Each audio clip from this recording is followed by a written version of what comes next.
Prologue. It's said that birthmarks are where you were killed in your previous life.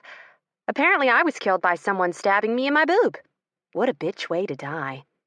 Ruthie's secret thoughts. Ruthie. So, what's your story? The man at my side asked me. I looked up from peeling the label off my beer and stared at him. He was so beautiful, but everything I would never go for again. Muscular, military, an alpha. Those three things combined made for a man who always felt he knew the right way. What do you mean, what's my story? I muttered, looking back towards my label. Where'd you grow up? He was a persistent bastard. Typical shit upbringing. My dad left my mom. My mom felt the benefits of having me were outweighed by the negatives of having me, so she gave me up for adoption. I never found anyone to take me in, so I spent 12 years in the foster system. When I turned 18, I was kicked out on the street, but I did the only thing I could, found a man that could support me. But he also liked to beat me. After a year of that, I killed him, I said softly. If knowing that fact was going to scare him off, I wanted to get it over with before I made a friend out of him. I wasn't a fan of false niceties. I was a rip the Band-Aid off kind of girl. Sawyer said you just got out, the man continued. I sighed and finally looked at him. He was handsome. So handsome that it was making me tongue-tied. I wasn't hot like most of the other women in the room. I was decent looking, but I wasn't in his league. Which was why I was looking at the label of my beard the majority of the time, instead of at his face. He'd been sitting beside me ever since I sat down, and I couldn't figure out why. In fact, he was downright gorgeous.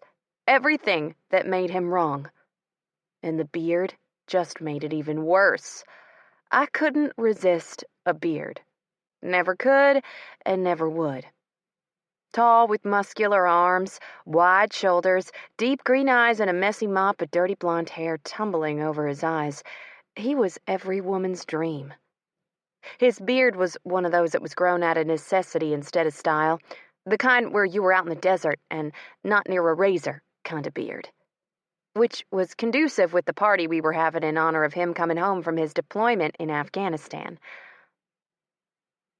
Do you want me to leave you alone? Because I'm sensing that from you, the man said. I sighed and looked at him, caught by those beautiful green eyes. Sterling, I'm one fucked up mess, I finally said. He grinned. Well, that makes two of us. I'm a fucked up mess molded into a ball of denial. Trust me, my fucked up mess could easily compete with your fucked up mess. I laughed. If only that were true. Chapter 1. Sometimes people are too chatty in the morning, and according to the coffee gods, it's okay to kill those people. Slowly. Ruthie's secret thoughts. Ruthie. Shit fucking hell, I growled as I ran from my car to the convenience store where I worked. The convenience store was one of 3 in the city of Benton, Louisiana, and I happened to work at the one in the harsher side of town.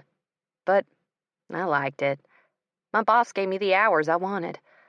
I could go to school, and I could still work at my other job at Halligan's and Handcuffs, seeing as it was the job that made me the most money. Sterling and his 2 brothers, foster care brothers, not club member brothers, came in every 3 days before they worked out. Each would grab an energy drink. A Monster for Sterling, and Nose for his 2 brothers, and 2 Gatorades apiece, only ever in the red. No blue, orange, or yellow for those guys. Then they'd take turns at paying. I'd gathered over the last half a year that the middle brother was a baseball player, and the other 2 supported him during workouts and practice. Or at least, when Sterling was here, he did. He'd been deployed about 5 months ago, and had just returned 2 weeks ago. And I'd miss my time to see him if I didn't hurry. Shit! I stepped in a puddle of water, saturating my pants leg all the way up to my knee. Damn it, I growled. hitching my bag over my shoulder once more and walking quickly. I didn't run, though, not once I hit the slick black top near the pumps. It always seemed to gather oil and the likes, and when it rained, it became like a slip and slide. I'd seen no less than 15 people bust their asses over the last 6 months that I'd worked there.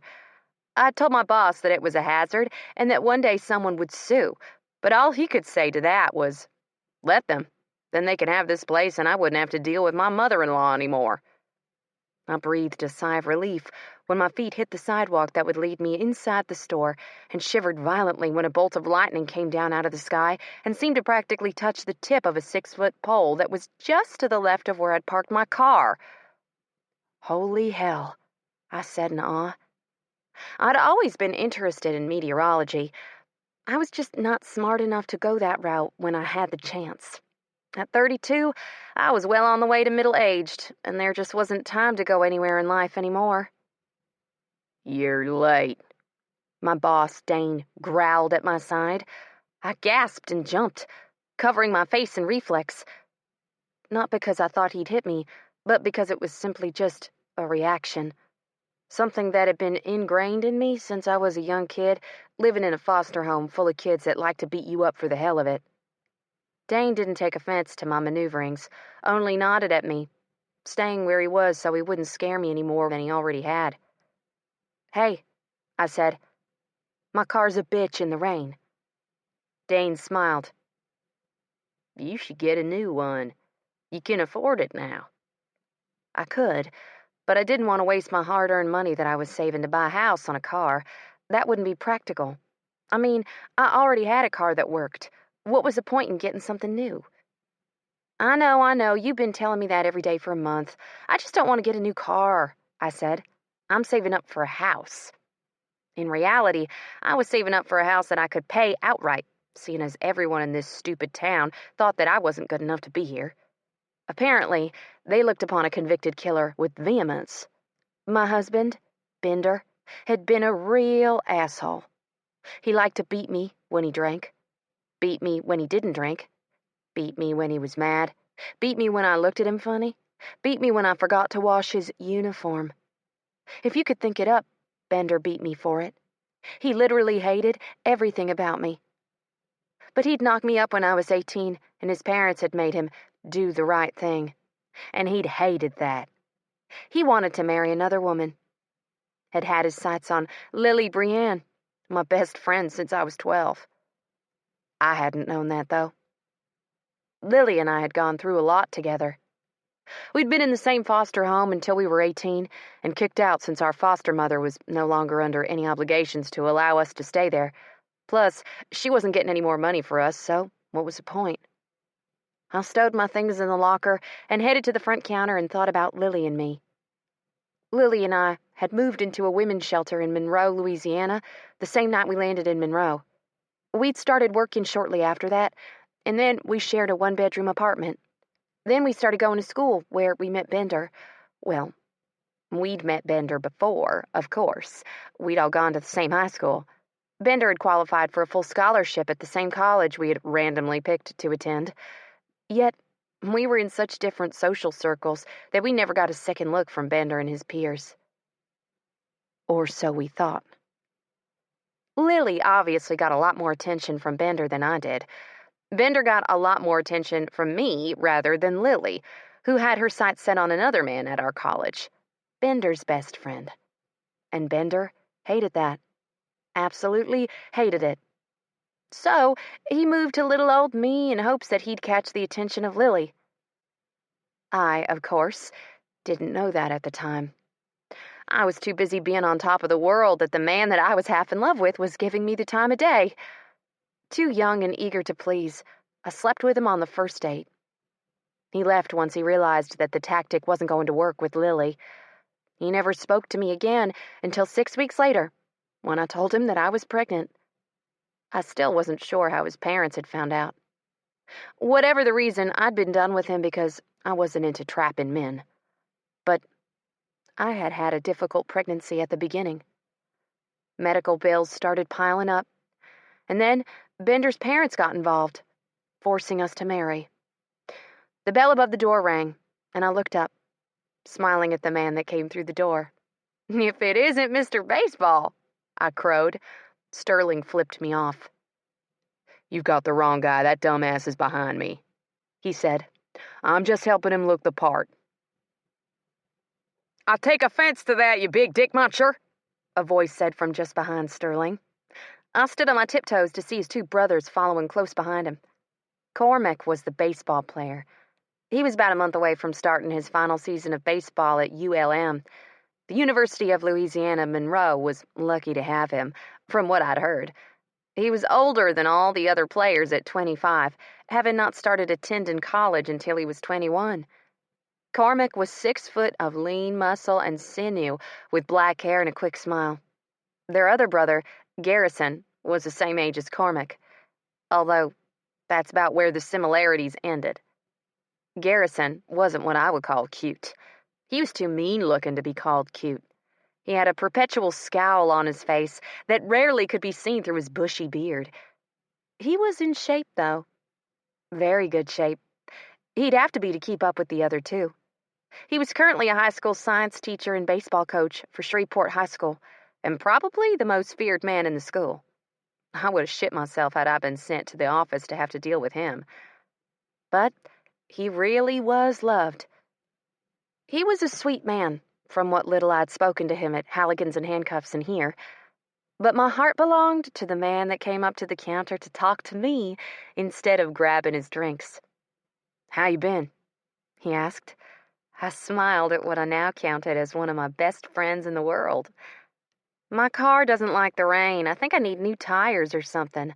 They wouldn't grip the pavement for nothing," I said, shaking my head and reaching behind the counter for a package of sunflower seeds I kept back there especially for him. Dane didn't like selling sunflower seeds. I didn't know why, and I didn't ask. But I bought them at the Sam's store and brought them up here every day for him. He smiled and shoved the package into his front pocket.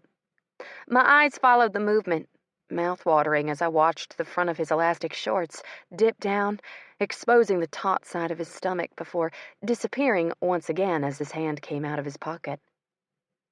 "Want to play a game of baseball with us this evening?" he asked. He asked me every time. And every time I told him no. Not because I wasn't good at baseball, because I was. Well, softball anyway. It brought back memories that hurt. Memories of Lily and me when we were happy. Before anything Bender-related ever happened to us. "What will you give me if I play?" I asked, surprising not just myself, but him as well. "A ride?" he answered helpfully. I laughed. "Why do you do all these baseball games anyway?" "Because it's easier to see where Cormac is and keep him ready for anything," he explained. I wanted to roll my eyes. What you guys do isn't what I would call a game. It's a bunch of guys drinking beer while the women watch from the sidelines cheering their men on. I challenged. He grinned, and his eyes glowed with happiness. If times were different, if life was different, Sterling and I might have been able to pursue what I could feel between us.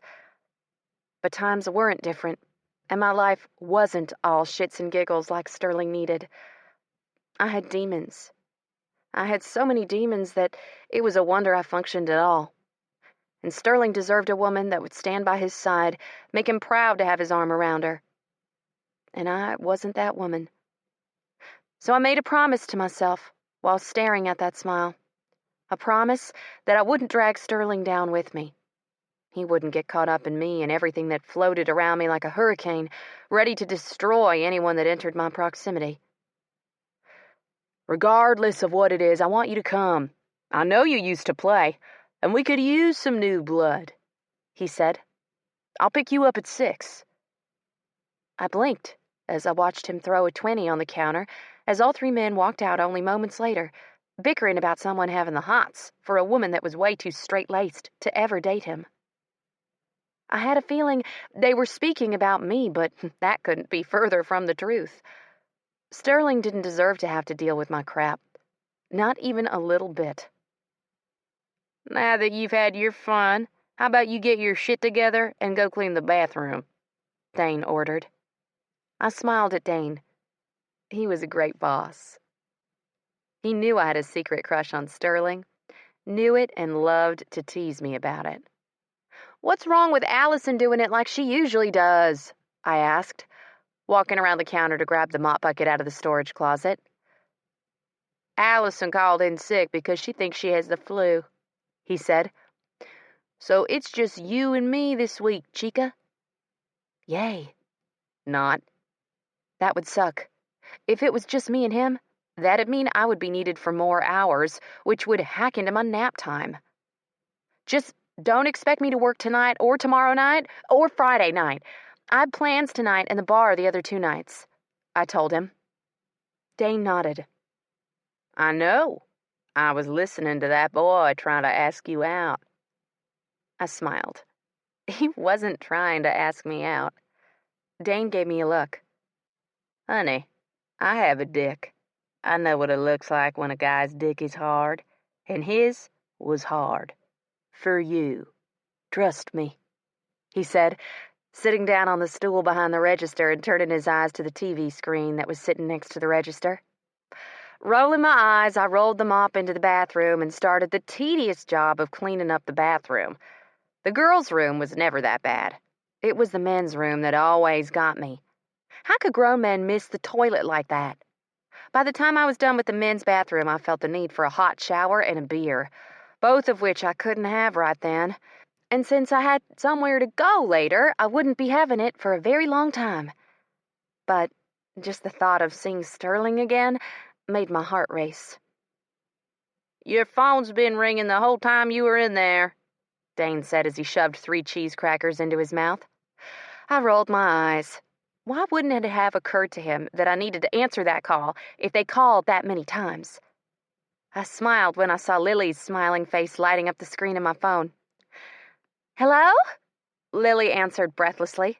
"Hey, what do you need?" I asked.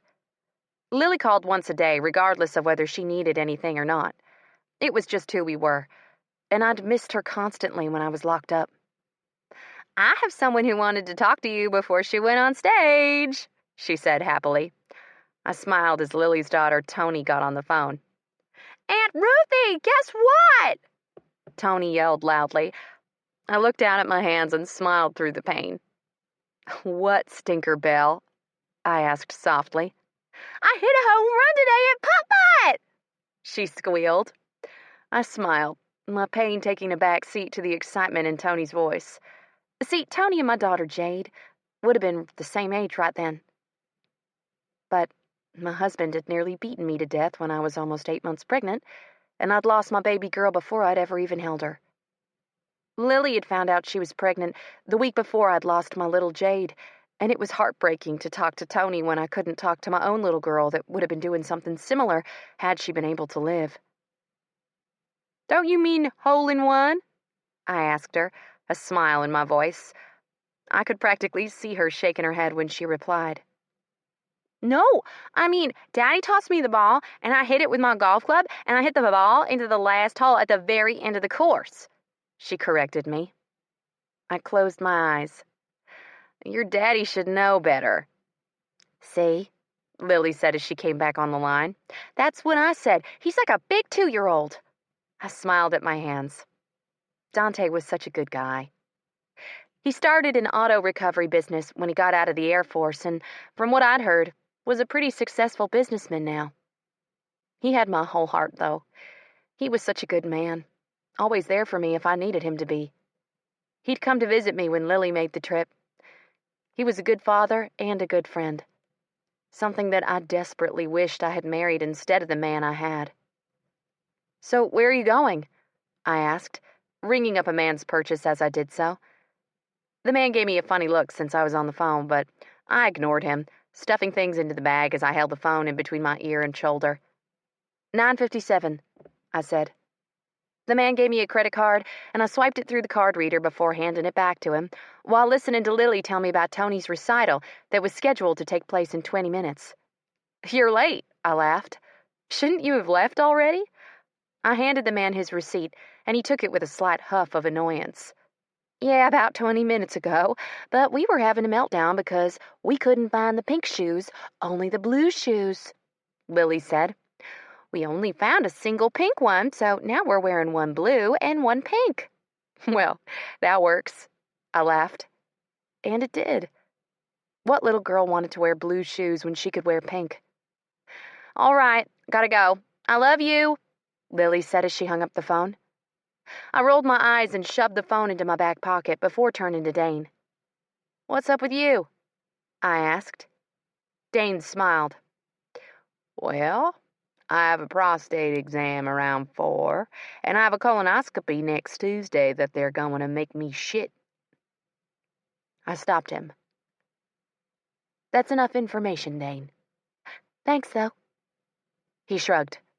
Well, you were the one who asked. That I did.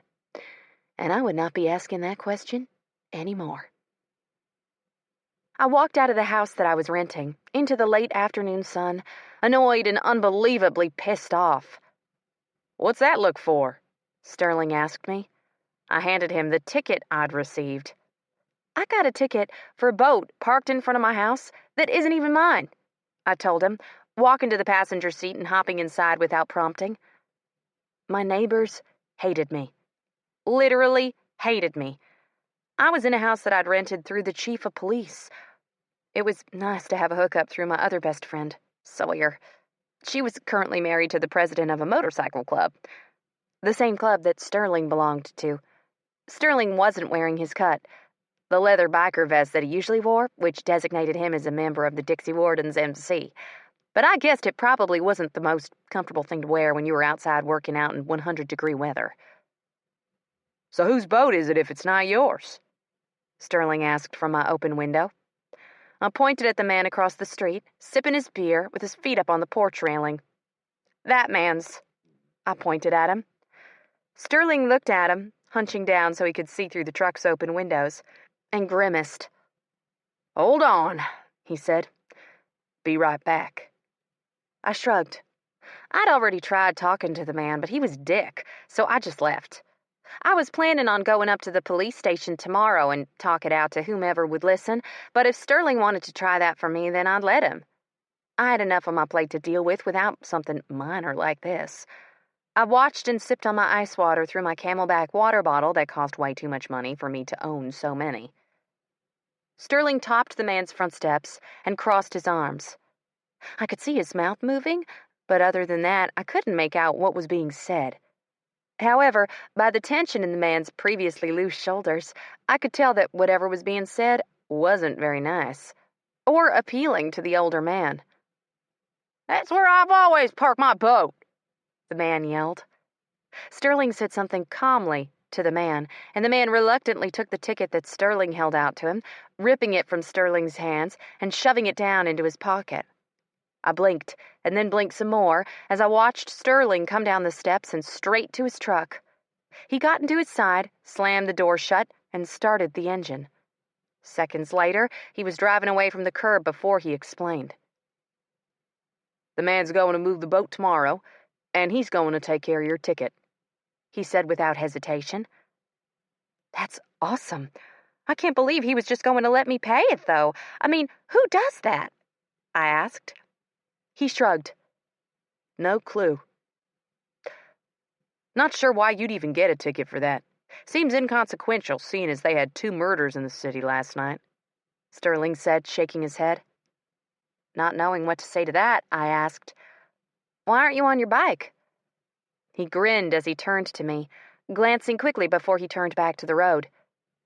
It's hard to carry a bat bag, balls, and plates in your saddlebags, he said. Oh, that made sense. Huh, I said.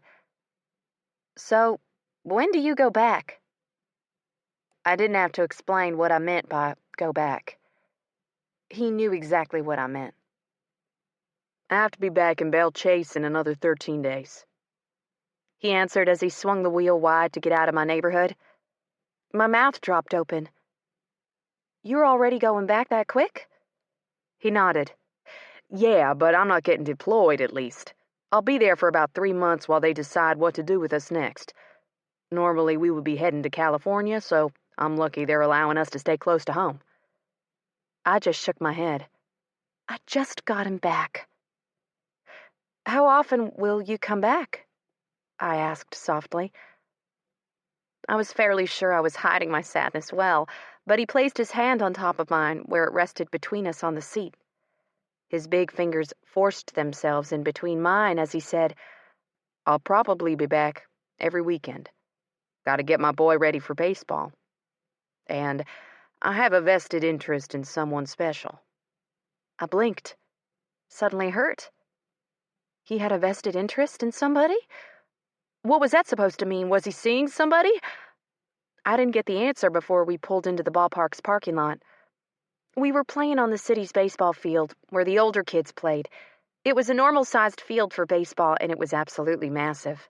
The back fence went about as far out as a regulation major league field, which was a big thing for this little town, especially when the only person able to hit it over the center back wall was currently walking beside me onto the field. "So, did you really hit that ball, or was it one of those infield home runs because it bounced over the fence?" I teased. I knew it was really a hit. I'd watched the YouTube video of it. It had been a huge thing for the town, especially since Sterling and his Dixie Youth baseball team had put this small town on the map. Sterling's team, the Wildcats, had been down by 3 runs in the bottom of the 9th, with Sterling up to bat. He'd gotten 2 strikes, 3 balls, and was in the final pitch when he fouled the ball. He did that 4 more times before he finally connected. And connect he fucking did. It was amazing. One of the sweetest hits I'd ever witnessed. Something you'd never expect from an 18-year-old. The ball had gone over the fence, dead center, and Sterling had gone around the bases with a look of awe on his face. The video had ended with the entire team, as well as many of the fans, dogpiling Sterling. Now, 7 years later, his name was still plastered at the top of the scoreboard next to all the other boys who went to the Worlds that year. "There was no bounce whatsoever, trust me. I hit that fucker so hard that it reverberated through my body and centered in my heart," he told me solemnly. "I could still feel the way the bat and the ball connected." "It was fucking perfection," Cormac crowed. "I've never witnessed something so great in my life." The animation in Cormac's voice had everyone around us laughing, and I smiled at the man at my side. "Seems you have a fan," I surmised. He nodded. "The biggest." Cormac grinned and bent down to grab the glove and the ball at his feet. "Let's play ball!" Chapter 2. Wrong. Your mother is wrong. Your face is wrong. Everything about you is wrong. Ruthie's secret thoughts. Ruthie. "Oh my God," I said into my pillow. "What's wrong with you?"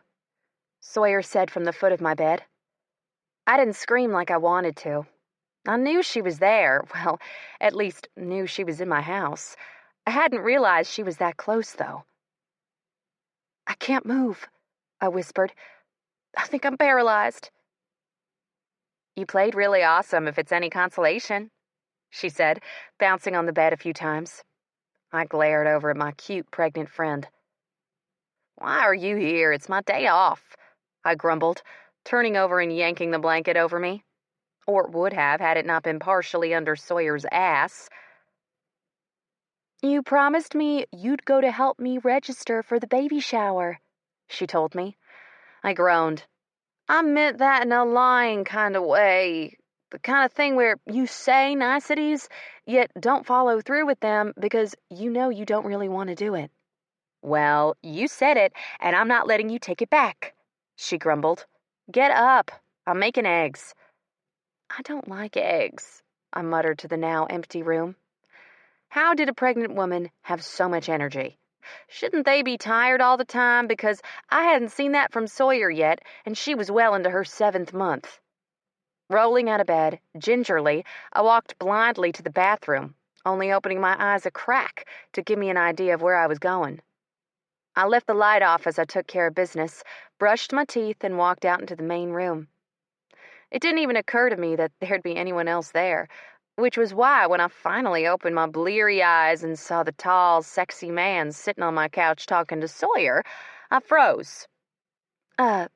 Sawyer said, finally seeing me. You could have put some pants on. I could hear the laughter in her voice as she said it, and I wanted to smack that smile off her face. I flipped her off and turned on my heel, walking back to the bedroom and pulling on a pair of sweatpants from the top of my clean pile. Being in my panties next to Sawyer really wasn't that big of a deal. We'd lost any and all dignity during our time in prison, so it wasn't a surprise that I'd walk out there with no pants on. Hell, we'd peed next to each other for 8 years. Vomited, shit, saw each other naked. There was nothing sacred between us. But she could have at least shouted a warning that she'd let someone into my house. I came back out glaring at the two people on my couch. "Where's breakfast?" I mumbled darkly. Sawyer smiled. She'd been the morning person. I'd been the afternoon and night person. It was incredibly annoying to be paired with that type of person, but I learned to cherish her nonetheless. "I got sidetracked," she said, pointing to Sterling. Sterling grinned at her and stood, reaching into his pocket for something. "I brought you your glove and wallet back. You left them in my truck last night," he said, pointing to glove and wallet before pulling out a piece of paper. "But then I saw this parked on your car, and I felt the need to call Loki." I looked at the paper he held out to me like it was a live snake, instead focusing on the fact that he'd called another police officer to my house. Loki was another member of the Dixie Wardens. He was the scary one of the bunch. His blonde hair was cut close to his scalp, and his eyes were hard. Cop eyes hard. But the defining factor that made him scarier than the rest was the scar across his throat. I'd only heard bits and pieces of how he got it, but from what I'd gathered from all of them, it was because of a gang initiation or something. But it was the way he watched me that made me the most nervous. Almost as if he could tell I was a bad person. And I guess most would think I was, but I wasn't. I was only protecting myself and my unborn child that, unfortunately, hadn't made it. Not that anyone besides me and Sawyer knew about my Jade. I hadn't even told Lily about Jade.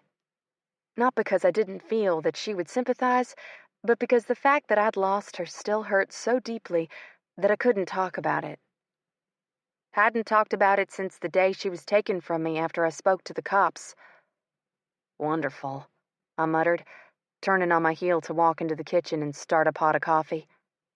But it was already done when I got there, so I guess Sawyer was inching her way off the hook. I didn't bother with cream. This was a straight black kind of day. I grimaced when I took a drink of the bitter brew, turning to survey Sawyer and Sterling. They had a good relationship, but Sawyer had that with all of members of the Dixie Wardens. A perk, I guessed, of being married to the president. "How do you still not know what you're having?" Sterling asked my best friend. "Isn't that something new parents want to know?" I'd asked the same thing. How do you have a baby shower if you don't know what you're having? You won't want to put your kid in yellow for that long, not when there's way cuter things in blue or pink. But she'd refused. She wanted it to be a surprise, something she echoed to Sterling moments later. "I want it to be a surprise. Silas doesn't care, but I do. I want that experience since I'm fairly positive this'll be my only one," she admitted. That was news to me. I always saw Sawyer as having 5 children in a minivan. Silas, I saw, giving her whatever the hell she wanted, and if 5 kids was what she wanted, then he'd do it. Happily. "Why do you say it's your only one?" Sterling asked, leaning his slim hips up against the counter. My eyes went down to the bulge in the back of his jeans that meant he was carrying. Something that nearly every man that was a member of the Dixie Wardens did, every single time I saw them. Sterling being no different. "Because Silas is older than me, and I don't think he wants any more kids," she said hesitantly. I blinked, surprised by that. "You think that, really? I always figured him for being wrapped around your finger. Ask him and see what he wants, I told her. Sterling nodded. I agree with Grumpy. I glared at him. I'm not grumpy. He gave me a raised brow, and then his eyes moved lower to my breasts. My gaze followed his to see the dwarf on my shirt. Grumpy. Maybe I shouldn't have worn this one. Not to mention, I didn't even have a bra on yet. I moved my glare back to his face to see him smiling at my discomfort, and my nipples started to bead in anticipation. Shit, but the man really was sexy. The perfect example of a military man from the tips of his combat boots to the length of his beard. I licked my lips as my eyes settled on his mouth and snapped my gaze away from him. Breakfast? I blurted, trying to get away from his knowing smile. Sawyer nodded and walked to my fridge, where she pulled out a gallon of orange juice and a package of groceries that contained eggs, bacon, and canned biscuits. She really was laying it on thick if she was going to go that far out of her way to make sure I was fed. What kind of eggs do you like, Sterling? She asked as she placed the bags onto the counter.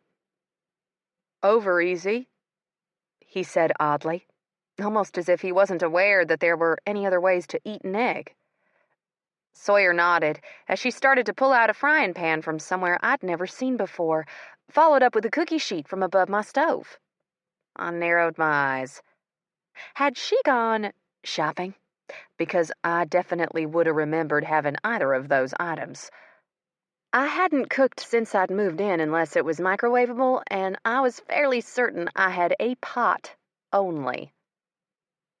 Where'd that come from? I asked her suspiciously. I found it at a yard sale, she lied. I narrowed my eyes and went to her purse, pulling out receipt after receipt. My eyes scanned for it, and I found it at the very bottom. You lying whore, I yelled, waving the receipt around. She shrugged. At some point, you were going to need a pot and a pan. It's not my fault you won't get one. When I come over to cook, I want something to work with.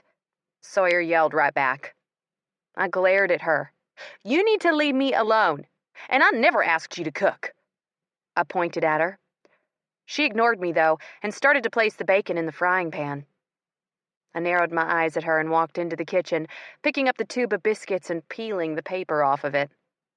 Before I'd gotten it all the way off, it exploded in my hand, and I shrieked. Fuck! I yelled. Serves you right, ho, Sawyer muttered under her breath. I flipped her off, ignoring the man that was at my back, laughing at our back-and-forth banter. I put the biscuits onto the pan, and Sawyer stopped me. You need cooking spray, she said, freezing me. Why would you need cooking spray when these are made with small bits of butter? Aren't they naturally lubricating? I asked her, ignoring her instructions to spray butter on the pan. Are you asking me if you can use butter for lube? Seriously? Sawyer asked in exasperation, moving away from the now popping bacon to the cookie sheet where she picked up every single one of the biscuits and sprayed the sheet down before placing them back, this time in a more neat line. Seriously? I asked her. She glared at me. Go sit down. You're interrupting my flow, she hissed. I washed my hands in the sink and sat down at the island next to Sterling, ignoring the smile on his face. So, what are you doing today? He asked me. I sighed. Apparently going to the baby store and registering for things she doesn't need, I told him. He snorted. You could come play baseball with me, he offered. I sniffed and stood, turning slightly so he could see my side when I lifted my shirt. He winced. I'd been hit yesterday by Cormac, of all people, and the ball had struck me in the lower ribs on my back. I felt Sterling trace around my bruise with one finger, encircling the entire thing before he said, It looks pretty bad. I can't believe he hurt you. I laughed, but I got a walk out of it. He winked. Guess if that was worth it for you. It was. They threw really hard, not caring that I was a girl, or that the other men playing with us hadn't played baseball like they had. So I was happy for the walk, because stealing bases was where it was at for me, hence why I now had huge scrapes on my ass. Which was where Sterling went next. "Your ass was pretty raw," he said. I nodded, remembering he'd seen it as I walked out of the room earlier. "I'm pretty sore," I admitted. He nodded. "You're gonna need some sliding pants if you keep coming with us." I smiled. I had some before, but I haven't been able to find them since I got all of that stuff. Not that I've really had the reason to look for them. It was only a cursory skim through them before you showed up yesterday. He nodded. "Do you have to work today?" I nodded. "At Halligan's in handcuffs." He smiled. "Then I'll see you there." I turned my head to stare at him. "Why?" He didn't usually hang out there, at least not when I'd seen him. His time was usually spoken for, doing odds and ends for the club or hanging out with Garrison or Cormac. There were also a lot of women happy to see him home, too. Sadly, my radar wasn't the only one he was clocking on. "There's a party there later," he answered. "We're celebrating Sebastian's birthday." I blinked. "Really? No one told me," I said. "Do I even have to work?" He shrugged. "Shit if I know. All I know is that we're supposed to be there for a surprise at 10 until 7. I frowned. "Well, I guess I'll just go, and if I'm not needed, I'll head home," I said, thinking about what I would do without the day's tips. It was already a tight squeeze with them.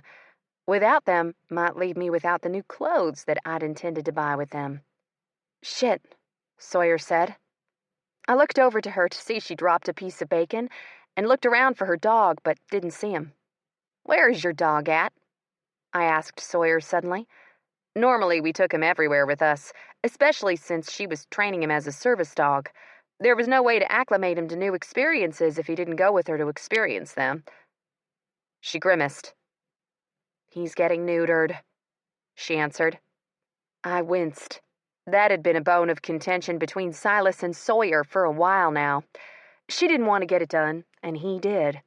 She wanted her dog, Yogi, to be able to have puppies if he wanted to, and Silas was tired of him pissing all over their house. His hope was by getting him neutered, he'd stop pissing a river in their goddamn kitchen. "So he finally talked you into it?" I asked with a laugh. There was no talking, only him telling.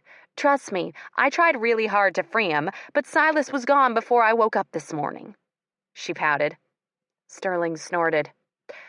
"When we walked into the house yesterday around noon, Yogi had pissed from the front door all the way to the back door," Sterling told her. Sawyer grimaced.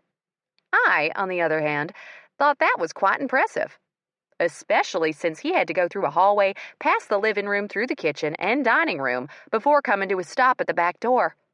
Talk about talent. "Yeah, that's why he's being gelded today," she answered. "I had to listen to that all night long. He's already pissed that I get down on my knees too much." I snorted coffee into my nose, then started laughing as I pictured a man like Silas ever complaining about her being on her knees too much.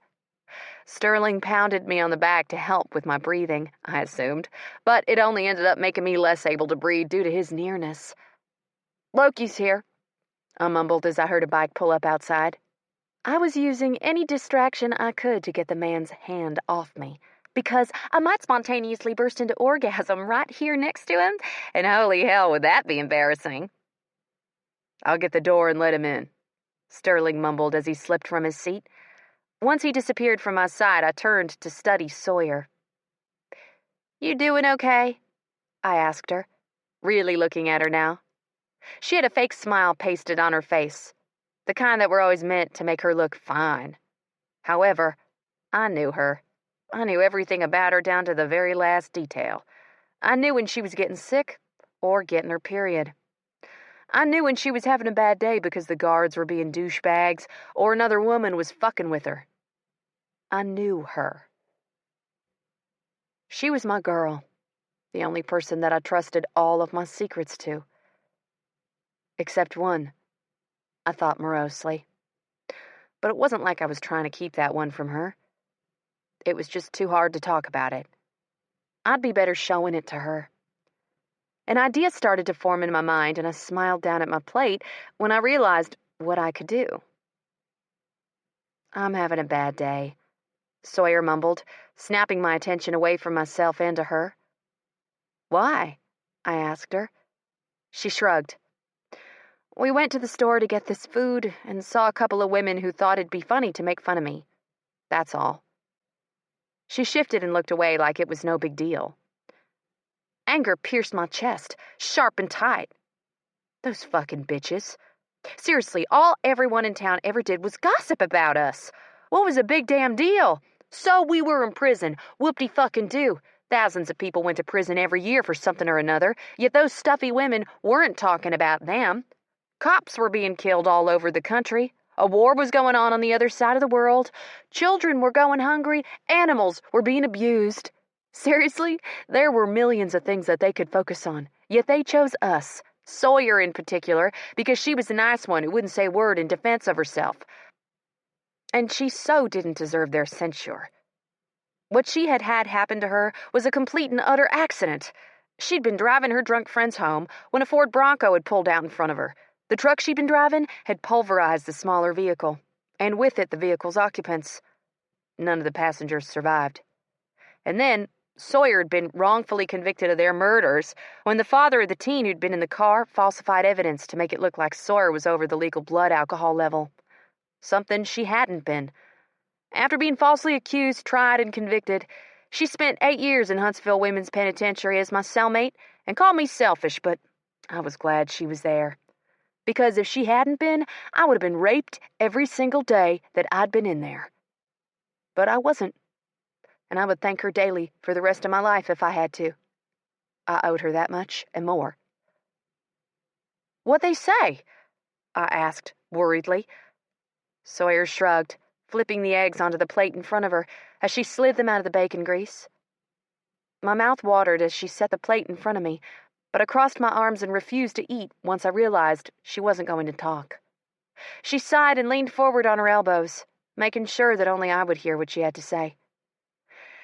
They said the same old thing, that I should still be in jail, that I killed 4 people, 2 of them promising college students. I don't know. Most of it wasn't that bad, she admitted.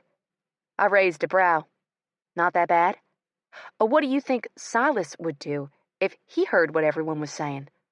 I asked. She grimaced. Silas wasn't there.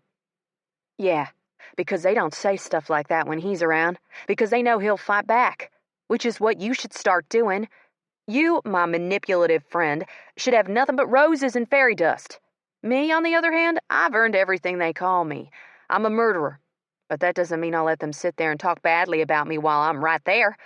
What they do when I'm not there is their own to deal with as they please. But by you not standing up for yourself, you're basically telling them that you deserve that behavior, which you most certainly do not, I insisted. She bit her lips between her teeth. I don't know how to stop them, she whispered. The toast popped, startling us both, and I chose to keep talking while she served up Sterling's bacon and eggs. You tell them to stop, and if they won't, you call someone who will stop them, I told her insistently. She shrugged. I tried that once, and they never quit. I crossed my arms once again and said, well, I'll show you how it's done when we get you all registered today. It should be a lot of fun. She snorted. You're lying through your teeth about it being fun. I realize that you're doing it out of the goodness of your heart. I winked and leaned forward, sucking half an egg into my mouth at the same moment Sterling and Loki strolled through the entranceway. I choked, making the egg that I'd shoved into my mouth to fall to my shirt.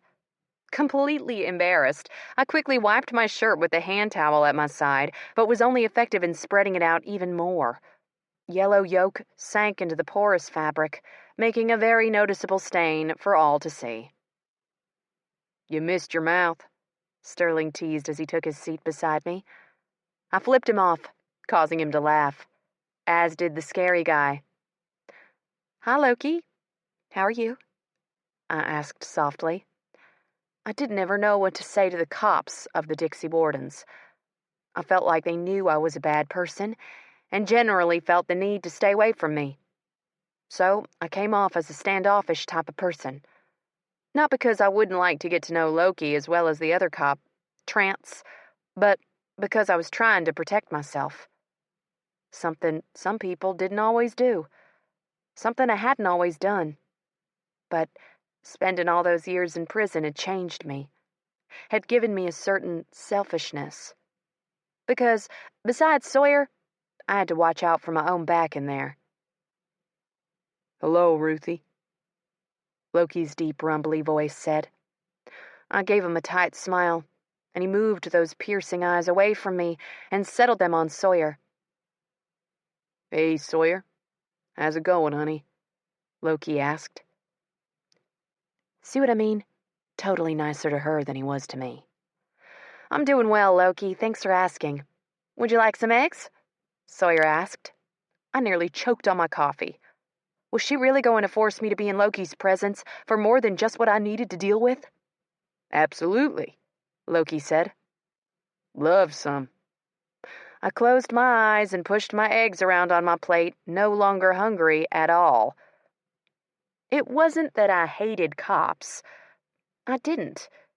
It's just that I felt like they hated me, which was incredibly uncomfortable, especially when they were standing next to my kitchen counter. Although the one cop I did like, Shaw McCormick, was pretty awesome. He was the one to get to me when I was beaten to death and I lost my little girl. He'd helped me so tenderly, cried with me hours later in my hospital room when we found out Jade wouldn't make it, and was such a good man and father that I was slightly jealous of his wife. And still was. Ruby Shaw was a good woman, though, and she deserved to have that man. We were now really good friends and had been one of the few people to stand by my side, along with Lily, when I killed my husband. I shut off those thoughts before they got any darker, especially since, when I looked up from my plate, I could see both Loki and Sterling studying me. "What?" I asked, directing my question at Sterling. "I asked you what was happening with your neighbors," Loki said. I winced, not only because I was ignoring Loki, either. I said. "Just general problems at first. They left me notes telling me that my car was in their way and that I should park it in the driveway because it was hard to get out of their own driveway." My driveway was full of cars that belonged to the couple I'm renting from. That had been a stipulation of renting the house from them. At the time, it hadn't been a big deal to me. I hadn't even had a car. But as time had gone by and I'd gotten a car, it started to become a bit of a hassle. Not because of the cars in the driveway, but because of the neighbors. I wasn't the only one who parked in the street. Hell, the neighbor directly beside me had a fucking boat in front of my house. Yet, I didn't see any notes on that. "The boat is moved," Loki nodded. "That's illegal to leave on the street. It's considered a recreational vehicle. You can park that in your yard, though. It's good he moved it, or I'd have tagged it." I blinked. He would have? "Technically, it's also illegal to park your car on the road overnight, but it's never enforced, mostly because it's something that everybody does. We'd have to give about half the city a ticket every night if that was the case," Loki continued. "And normally, we only give out tickets like that if the car's impeding traffic. And I looked when I came in. You aren't impeding traffic." I continued blinking. Wow. I didn't expect him to side with me. "Really?" I asked. "So what was with the ticket he got off my car this morning?" "That's my next step, but technically, he could have felt your car was impeding traffic or something." Loki shrugged. "It's up to the discretion of the officer." Wonderful. Yet another thing I had to pay. I'd have to move. I couldn't keep living here, not with them calling the cops on me over something I couldn't control. Wonderful. Just fucking wonderful. Chapter 3. Beards render birth control invalid. Warning to the general population. Sterling. Halligan's in handcuffs was hopping. There were so many people packed in the bar area that I was fairly sure that Ruthie was going to go insane. I watched her move, studying her facial features to ascertain how she was doing. She was still pissed from this morning, I could tell right off the bat. Although she smiled and acted like her normal self, she wasn't all there. "Why don't you just ask her?" Loki mumbled from my side. I turned on my bar stool to look at him. "What makes you think I'm going to ask her anything?" I asked curiously. Normally I was pretty good at hiding my feelings. Had to be with a man like my father, I thought darkly. "Probably wouldn't have noticed had I not seen you and her together at breakfast. You and her were in your own little world together that Sawyer nor I could see. I bet if you asked Sawyer, she'd tell you the same," Loki explained. I didn't know how to feel about Loki knowing. Because once one knew, they all knew. But then I considered the question. Why couldn't I ask her out? Nothing was stopping me. I liked her, and I was fairly sure she liked me. The only thing really standing in my way right now was my inability to pursue my dreams. Something I'd had a problem doing since I was a young kid, and my mother shattered every dream I ever had and left me to fend for myself at a fucking fire station. Alone and abandoned, I'd had to make a new life. And the new life I'd made wasn't even worth it at times. "Uh-oh, your girl's upset," Loki said, snapping me out of my pity party. My eyes snapped up to focus across the room on the woman in question. She was trying to pull her arm away from a man's grip. And I saw red. I don't really know how I got through the crowd of people, but in about 30 seconds flat, I was at Ruthie's side and shoving the man away from her. "Keep your hands off her," I growled menacingly. The man's eyes snapped with subdued fire. "She spilled a beer on me," he growled. "So you show your anger by putting your hands on her?" I asked in her defense. "I'm the victim here, not her. I was just trying to push her off my junk," the man roared. My eyes narrowed. "Trust me, son. If she'd had her hands on your junk, you'd have known. And since I didn't hear you over here screaming in ecstasy, you obviously didn't feel the real thing yet." I heard a few smothered laughs surrounding me, but the outraged gasp from Ruthie had me wanting to laugh. I kept my stare on the imbecile, though. Glaring at me, the man stood and made his way to the front door, knowing when he was no longer welcome. "Thanks," Ruthie muttered, and hustled to the kitchen without another backward glance. Catching Loki's eye across the room, I saw him give me a slight chin lift in the kitchen's direction and sighed. Nodding at Sebastian as I passed the bar, I walked into the kitchen to see that it was empty. "Ruthie?" I called. Nothing. Eyes scanning the empty space, I finally saw the kitchen's back door ajar where it exited into the alley and decided to follow it. "Ruthie!" I called again once I exited. I could hear the sniffling before I even made it to the mouth of the alley, and my heart broke. "What's wrong?" I asked once I spotted her hunched form. "I'm so tired," she whispered. I blinked, stunned. Why? Everyone here is so freaking mean. All I was doing was walking with a beer in my hand when somebody pushed me from behind. I swear, I don't understand what I've ever done to them. They don't know me," she said brokenly. My heart broke, literally broke into a million tiny pieces for her. I moved around her until I could see her face. And it didn't look very good. She wasn't a pretty crier. Her mascara was dripping down her face as the tears flowed steadily. Her face was blotchy and her chest was flushed red and getting redder by the second. "Someone pushed you?" I asked for clarification. She nodded. In the back," she said. "I didn't see anybody, though." My face solidified to stone. "Come on," I said, grabbing her by the hand. "Wait," she cried, but I held strong to her protesting yanks and pulled her along with me. We made it inside in time for Silas and Sebastian to make it through the kitchen door. "I need to see the feed for the bar," I told them. They both nodded and turned to go into the office that Silas had off the kitchen. Silas went straight to the computer and Sebastian went around to stand at his back.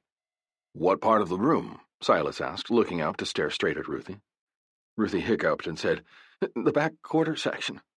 Silas nodded and turned back to the computer, punching numbers into the computer before he said, "There." Sebastian leaned down and pressed a few buttons, pulling it up on the TV screen directly beside us.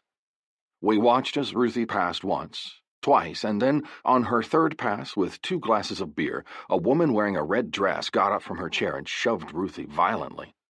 The rest happened as if in slow motion. Ruthie fell forward. The woman sat back down, laughing.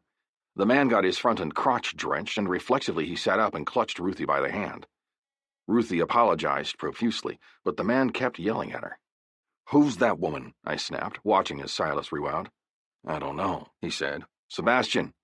Sebastian didn't need telling. He slipped from the room without another word. "Ruthie," Silas said. My arm wrapped around her, and I pulled her into my side when she still wouldn't look up. "Ruthie," I said softly, "you did nothing wrong."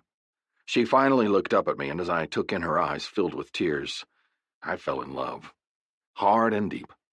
I'd known from the first time I met her months ago. I'd just gotten home, literally, just rode in from the base. I'd pulled into the driveway of the clubhouse, surprised as hell to find that there was a welcome home party for me. It had been great, but the highlight of the night had been meeting Ruthie with her long strawberry blonde hair and beautiful dark gray eyes. She had these beautiful, cheery red lips that just begged to be kissed, and a pair of breasts that would fit perfectly into my hands. The absolute best thing about her, though, was the way she acted. I'd heard within an hour of being there all about Ruthie, how she was in prison for killing her husband, but it was how Ruthie told me within 20 minutes of knowing her that she killed her ex that made me the most happy. She didn't hide anything, and she told it like it was. This sad Ruthie, however, was new. She'd always been a fighter ever since I'd met her. Seeing her crying didn't make me happy. In fact, it made me homicidal. "Ruthie," Silas said again. Ruthie finally looked to him. "I fucked up," Silas said without preamble. Ruthie's eyes widened, and I smiled down at my feet. "You heard him right," I whispered to her under my breath. She squeezed my hand tightly as Silas continued. "It's my job to keep my employees safe, and I didn't do that with you. I'm sorry, Ruthie. Please accept my apology," Silas told her. Ruthie didn't say anything for a long time. I thought she wasn't going to, but obviously with the next words out of her mouth, she was just trying to collect her thoughts. "This is my everyday, Silas. I expect it and accept it. What I don't like, though, is when it affects my tips, and lately that's been happening a lot. That woman right there," she said, pointing at the screen, "is the same that told the table next to her last week about the fact that I killed my husband, and they wrote a tip on a piece of paper saying that I should turn myself in. My question to you, though, is what do you want me to do about it? I don't want to affect your business, and I feel that it is." Silas sat back until his arms were crossed across his chest. "What makes you think that I give a fuck what everyone else thinks? This is about me and mine, not them and theirs, and you're mine because you're Sawyer's. That's the end of it. You ever need anything, I'm here. No questions asked. Not to mention that I trust you. Honesty is important to me, and you've never given me anything but that." Ruthie closed her eyes. "Thank you," she whispered. Silas stood and walked around his desk, stopping when he was a few feet in front of her. "Don't think I don't notice how you still protect my wife, something I've seen firsthand multiple times now." "Trust me when I say that it's the least I can do," Silas rumbled. Ruthie was clutching onto my arm, not that I thought she noticed what she was doing. She was too busy staring into Silas's pale blue eyes. "She got hassled at the grocery store today. Enough to scare her," Ruthie whispered. Silas's eyes narrowed. "That woman sure doesn't know how to tell me shit when it comes to her safety." Ruthie smiled, the first genuine one I'd seen all night. "If she felt like your life or her child's life was in danger, she'd tell you. But if it only affects her, you'll have to pry it out of her before she tells you willingly," Ruthie informed him. Silas winked. "That I know." Then he stepped back and turned, just as a woman was led into the room by Sebastian. He had a grip on her arm, right below her armpit. He wasn't having to force her, but the moment she saw Silas and Ruthie, she started to turn to leave. "Let go of me," she ordered, pulling her arm to no avail. She was prettier than she looked in the video feed. Short brown hair, kissable lips, honey brown eyes. But behind those eyes, I could see instantly that she hated Ruthie. Her gaze kept turning from Silas's to Ruthie's accusingly. "You can't hold me here," the woman insisted, tugging at her arm again. "You've got 5 seconds to tell me why you'd intentionally try to hurt one of my employees before I report this to the police and get you arrested. And trust me, I can pin shit on you that'll make you wish you were never such a bitch," Silas ordered her. Ruthie's grip turned painful as her nails started to dig into the skin under my arm. "That's the girl whose husband wanted to know all about why I was in prison. She was pissed that he was talking to me," she whispered. Silas's eyes snapped to Ruthie's, but other than that, outwardly, he didn't show that he'd even heard Ruthie's comment. "Let's go," I said. Ruthie clutched onto my hand gratefully. "We're going to take off for the night, boss," I said to Silas. Silas nodded, but didn't take his eyes off the woman in front of me. Tell her man to come back here as you leave, he ordered. I winced, knowing where this was going. Ruthie didn't ask what was going on until we had made it to the entrance into the bar. What's going on? She asked. I held up a finger to silence her for a moment as we made it up to the table that the woman's man was sitting at, drinking a beer as if he didn't have a care in the world that his woman was being questioned in the next room. And I knew he'd had to have seen her push Ruthie.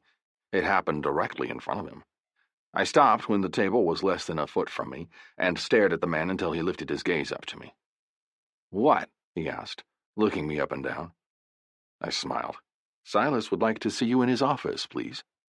I said it nicely, but the man blanched. Knew she was going to get me in trouble when I saw her do that, he grumbled, taking his beer with him and leaving without another word. The man was biker material if I'd ever seen it. Long beard, bald head, leather vest, and biker boots. 3 chains hanging from his belt loop and connecting to his wallet rounded out the outfit, making him jingle as he walked directly to Silas's office without another backwards glance. Ruthie didn't say a word as I led her out, not even to Sawyer, who was trying to catch her gaze from across the room to ascertain that she was okay. Silas most likely threatened her to get her to stay where she was, otherwise she'd have been over here trying to get all the information out of Ruthie that she could. It also helped that she was pinned in by Torrin on one side and Cleo on the other. 2 more members of the Dixie Wardens MC who were beyond loyal to Silas and the MC, just like I was. I drove, Ruthie muttered as I started to lead her out to my bike. I ignored her, and she didn't protest again. Instead, she just followed me all the way to my bike, waited for me to mount and hand her my helmet, then mounted directly behind me without another word. When she wrapped her hands around my chest, all my demons that never seemed to take a hike silenced. I didn't think about what I had to do tomorrow, or what had just happened in the bar. Not about killing people with my Glock when I saw them pop out of nowhere. Nor did I freak out about the truck backfiring at the stoplight 20 yards ahead of us. No, with her arms around me, everything was right in my world. Until some motherfucker in a beat-up Toyota Corolla in dusty brown pulled up beside me, speeding next to me. A flashback hit me, and I was no longer driving my bike. I was in a beat-up pickup truck in OD Green. Parker, my right-hand man and fellow Buds graduate, was sitting beside me. I looked over at Parker with a smile on my face, but out of my peripheral vision, I glanced a beige Corolla in my rearview mirror, speeding towards us with all the might the tiny piece of shit could muster. In a split-second decision, I decided to haul the wheel to the left just in time for the Corolla to explode. The impact of the bomb exploding had my controlled turn bursting into a chaotic flip as the truck's wheel slipped from my hand and was wrenched free, turning so hard that the entire steering column disintegrated before my eyes. I looked over just in time to see Parker, on fire, pulled from the truck as what was left of the Corolla smashed into the side of the truck. Fire flashed in front of my eyes, and the last thing I heard was the screams of my good friend being burned. "Sterling!" a woman's voice screamed in my ear. My mind was my own again as I took stock of where I was. I was pulled over on the side of the road, standing 3 feet away from my bike and staring at what I guessed was the taillights of the Corolla. "Sterling?" the woman said again. My gaze turned coldly to the woman on my bike, and I stared at her a long moment before I finally relaxed enough to say, "I'm sorry, Ruthie." "Are you okay? You stopped so fast that I thought you were hurt," she asked softly. I nodded sharply.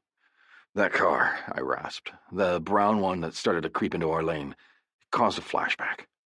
She blinked, turning her head slightly to study me. "That could have been bad," she whispered.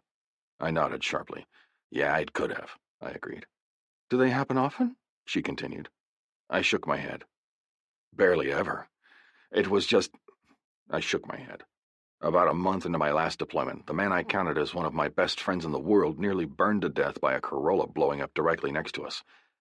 He pulled up next to us, just like that one did just a few seconds ago.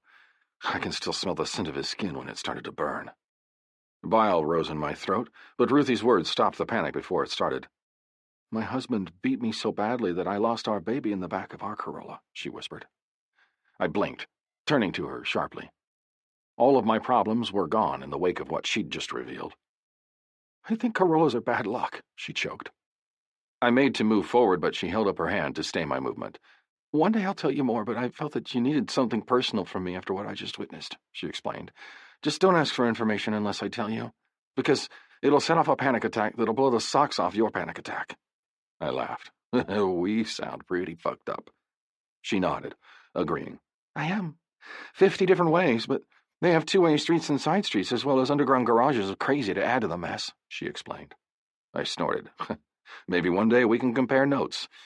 I'm not sure you could handle mine, though. She gave me an offended look. I can handle just about anything. Trust me, even alpha men like you think they know more about what I want than I do, she shot back. I winked at her. Hit a nerve? I asked, smiling inwardly and trying my hardest not to laugh and make her think I didn't have a heart. She shrugged. I spent 8 years trying to outtalk guards. Trust me, you're a piece of cake. This time I really did laugh, unable to hold my facade of indifference. You can't handle me. She raised a brow.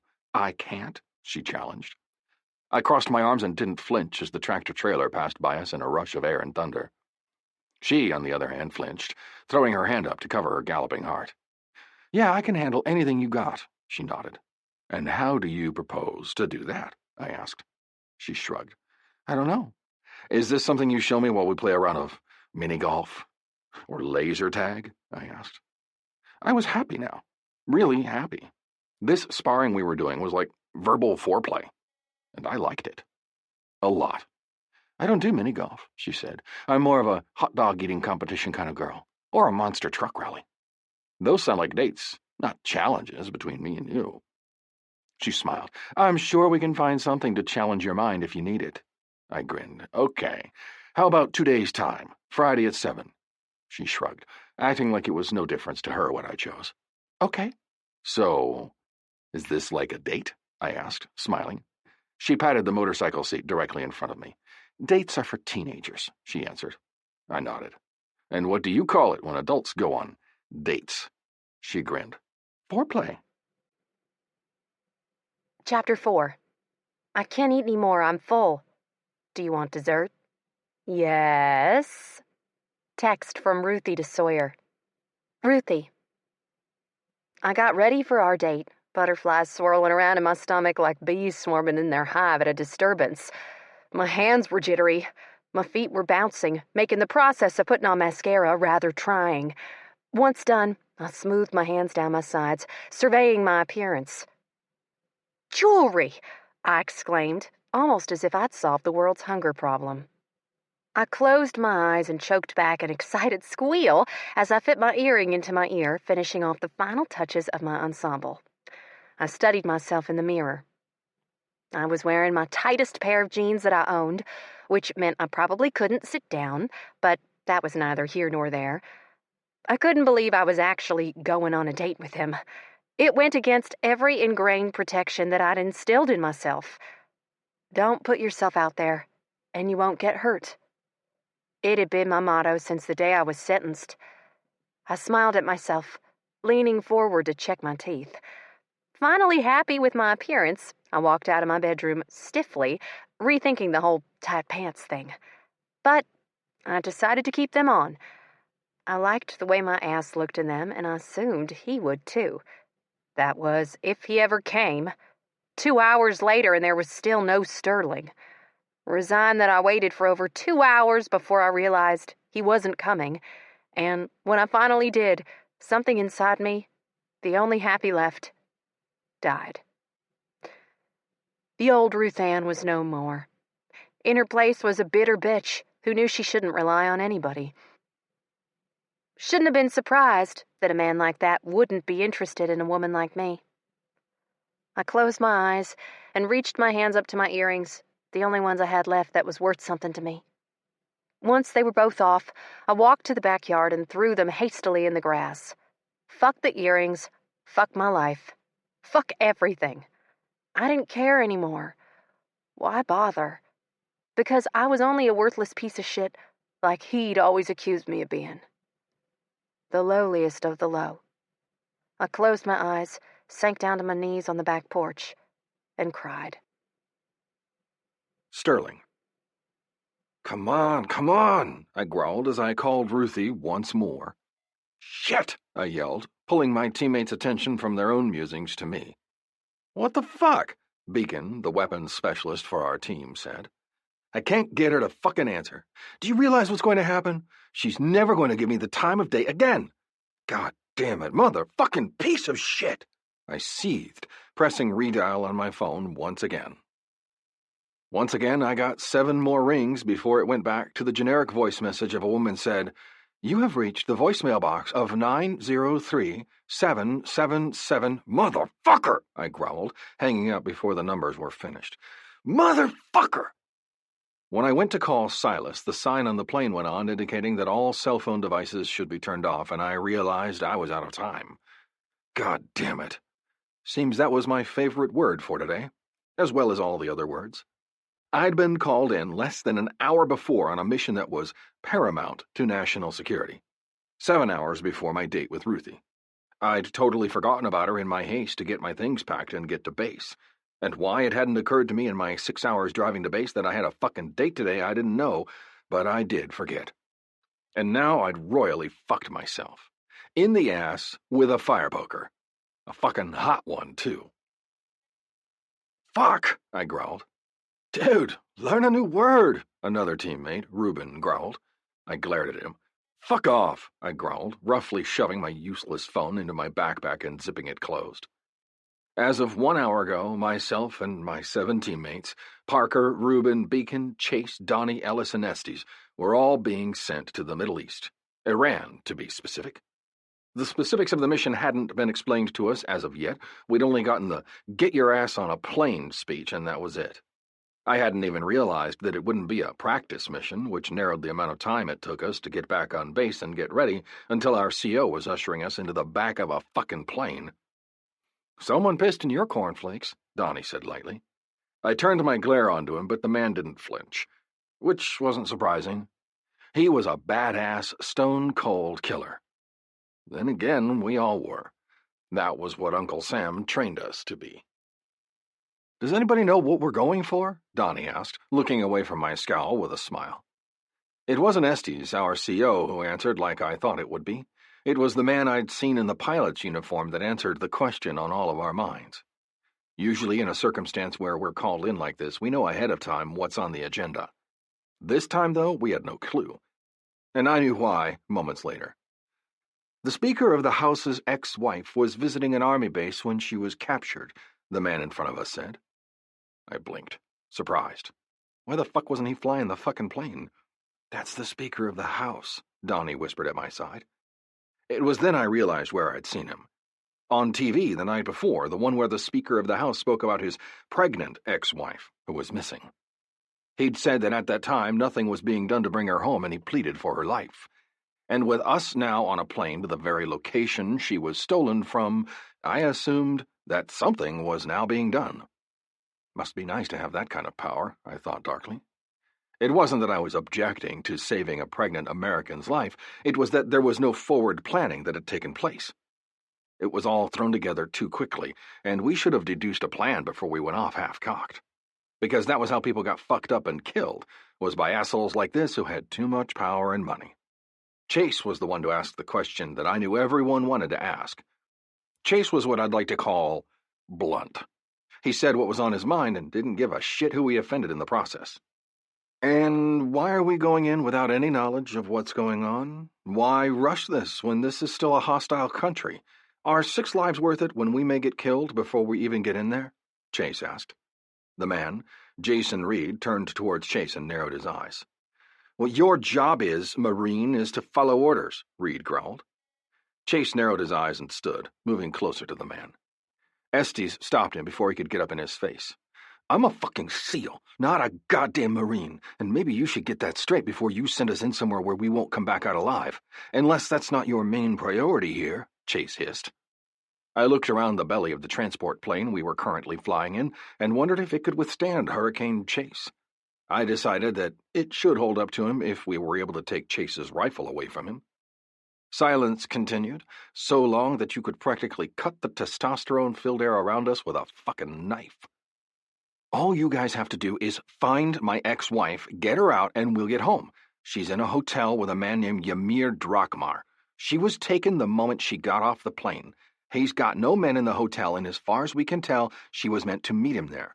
However, my ex-wife sent me a picture of the man the moment she touched down just to be safe, and I had my closest advisor run the picture through facial recognition software. and he's wanted in over 15 countries and is on our most wanted terrorist list for a bomb threat at the Seattle airport in November of 2007. I should have known that this mission wouldn't be like all the rest. Should have known that it wouldn't be that easy. Should have known that we'd all die. Chapter 5.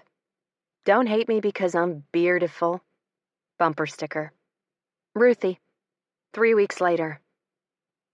SEAL Team 11 has been missing for 3 weeks now, with no bodies or demands from Iran. From what we've been able to tell, the negotiation for the Speaker of the House's ex-wife, Dorinda Reed, was not successful. I closed my eyes as I listened to the world of SEAL Team 11 from the reporter on CNN's mouth. How I knew that was Sterling's team, I didn't know. I didn't have any confirmation. It was only a hunch. Because after I got over my pity party, I knew that he wouldn't have left unless he absolutely had to. I also knew, by way of Sawyer asking her husband, that Sterling hadn't been seen at the club either. And he wouldn't have just left Cormac and Garrison, nor the club. Which meant he didn't leave me. But I wasn't happy about hearing that, because it meant I was hearing what I was hearing from the stupid blonde reporter's mouth and seeing a fiery wreckage where some Fleabag motel used to be. No names have been released by the Pentagon as of yet, but we expect it to be only a matter of time before the president holds a press conference releasing the information on the 8-man team. Oh no, I moaned. Oh no. It was later that night that I stupidly sent the text message. It was short and sweet, but it relayed every bit of emotion I felt. Ruthie, you owe me a date, or was what you said all for show? There was no reply. 3 weeks later. The Pentagon still refuses to give out the names of SEAL Team 11. They're still convinced of the safety of this team, even though all evidence shows to the contrary. I'd been torturing myself by watching CNN for going on 6 weeks now. When I wasn't working at the bar, the news was on. Dane absolutely hated watching the news, but when I reacted rather flamboyantly when he tried to change it the first time I watched it at work, he stopped complaining or trying. I couldn't really tell you why I was watching the news. Most of the time, they didn't even cover SEAL Team 11's disappearance. As the weeks had passed, slowly, the new news started to cover up the old. Now they were playing the same story of a man who tried to kill his wife over and over again. They were dissecting his motives, as well as his past life. At night, though, when my favorite reporter came on, was when I got the real information. It seemed that the show's host and reporter, Gordon Matthews, cared about his country and those that protected it.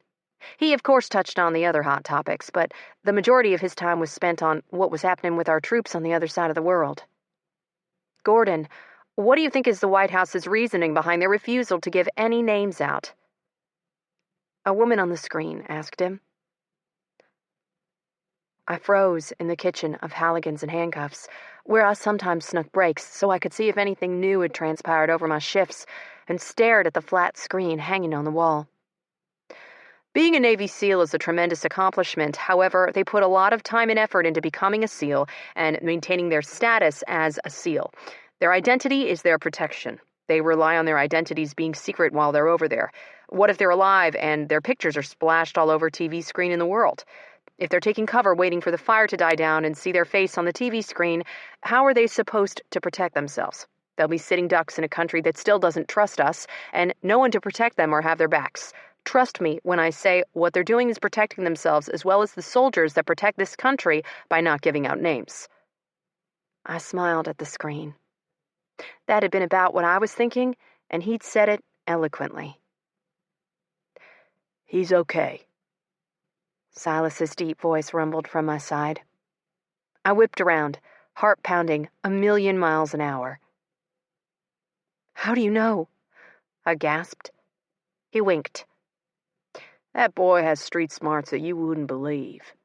Met him when he was 18, and a thief who thought I was trying to steal his dinner. Trust me when I say that he's alive. They wouldn't be stalling for time if they didn't think the same. I went back to work, but Silas's words stayed in the front of my mind. He just had to be okay.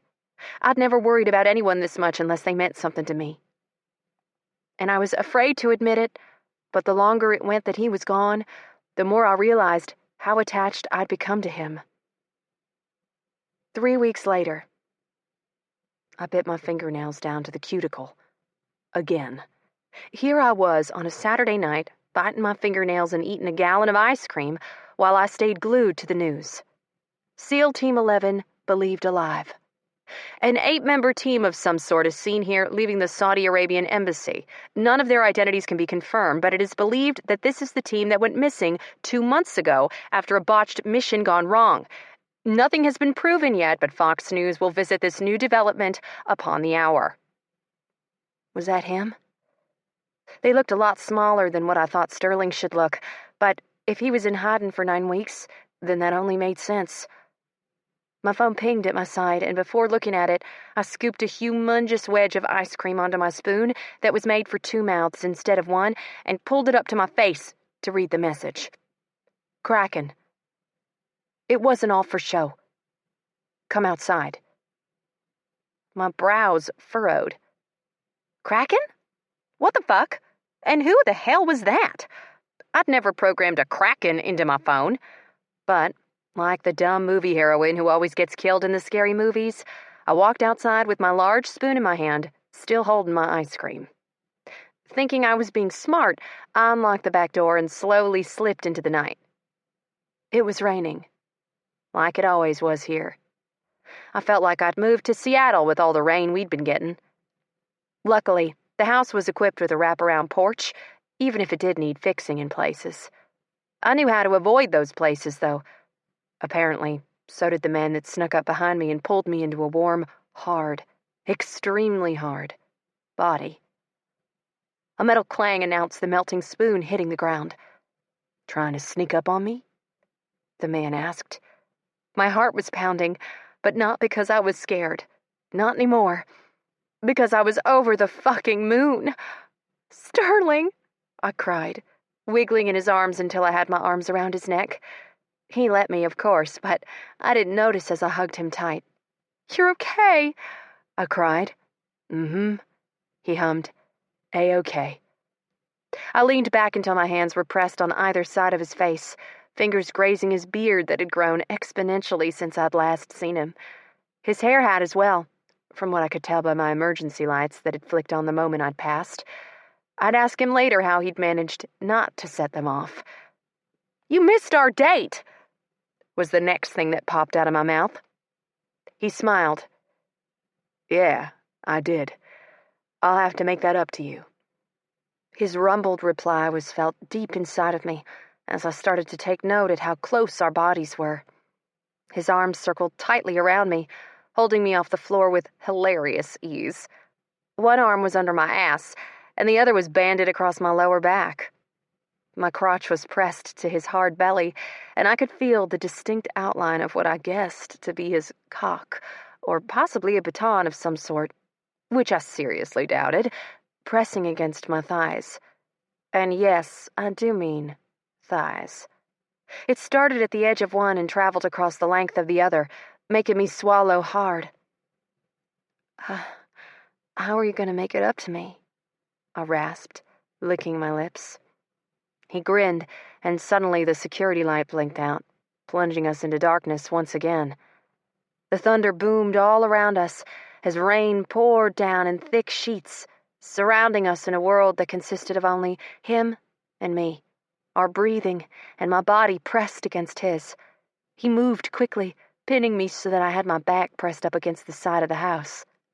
I gasped, instinctually opening my legs to allow him to move in between them.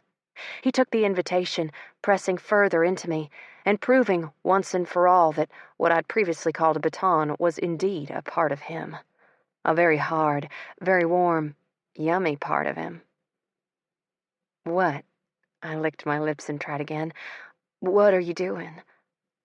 He pressed more weight onto me, hitching me up higher, so I wasn't against his happy place anymore. "I don't know." His head fell forward until it was resting on my collarbone, and I knew then that he really didn't know. And he wasn't okay. I placed my hand on both of his shoulders, moving them up over the column of his neck until they came to rest on his cheeks. "Sterling?" I asked. He tilted his head back, and the movement somehow flipped the switch for the motion-detected floodlight once again. It turned on, and the light displayed actual pain on Sterling's face. "Are you okay?" I whispered. "I shouldn't be here." He grimaced and started to let me go, but I knew if he let me go, he'd leave, and I really didn't want him to leave. I was happy that he'd come, happy that I was one of the first places he came once he'd gotten back home. I wrapped my arms around his neck, sank my mouth down to his, and planted a kiss on his lips. The move made him still, and then suddenly I was being divested of my pants. Roughly. "Sterling," I gasped, but I didn't make him stop. It wasn't a gasp of disapproval, but a sincere gasp of surprise at the movement. And in no way, shape, or form was it a denial of what I knew he was about to do. And I'd never wanted anything more in my life.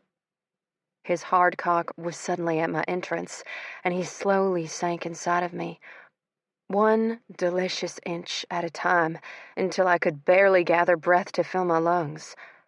I couldn't tell you whether it was due to the fact that he was big, or the fact that I was just that rusty at sex, but I felt like he was splitting me in two. He didn't even let me complain, only started to fuck me with hard, powerful strokes. It started out as slightly painful, but the desperation in his thrusts, as well as the need inside me, paired with the overall excitement that he was here, alive, and in my arms, made me a slow burn start to build in my core. I knew he should be wearing a condom, which was okay in a sense. I was on the pill. We just hadn't had the discussion about it yet. But I knew he was as healthy as I was. I also knew that if he'd pulled out right then, that I might have become physically violent. Lucky for him, he didn't stop, only revved up even more when he felt my pussy start to pulse around him, signaling my impending release. "Sterling," I moaned loudly. "Oh, my fuck! Oh, God!"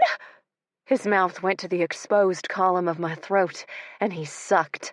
Hard. I had never had a hickey before, but I knew I would this time. And I didn't care at all.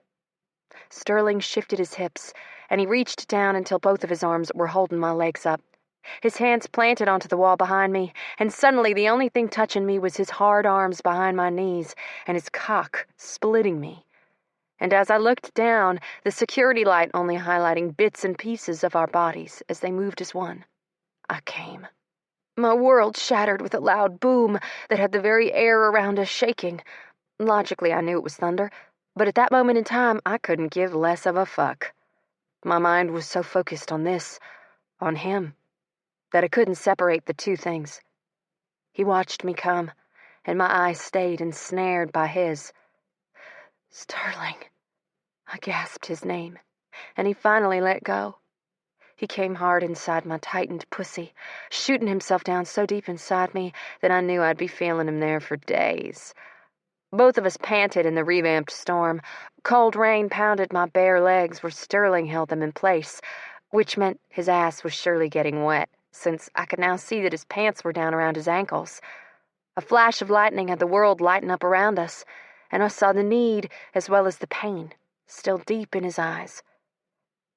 "You want to come inside?" I asked him softly. He nodded, but didn't say anything, only dropping my knees one by one until I rested on tippy toes. His cock was still buried deep inside of me, and hadn't gone down one single bit since he'd come. In fact, he was still pulsing hard inside of me with the beat of his heart. The new position, with my legs down, let his hard cock rest deliciously against my clit. And each beat of his heart, pulse of his dick, had me nearly clenching in anticipation. "I need you again," he whispered roughly. I nodded. "Okay." This time was slower, much slower. He pulled out and bent me forward on my porch railing. I had an irrational thought of being excited that we were doing it in such a public place, but realistically I knew that no one could see us. Not with the way the rain was pouring down.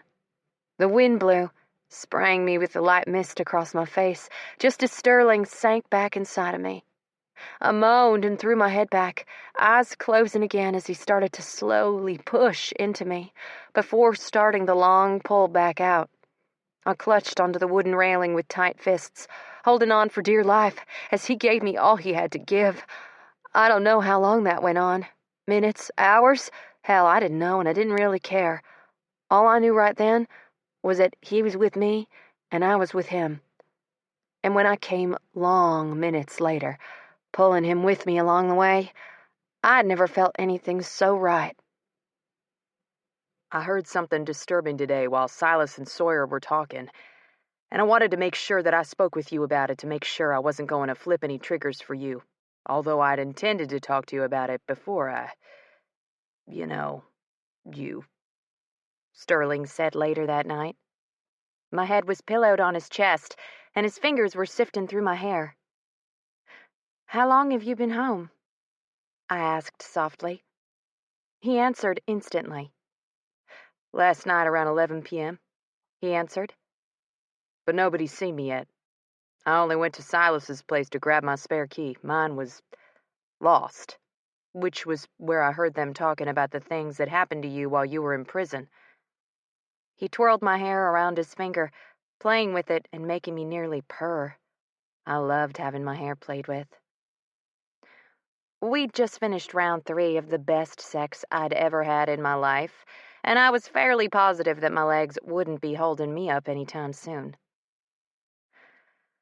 "I was never raped, even though Sawyer thinks otherwise," I told him on a sigh.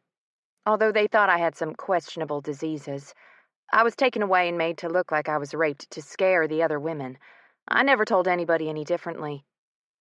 Maybe I should have, but it kept me safe, kept Sawyer safe. I could hear his mind racing, wondering if I actually had any questionable diseases or not. "I don't have any," I said instantly. "They checked that almost monthly, and I had my own tests the moment I escaped that place. And I haven't had sex with anyone in well over 10 years. "That's good to know, honey, although it wasn't the question on my mind," he rumbled. His chest rattled with each word he spoke, and my free hand that wasn't supporting my head started to run through the hair on his chest, teasing its way down to tangle in the hair surrounding his groin. "Then what was?" I asked softly. His penis started to stir when my hands played with the hair, but he didn't act on it, leaving me to play with him as he spoke. "The question on my mind was whether they'd even tried, and how many times they tried before you had to make up a god-awful lie like that to keep from being raped," he mumbled. I winced. My mind had automatically gone to the worst possible scenario he could be thinking. I should have known he'd never think badly about me. "They tried. The men guards think we've been put in the cages for their pleasure, at least with some of them. They tried with Sawyer as well, but the two of us stuck together, found a way to make it work. I can't say it was a fun 8 years in there, but it was definitely bearable," I told him. "It could have been way worse." He didn't say anything to that, and I imagined he wasn't very happy with that admission. "If they weren't all in jail, I'd kill them," he said roughly. I knew he would, too. Sterling was the protector. He wanted to make sure everyone was taken care of before himself. Something that I'd witnessed quite a few times since I'd been released from prison. "They're in jail. And Silas did kill the one that was the ringleader." I shuddered. I'd seen pictures because I'd asked Silas to show them to me. I wanted to know that he was dead. I was tired of living my life scared. My entire existence was spent wondering. My whole life was based on a question even before prison. Would I be able to eat today? Would I ever find a home to live in? Would I graduate college? Would I be alive when I saw 22? Would Bender hurt our child? How would I get away from him if he did hurt us? Then, I'd gone to jail, accused of killing my husband. Not for my protection, but for vengeance. And it had sucked. And the questions started anew, only they kept getting worse and worse. Then I got out, and I met Silas and Sterling. And I realized that maybe, just maybe, life wasn't so bad. Then Sterling disappeared, and I was left thinking about a man that I didn't have any attachment to, other than a few emotional strings. Strings that held captive as I waited 9 weeks for him to get home, to hear word that he was even alive. And he was finally here. What happened over there? I asked softly. He shook his head. I can't really talk about it. Can you tell me anything? I asked. A little bit, he answered, sitting up until his back was against my headboard. My hand that had been playing with his belly hair fell free from him, and he pulled the sheet up until it was resting lightly over both legs, covering the goods. His eyes stared blankly forward as he said, You know I'm an active member of SEAL Team 11, right? I nodded. I assumed. Yeah, the whole country will know about the SEAL team now that we're home. But we were called to perform a mission that wasn't well thought out in the least, and we nearly died because of it, he explained. Did your whole team survive? I asked. He nodded. Yeah, not with any help from Uncle Sam, though. We had to do it all on our own, cross into 2 countries before we were able to get out safely. He answered. Wow, I whispered. Did you get hurt? I knew he was hurt. I could tell because he couldn't quite hide the winces each time I pressed too hard on his right shoulder. I'd yet to see his back, but I knew he had some type of something there. I felt something on the back of his right shoulder, but the moment I started to turn to look at it, he distracted me with round 3. It had been a rather thorough distraction, too. Now, though, I wouldn't be so easily deterred. So what now? I asked softly, sitting up until I was cross-legged in the bed. He shook his head. Keep working. One bad mission won't stop us. The only one that will stop us will be the ones that kill us. I tried not to let that sink in too deep. The thought of him being killed while on a mission scared the crap out of me. Not that I had any right to demand he be careful. It slipped out of my mouth nonetheless. You need to be careful, Sterling. You have a lot of people that would miss you if you were gone. Silas didn't actually express being worried, but he always had the news on every time I saw him. I whispered, picking at the invisible lint on the sheet. What about you? He asked. I blinked, looking up at him. What about me? He smiled, his beautiful eyes full of mirth now instead of pain. Will you miss me? He asked. Would I miss you? Yes. Will I miss you? No, because you're not going anywhere. I answered. He grinned, and I realized he was happy with that answer. Really happy. So, about that date. I shook my head. I need to go to sleep. I have to work in the morning. He moved quickly. 1 second I was staring at his throat, admiring his jaw and mouth, and the next he was pinning me to the bed, his hard cock pressing into my exposed sex. Only the sheet was between us, and it wasn't much of a barrier for the beast he had between his legs. Colin's sick, he said, his mouth only a whisper away from my own. I shook my head. I can't. I'm opening tomorrow. He looked at the clock at my bedside, and then back to me. What time do you have to be there? He countered. I looked at the clock myself and winced. In about 2 hours, I answered. His brows rose. And what exactly do you do when you get there that early? He asked. I trailed off. He tickled me and I squealed. Stop! Hug! I screamed and laughed. What I meant, he said, removing his fingers, was what do you do once you get there? Are you busy? I shook my head. No. Why? You up for some company? He wondered. I nodded. Yeah, I could do some company. He laughed. You already did the company. More than once. I reached forward and grasped his nipple between two fingers and twisted slightly. He shot off me like a rocket, laughing the whole way. Let's go get breakfast and have that date, he answered, pulling up his pants that I hadn't seen him step into. I blinked. Me going to work doesn't count as a date, I told him. He smiled. Yeah, but I just gotta make sure you don't get lost when our date finally does happen, so I'll be sticking close, he informed me, picking up my pants I'd had on outside when he texted me. Which reminded me, why are you programmed as Kraken in my phone? I asked. He grinned.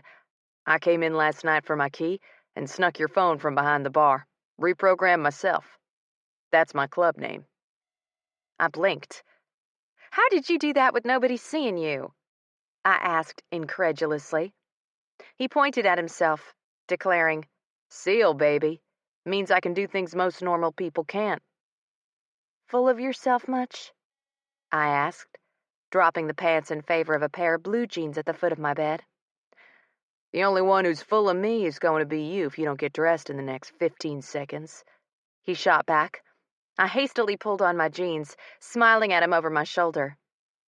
Got it. Chapter 6. Sometimes I want to rub Sterling's beard like my lucky rabbit's foot. Ruthie's secret thoughts. Sterling. This isn't safe at all, I muttered to myself as I took in the darkened gas station. I'd seen it in passing at night, but never really connected it with Ruthie working.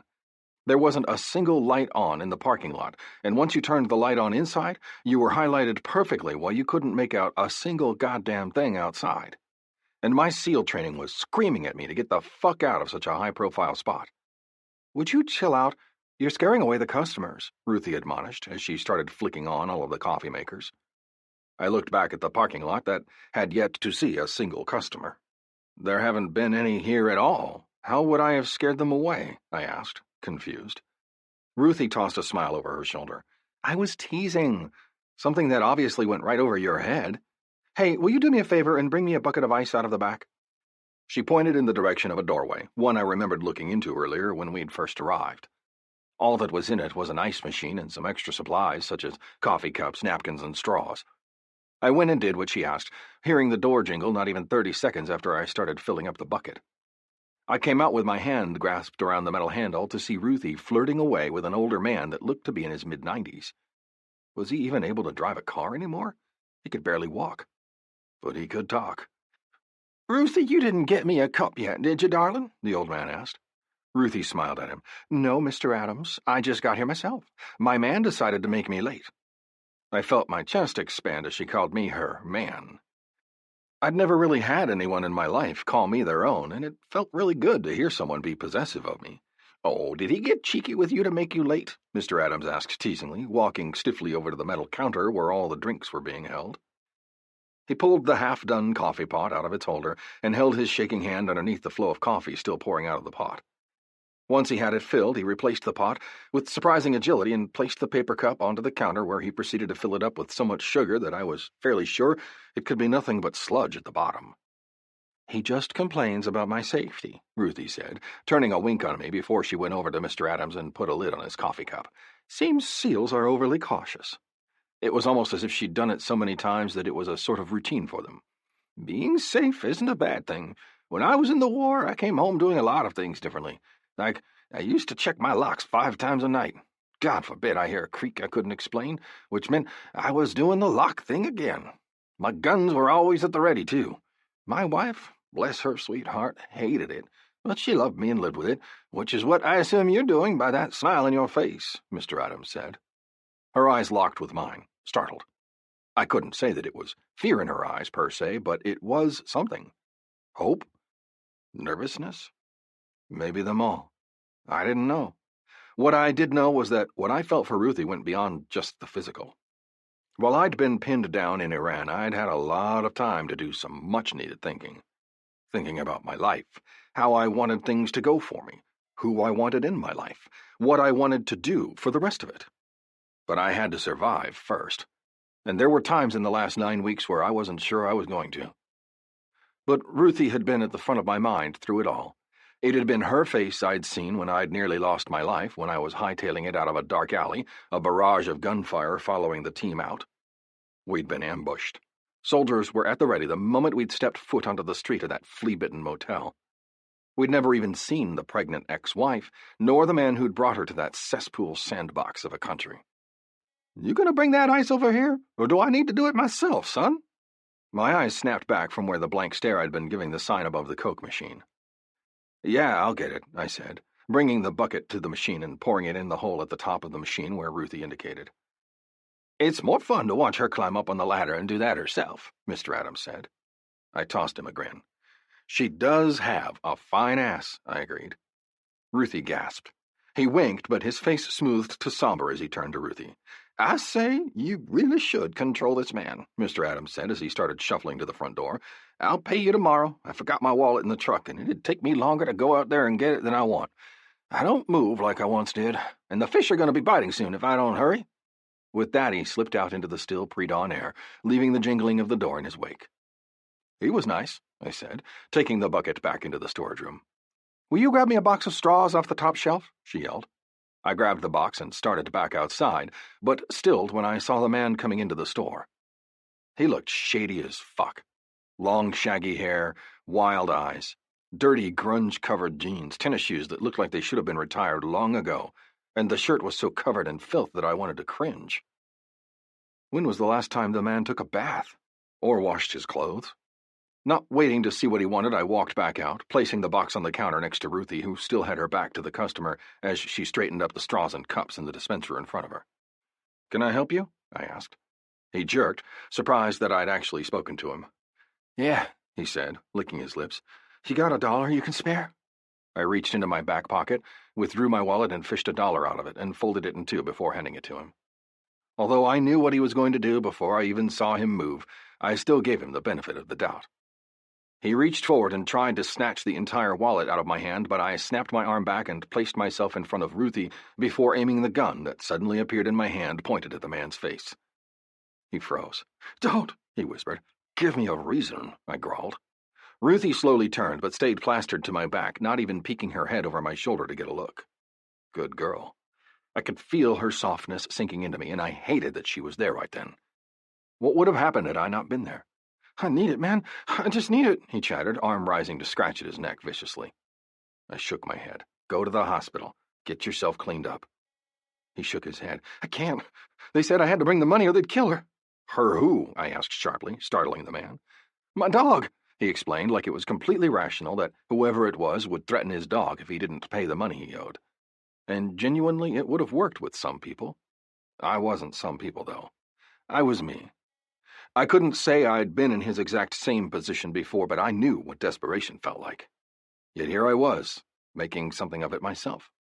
The man standing in front of me probably had some of the same possibilities that I had, yet he'd chosen a different path in life. "Get out of here," I barked, holstering my gun. He ran, not looking back, and I felt Ruthie finally settle at my back. "Shit," she whispered. "He's never done that before." I blinked and moved until I could look out the doors. It was finally lightening up outside, which meant I could see that the man had run. He was no longer in the parking lot, but what she'd just said didn't make my heart rate decrease any. "He's never done that before?" I asked for clarification. She shook her head. "Normally, I just give him the $1 and he leaves." I gritted my teeth and walked closer to her. "Does your boss know this man?" She shrugged. "I don't know. He's the one who opens when I'm not, so I only assume he does."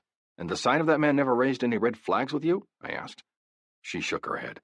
"He's just down on his luck." "Really down on his luck," I muttered to myself, pulling my phone out of my pocket. "What are you doing?" she asked in surprise. "Calling the police.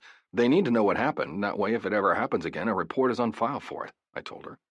She rolled her eyes. "I already said he's harmless." "I don't care if he's harmless as you say he is. Just make sure you always keep your distance from him, and stop being so trusting. Everyone has a past, and I saw the violence in his eyes. He was desperate today. What do you think will happen if 3 days pass and he still doesn't have what he wants?" I asked her. She pursed her lips. "I don't know." I studied her face for a long moment before I said, "He'll come back. He knows you'll give him money. Next time he'll be smarter about who he comes in here with, too." She nodded. "I'll be careful. Dane said something about allowing us to carry a shotgun under the counter. Maybe it'd be a good thing to start that." I gave her a raised brow. "Do you know how to shoot a shotgun?" She shook her head. "No, but don't you just point and shoot?" I shook my head. I mean, really, was the owner just going to say, "Here's a gun, shoot anyone that you feel needs to be shot"? "Before you tell him that, I'll take you out to the range and teach you. When do you open next?" I asked. She closed her eyes and tilted her head slightly. "I'm not allowed to own a gun." I stopped to think about that for a moment. Of course she wouldn't be able to. Do you mind telling me how you killed him?" I asked, leaning my ass against the counter. It had been weighing on my mind. Not the fact that she'd killed him, but the fact that she'd had to kill him. What had happened that she needed to resort to those kinds of measures? All I'd been able to gather from Silas was that she'd been abused and scared for her life. I had no details on the rest. She looked down at her hands where they were buried in the box full of straws, and closed her eyes like she'd wanted to do anything but explain. But she did, and I was never more proud of her than I was at that moment. "I met Bender when I was in college. He had gone to the same high school as Lily and I, and we had unknowingly followed him to Louisiana. I had never really noticed him until college, though. I had a crush on him from the moment I saw him, but his eyes were all for Lily, my best friend," she told me. "But when he saw that Lily had the hots for Dante, his best friend, he slept with me to try to make her jealous. Me, being the naive girl that I was, had no clue that had been why he'd done it. I was only happy to be noticed. So we got together that night, and weeks later, with nothing from him, I found out I was pregnant." She smashed the straws into the holder and turned around, thrusting her fingers into her hair. "I told him what happened, and he acted like I was a piece of lint to be picked off his shirt. Gave me a 'that sucks' and went on about his business. But my pregnancy had been difficult, and bills started piling up." She shook her head. "I don't really know how it happened, but his parents somehow found out and forced him to marry me. Something else I didn't know at the time." Her head hung. "I was so happy not to be alone through that I jumped at the chance." She started, lurched forward, and folded the box closed, needing something to do with her hands, as she said, "We married, but he was abusive. Resented everything about me that he could. At first it was all just verbal attacks, but they slowly morphed into physical attacks when I was 5 months pregnant. It was bad. He was 6'5" and over 300 pounds, was a star athlete at ULM, played in 3 sports, and he was so muscular." She rested both hands on the top of the box, and I finally couldn't take it anymore. I moved forward and gathered her into my arms. "Yeah?" I asked. She felt tiny in my arms. I wasn't that big, only 6'3" and 230 pounds, but the sound of the man she'd once been wed to sounded massive. He'd dwarf her 5'2" frame. And imagining hitting this woman with any force whatsoever made rage pour into my gut. My mind drifted back to memories of my mother with each man she used to pick up on any given day. Though a few of them weren't what I would call abusive, the vast majority of them were. Seriously. Although, if there was one thing I could say about my mother, she always protected me. Even when she gave me up for adoption at 13, she was protecting me. Which had made the entire thing hurt even worse, knowing that she hadn't wanted to give me up. But she'd fallen in with a bad crowd and couldn't see a way out. So she'd had a friend drop me off at a fire station.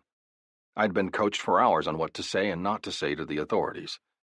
It helped that I looked a lot younger than I actually was. So I was put into the foster system and haven't seen my mother since that day 14 years before. Not that I hadn't tried to look for her. I'd looked a lot. It was just that wherever she was at, she had protection now. The little bit I'd gathered on her whereabouts indicated protection and not danger. So I'd let her be, even though it broke my heart to do so. When I was around 8 months pregnant, Bender beat me so badly that I couldn't not go to the hospital. I had to make sure my baby was all right. And when I got there, they told me that my baby had suffered multiple traumas and was no longer alive," she choked. I snapped back out of my own head with a jarring yank, and I was just as mad now as I'd been earlier.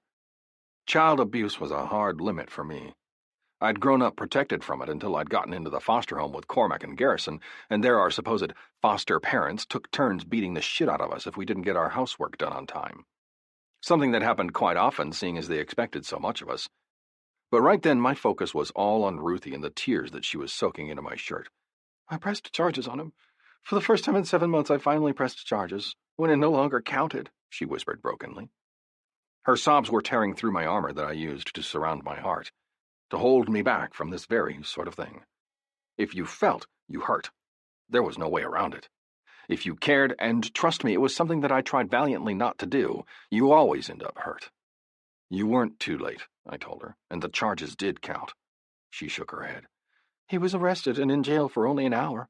An hour, Sterling, she rasped, and I knew the moment he came up on the man that was changing our locks that he wasn't going to stop. He didn't care. He felt like I was the reason for his bad luck, that I was the reason he didn't get Lily like he wanted. I held her tighter, knowing where this was going before the words even left her lips. He slapped me in passing, knocking me down, and then went right into the bathroom. So I went into the bedroom that we shared, where I slept next to him night after night, scared as hell, but knowing he'd accept nothing less from me, and picked up the gun he liked to wave in my face when he was feeling particularly feisty, she choked. And the moment he started to pee, I shot him, in the heart, because I knew if I didn't, he'd kill me. I ran my beard along her face, trying to help the emotions I knew were barreling away inside her. I don't think I would have done a damn thing differently, I whispered. Not a single damn thing. Hell, I was in an abusive situation for some of the most pivotal years of my life. I got away from it the moment I could safely do so. I could have told somebody, but I didn't. Why? I couldn't really tell you. When you're in a situation like that, you don't see things the same as you do once you're free and clear of it. You see them with these glasses on. It's like you're aware that what's going on is bad, but you don't think you can get away. And in Ruthie's situation, she knew that once she reported what was going on to the authorities, something would happen to her. So she'd taken precautions. Not everyone reaches that point. I never reached that point. But Ruthie lost something that I'd never had. A child that she'd loved with all of her heart. And who wouldn't react the way Ruthie had? "What are you doing to my employee?" a man barked. I looked up to see the owner of the place there, staring at Ruthie in horror, looking like he was about to do violence against me on her behalf. "Dane, this is Sterling. You know him," she said in exasperation. Dane's eyes narrowed. "Is this the boy that you kept making me watch the news for?" he grumbled, crossing his beefy arms over his chest. She nodded, biting her lip and glaring quickly at me before turning back to Dane. "Yeah, this is him. He's okay, though," she told Dane. "I can see that. Very healthy," he said, looking pointedly at my crotch.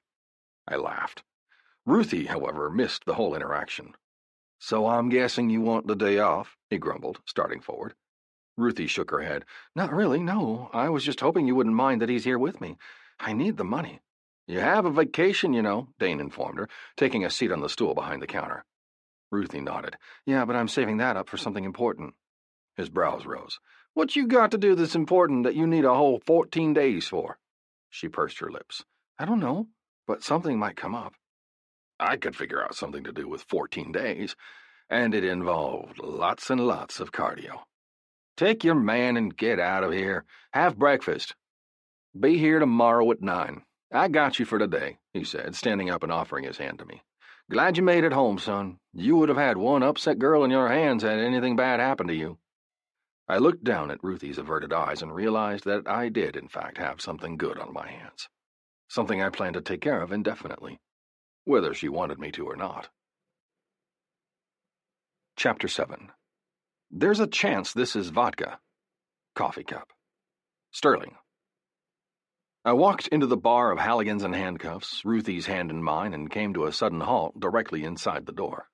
"What?" I asked the men, standing there like they'd seen a ghost. Kettle, Silas, Torin, Loki, Trance, Sebastian, and Dixie were all standing there by the bar, frozen to the spot and staring at me. Then my brothers surrounded me. The men I counted as men of my blood even when they weren't.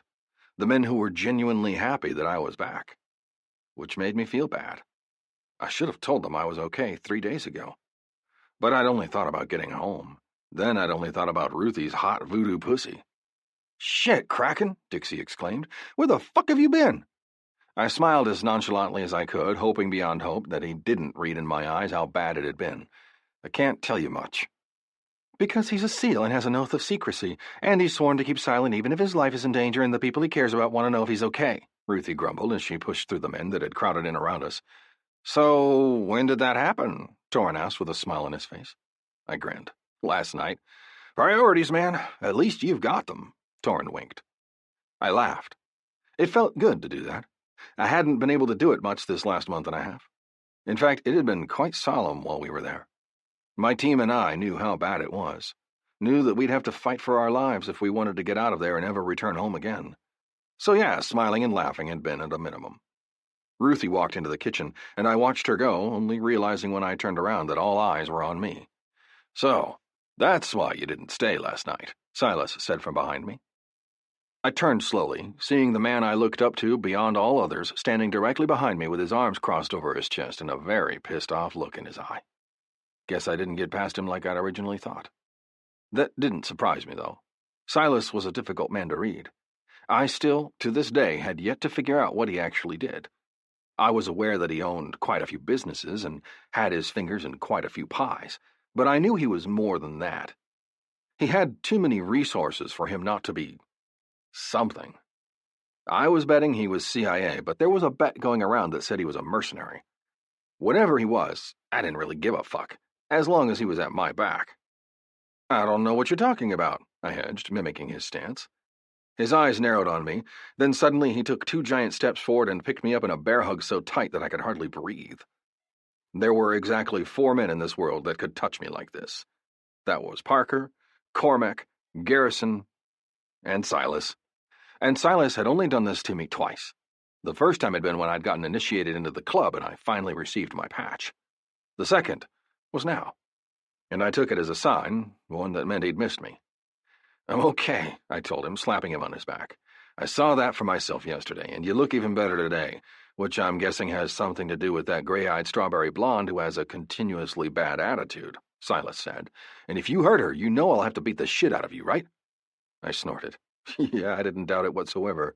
I knew for a fact that he'd be carrying out any and all punishments if I hurt his wife's best friend, and I respected him for it. Ruthie needed someone like Silas on her side, and I was glad she had it. "I know," I nodded, "and you have my permission if I do." He slapped his hand down a little harder than he needed to against my shoulder and stepped back. "How about a round of shots as a celebration for making it home?" I grinned. "Sounds like a motherfucking plan." Silas nodded, but gestured to a room at my back. "We'll do it in church," he said. "I have some things I want you to know." I narrowed my eyes at him. What did he have to say that he wanted us to go to a place that was sacred to the Dixie Wardens? Was something wrong? Had something happened while I was away? Ruthie. I poured 10 more shots and placed them each on a simple black tray. When I'd first started out at Halligan's and Handcuffs, I'd been a complete novice when it came to drinks. Now, long months later, I could practically recite each drink's alcohol content and exactly what it took to make it. For instance, I knew that a Sex on the Beach was made of 1.5 ounces of vodka, half an ounce of peach schnapps, 2 ounces of cranberry juice, and 2 ounces of orange juice. If you'd asked me what ingredients had been in that when I'd started, I'd have blushed like a goddamned virgin, then stammered my way into ordering you a cocktail that I couldn't even say the name of to the bartender on duty. Now, though, as the pretty brunette with pale blue eyes snottily said, "You do know what that is, don't you? Or have you never experienced something that amazing before?" Then she'd proceeded to laugh in my face and to turn to hang all over the man that had been in my bed only hours before, making me scream his name. "Be nice, naughty," Sterling reprimanded gently. My eyes nearly crossed as I turned on my heels and ordered a Sex on the Beach from Xander Cole, our haughty firefighter bartender for the night. Xander was new, having joined the fire department straight out of college. He looked like a wide-eyed flower child, with his long blonde hair, blasé attitude, and smile that he gave damn near everyone. Only it seemed to widen ever so slightly when I was near. And when I ordered the drink, he blushed scarlet, but nonetheless made the drink for me. I glanced up when I heard Sterling laugh. I was so mad that I could spit nails. He'd been my Sterling only hours before, but when he'd gotten here and his brothers, as he called them, surrounded him, he'd completely done a 180. They disappeared for well over an hour, and the minute he got back, he started sucking back shots like they were water. He was on his 8th, yes, I'd counted, shot. "Here you go," Xander said. "One Sex on the Beach." Giving Xander a smile, I grabbed the stupid cocktail glass from the bar counter and started to walk in the direction of Sterling. Audie, or Naughty, as Sterling had been calling her all night, took the drink I'd set down in front of her, and took a long swallow, pulling the straw out with her teeth in an erotic gesture. I wanted to claw her eyes out, but the worst thing was the way Sterling wasn't even acknowledging me. And as I tried yet again to catch Sterling's eye, I realized that I wasn't going to.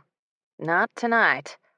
Sighing in frustration at Sterling and his ability to ignore everything about me, I finally decided that maybe it was a good time to go ahead and leave for the night. My shift had ended over 20 minutes ago, but I'd stayed since the bar apparently wasn't closing at its usual time. But the longer I stayed watching Audie drape herself over Sterling and Sterling not push her away, I realized that just maybe I'd made a mistake. Maybe I should leave after all. Maybe this could be something we'd be able to talk about tomorrow. I could only hope that Sterling was aware of the woman that was trying to do just about anything to get his attention. And I also hoped that he was faithful. Not that I'd asked him to be. We hadn't done that much talking when we were together this past night. Yet, I'd thought a lot into it. Maybe what was on his mind about us was something totally different than what I saw. Walking back to the bar, I handed my tips and receipts to Silas, who was standing at the end of the bar. He had a bottle of Zagenbach in his hand, and he was staring out at his establishment with a sense of accomplishment and satisfaction covering his face. "I'm cashing out," I told him. He took my apron and nodded. "Mind if I get it back to you in the morning?" I shook my head. "No, that's fine. I'll get it tomorrow after my shift at the gas station." He nodded. "Going home?" I nodded. "Yeah, I have to be up early tomorrow. I have a lunch date." He smiled. "Sawyer told me you and Lily were having lunch." I nodded. "Yeah, I seem to have created a monster friendship with the three of us." He laughed. "Well, I appreciate you bringing her into the fold. Seeing her so happy makes me happy." I grinned. "Later, Gator." "After a while, Crocodile." With that parting greeting, I headed out to my car, sighing heavily when I realized I didn't bring it. Motherfucker! I started walking home, but ended up catching a ride with Mr. Adams, of all people. Why he was out so early/late in the day, I didn't know, but I was grateful. "You should be walking home in the dark, girl," Mr. Adams said reproachfully. I shrugged. "Forgot my car today," I said. "How do you forget your car?" his old, grizzled voice asked with amusement. I shrugged. "I don't want to talk about it. How about that?" He nodded. "Fair enough. But next time just say that instead of lying. Because it sounds like you're a shit liar, and there's no point in even trying to lie if you suck that bad." "Yes, sir," I said. "Why are you out so late?" "It's early, not late, and I'm going to my fishing hole," he answered. I looked at the clock that now read 3:03 a.m. "This early?" I asked incredulously. He nodded. "Gotta go seine for some bait fish. Then I'm heading out on my boat to catch Big Blue." "Who's Big Blue?" I asked. "And what's a seine?" He smiled at me. "You seine for bait fish by using a huge throw net. As for blues, they're catfish, darling. Ain't you ever heard of 'em called blues?" he asked. I shook my head. "I've never been fishing before. In fact, I've never even had the desire to fish." He gave me a raised brow. "Oh, really? Well, it's said that you should give everything a try once. You never know if you'll like it," he said. I shrugged. "I don't have anyone to go fishing with. I've spent my entire life inside. I wouldn't know the first thing about fishing." "Ask that man of yours. I'm sure he knows how," Mr. Adams said. Pain shot through my chest as I thought about that man of mine. "I'm mad at him. Let's not talk about him right now," I said, hoping to change the subject. Mr. Adams laughed. "What did he do?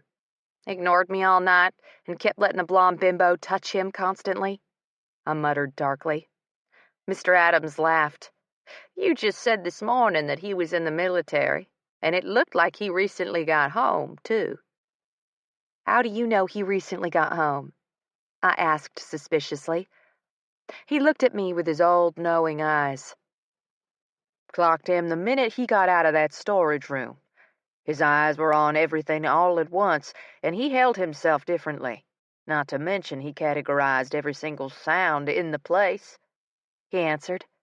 When the ice machine kicked on in the back of the store, his eyes flashed there. Then you made a loud screeching sound as you drug the box of straws over the counter, causing him to flinch and look at you. His eyes kept bobbing back and forth to the door, to you, to me. Those actions only speak of a man that had to have those reactions to stay alive. I shrugged. And what's that got to do with anything I said? He gave me a droll look. It may or may not have anything to do with it.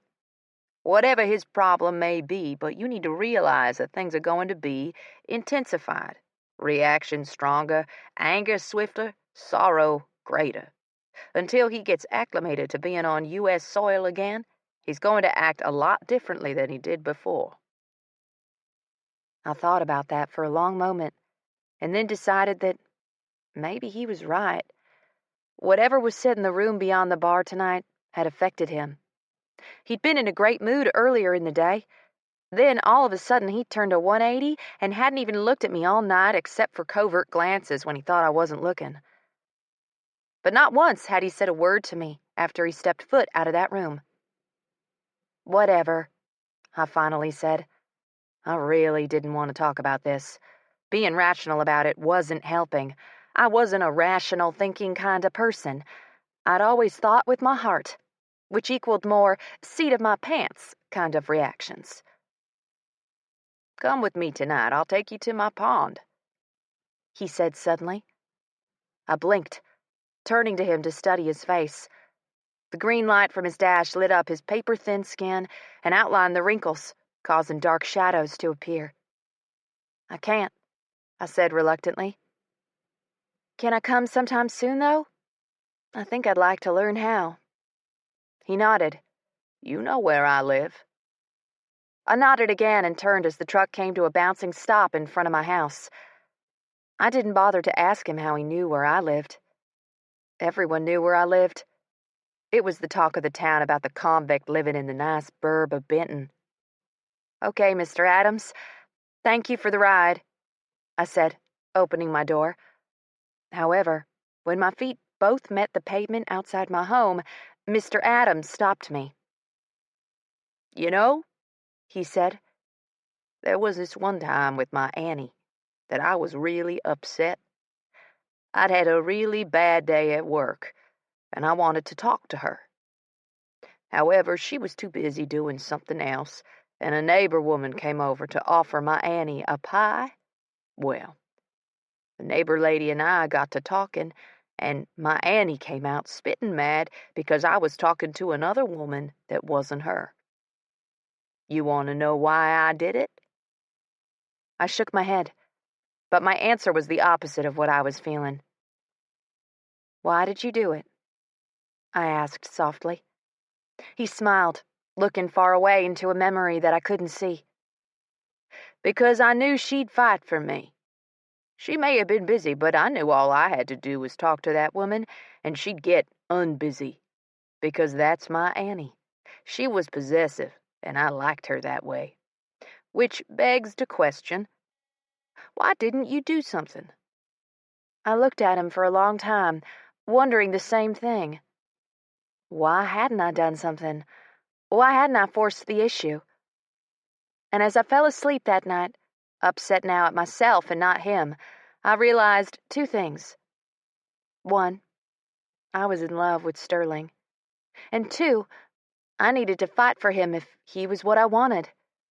Because he deserved to be fought for. Chapter 8. Be patriotic. Show your boobies to a veteran. T-shirt. Ruthie. I walked out on my front porch the next morning, hoping beyond hope that my newspaper was there, and was startled to see a man on my porch reading it. Thanks for getting it, I said, yanking the offending paper out of his hand and going back inside. My paper was stolen from my front lawn 4 out of 7 days a week, and I was just happy that it was there. What I wasn't happy with was Sterling being on my front porch. I'd had time to reconnect with my anger after I'd called him 3 times this morning. I would have slammed the door, but Sterling's body was just suddenly there. "Get out," I said as I continued walking, smoothing the paper back in its original folded position before laying it on the kitchen table next to my coffee. I sat down and arranged myself, picking up my Pop-Tart and taking a bite as I started to scan the first page. I loved reading the paper. It was so nice to know what was going on around me, something I'd become used to in the months since I'd been released from prison. "I forgot my phone at home, and you weren't answering your door. Where were you?" he asked me. I looked up from my paper with half my Pop-Tart remaining. "I was out in the backyard tending my garden," I informed him. He nodded. "I've been sitting on the porch for 2 hours now. Wish I would have known you were out back the whole time." I sighed. "I was trying to be mad at you," I told him. His brows rose. "Why?" he asked, genuinely confused. "Because of that girl, Audie, hanging over you all night last night," I said. His head tilted sideways. "I don't remember anybody named Audie," he finally answered. I raised a brow. "Yeah, that makes sense. You were drunk off your ass, though." He shrugged.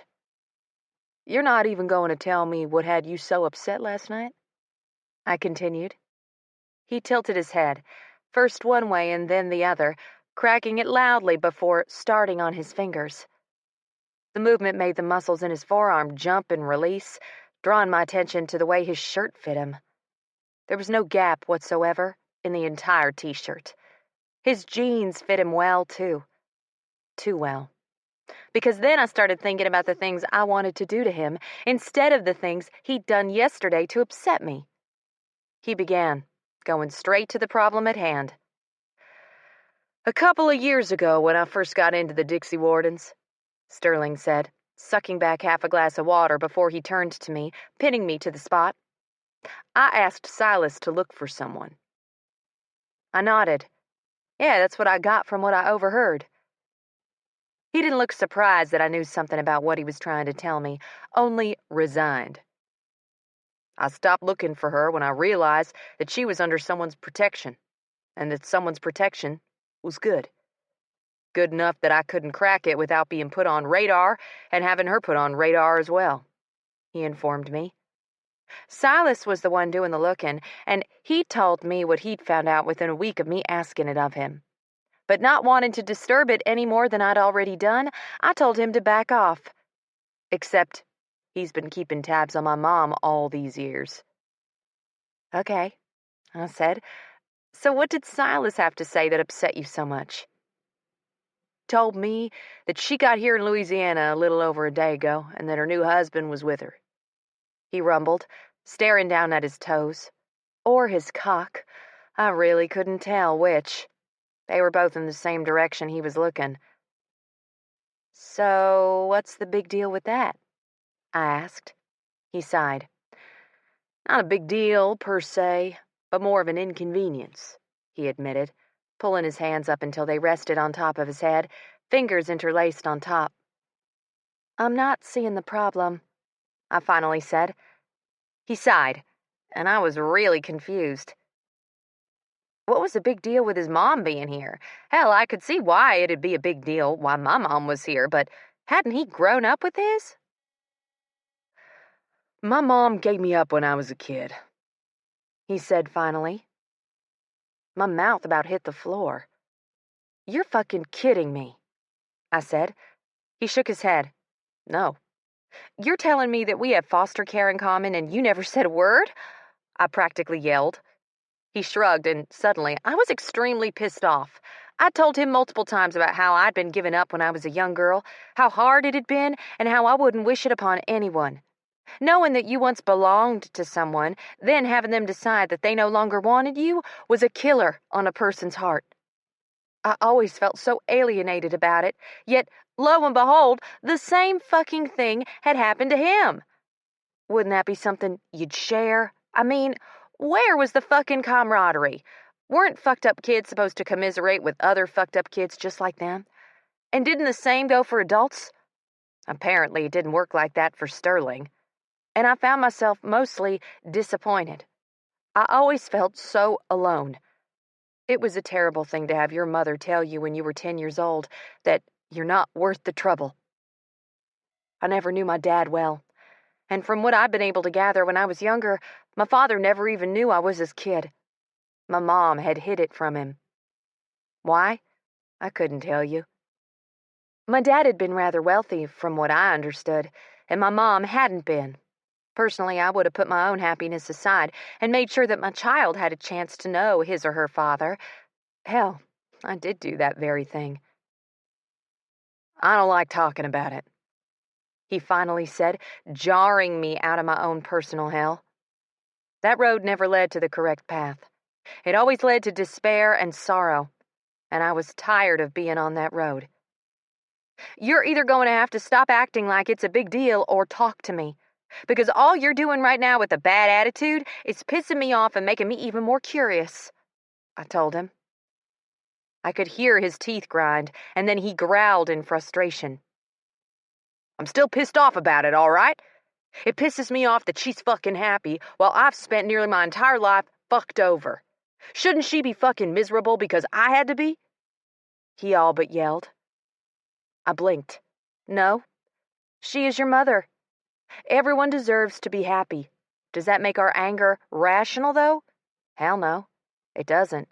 That's what a human being does. Our emotions control us, which was why I killed my husband for killing my daughter, then had to spend nearly 9 years in prison, I told him. He didn't laugh like I'd intended. Your husband deserved to die, he informed me. I still can't believe you had to serve any time at all. I shrugged. It was worth it. Did that make me a bad person, wanting my husband dead for what he did to me, to our unborn baby? Because if it did, I didn't really care. I could still feel a hole in my heart, still feel how much it hurt to see other people having babies left and right. I've been looking for my father for a long time myself, but I don't have resources like you do, I told him. He blinked. Why are you looking for your father?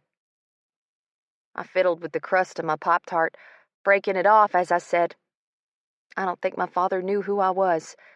He was always so nice to me when he saw my mom, but he never knew who I was to him. I don't know if he'd even care to know me now, after what I did, which is why I haven't gone further than just doing my own searches on the internet. I don't know why you think you did something wrong. Do you know how many times I thought about killing the people who beat on my mom? Or even my foster parents? It was the worst existence anybody could think of for a kid. I daydreamed about ways to kill them and make it look like an accident. He told me, crossing his arms over his chest. You were a kid, I told him. He shrugged. So fucking what? I was 18 when I left that place, and I still wish they'd be hit by a car and killed on their way home to drop me off at the airport. I smothered a laugh. One day, you'll have to give me more information on what they did to you, but right now, we need to discuss what the big deal about your mom being in the same city as you. I told him. What's it matter if she does know? Don't you think she'll want to see you? He said something so softly that I had to move closer and ask him to repeat himself. I said I don't want her to be disappointed in me, how I've lived my life. He answered roughly. I glanced at the ceiling to make sure the roof wasn't caving in. Had I heard him right? Sterling, I started. You're in the Navy. You're a freaking SEAL. You're a mother-loving hero. Why wouldn't she be proud of you? He shrugged, and I finally saw the vulnerability in his actions. His words. Honey, she'll love you, I told him. And if she didn't, I'd kill her. What was another 10 years? Okay, maybe it wouldn't be just 10 years this time. Second offenses usually weren't looked upon too openly. Maybe I'd just beat her up, kick her ass some, and let her know what she'd lost by acting like an ass and not loving her son like he deserved. Then again, I kind of felt that way about her already. I would have gone through hell to keep my child, which, in essence, might have been what she'd done to keep him safe. Shit, now I couldn't be mad at her. "What's that look on your face for?" Sterling asked suspiciously. I shrugged, moving from my seat and walking to him.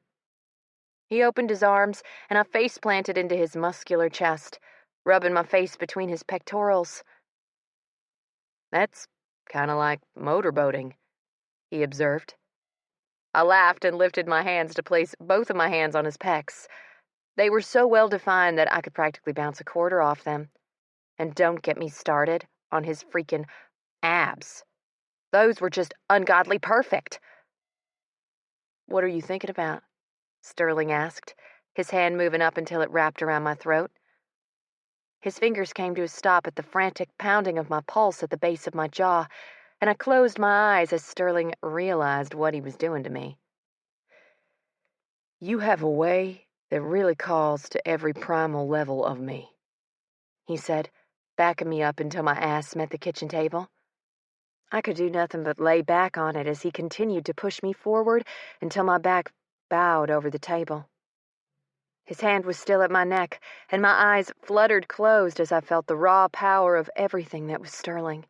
His hand tightened slightly as his fingers started to trail along the hem of my tiny shorts that I'd thrown on this morning. His fingers dipped underneath them, and he realized rather quickly that I wasn't wearing anything underneath since he met skin and slickness. I shaved everything that I could from my shoulders down. It sucked major ass not to shave whenever I wanted to, and the moment I was able to, I shaved absolutely everything and kept it clean so I didn't have a single prickly spot on my body. It's pure torture to be dictated on what you can and can't do grooming-wise. But what was more torturous was the way Sterling's tongue licked along the seam of my lips, making them part to his tongue like the wanton slut I was. Our hands became tangled as we started to remove the other's clothes. He started with my shirt, pleasantly surprised to see my breasts exposed the moment my shirt was free of my shoulders. The next thing to go was Sterling's belt. His gun that was at the small of his back was placed on the table, caught before it could tumble to the floor in my exuberance. The next thing to go was his skin-tight black t-shirt, followed shortly by my shorts. I hissed when my overheated pussy met the cool laminate of my breakfast table, and I made a mental note to get some bleach spray and wipe it down later. But that thought got lost in the bombard of pure perfection when Sterling leaned forward and pulled my nipple into his hungry mouth. He sucked hard, pulling so ravenously at my nipple that I cried out in a little bit of pain and a lot of excitement. Pleasure started to rocket through my system as I shook with each hard pull of his mouth. My hands found his hair as I fell backwards, and he came with me, staying connected with me all the way down. Once my back hit the cool table, he let go of my nipple with a pop and placed small, wet kisses all the way down to my eager pussy. Once he reached the top of my slit, he turned his eyes up to me, placed both hands firmly on my hips, and slowly started to lap at my clit. My eyes rolled back in my head as his talented tongue showed me everything he could do. My knees came up on their own volition, coming to a rest at the very edge of the table as my hands went back down to his hair, holding on for dear life. Each lash of his tongue had my hips jolting upwards, but Sterling's strong grip on my hips had me holding steady even when I didn't want to. "Fuck," I said somewhat breathily. Okay, a whole lot breathily. I sounded like a fucking freight train billowing steam as my orgasm started to rush at me like a freaking wrecking ball bursting through a flimsy falling down building. And the moment he thrust two strong, thick fingers into my wet heat, I detonated, exploding into a million tiny pieces and screaming his name at the top of my lungs. "Sterling!" I shrieked. He chuckled darkly against the lips of my sex, and before I could even blink, he was there, pulling his pants down in jerky yanks, shoving his underwear down far enough that his cock and balls fell free, and lined himself up with my entrance. I pulled my knees back, giving him an unhindered view of what he was about to have, and he growled. An evil smirk tilted up the corner of his mouth just before he slammed inside of me. My eyes fell shut, and I lost the grip on my thighs as my hands came down to the lip of the table while I held on for dear life. I'd realized in the time that Sterling had spent with me in this capacity that he was not a gentle kind of man. He was a fuck hard kind of man. And I liked it. I liked how he held nothing back and gave me everything he had. It was freeing to know he trusted me that much to give me his all. And give me all he did, and then some. I like how your breasts jump each time I shove my cock into you, he groaned, eyes dancing from my breasts to where we were connected. The roughness of his thrusts had my kitchen table moving, and before long we'd moved it from where it had been, in the middle of the floor, until it was butted up against the counter. I would have laughed had I not been too busy trying to catch my breath. But then he suddenly just stopped, pulling out and smacking the outside of my thigh. Turn over, feet on the floor and hips against the edge of the table, he ordered roughly. I did as he asked, prying my fingers loose from the table edge and rolling, knocking off my nearly empty glass of milk in the process. I barely even noticed the spill, seeing as Sterling wasted no time filling me back up. I groaned and pressed my forehead against the table, hands going up to press against the sides of the counter, trying to counteract his hard thrusts. My hips felt slightly uncomfortable, but the pleasure starting to bloom deep in my belly counteracted any and all pain until everything I felt was nothing but ecstasy. Stroke after stroke of his cock plowing into me, the smack of his hips hitting my ass, as well as the wet sound of our joining as his cock slid in and out of my needy hole, had my orgasm all of a sudden there. Not to mention his balls kept swinging to hit my clit just perfectly. Oh, fuck! I breathed into the tabletop. His dark, amused chuckle had me seeing stars when he changed the angle of his strokes, making my previously amazing orgasm vault out of orbit into the extremes that I'd never felt before. The breath left my lungs in a choked gasp, and his hand came up to hold on to the top of my shoulder, squeezing tightly as his orgasm overtook him. I could feel the hot pulses of his cum pouring into me, splashing against the back of my womb, and I screamed. It was muffled by the tabletop, but I couldn't find it in myself to care whether I disturbed the neighbors or not. I couldn't even remember my own name by that point. "God damn," Sterling said as he collapsed against my back.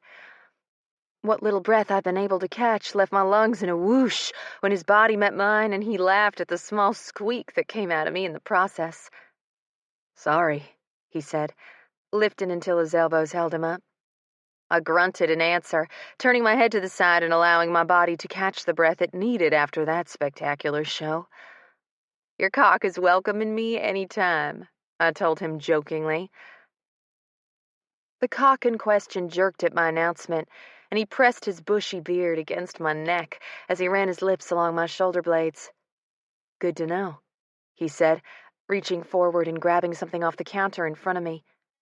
My eyes followed the movement as he unceremoniously shoved the towel underneath my pubic bone where it rested on the table.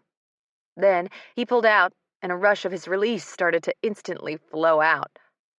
"Convenient that you fucked me over here," I said, placing the dish towel to my opening and catching what I could before it ended up all over the floor and my thighs. "I'm a multitasker," he said, a grin playing along his lips. "What are you doing today?" I tried not to be embarrassed by the fact that I was completely naked on my kitchen table, and he was acting like I wasn't. "I have to go to lunch with Sawyer today," I answered, "and tonight I have to start getting ready." My next comment was interrupted by a no-nonsense knock at the door, and I knew exactly who was out there. I'd been getting visits from the police nearly every 3 days since Sterling had left, and that sounded like Officer Ryan's knock. He wasn't the nicest cop, but he also wasn't harsh like some of them could be. He was honest, which sadly equaled into me getting a ticket if I'd done something he deemed as wrong. "Shit," I said, hopping down and waddling to the door. "Can you get that? Might want to do your pants up first, though. Tell him I'll be out in a minute." His eyes narrowed, but he pulled up his jeans, fixed his belt and holster, and walked to the front door, shirtless, just as I closed the door behind me. Chapter 9. A giant cup of shut the fuck up. Coffee cup. Sterling. I opened the door, surprised to see a cop on the other side of it. "Can I help you?" I asked, scratching my beard. The cop looked me up and down, catalogued my tattoos, the gun that I'd tucked inside its holster at the small of my back just as I'd opened the door, the scowl on my face. Then instantly took a step back. One predator knew another when they saw each other. "Is Miss Kamowski home?" he asked briskly. I raised a brow at him. "She's getting dressed," I told him, crossing my arms over my chest. His eyes flicked behind me, looking for her, before he turned back to me.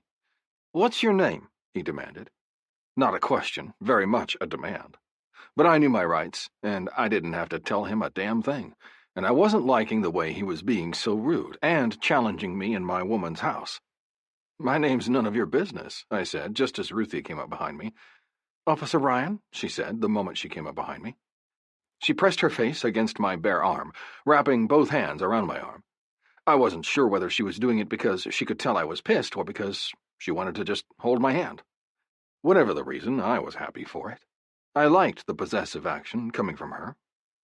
Any other woman, and it would have pissed me off, but Ruthie was mine, and she could have me, touch me, do anything she fucking wanted to me, and I'd allow it. Officer Ryan's eyes narrowed, and it was then I saw that he was attracted to Ruthie. His eyes had dilated the moment she'd come into the room and then darkened when he saw how she was holding on to me. And I knew the second he decided he was going to be a dick. He pulled out a piece of paper from his pocket and handed it to her. Didn't want it to get wet this time. Ruthie took it from his outstretched hand and crumbled it in her hands. "Thanks," she said through gritted teeth. I took the crumpled piece of paper from her hand and scanned it quickly while Officer Ryan turned his back to us and started down the walk in the rain. I followed him out the moment I realized she was getting a ticket. The water hit my chest and started to slide down my skin in cool rivulets, but I couldn't even contemplate that right then because I was so goddamned pissed.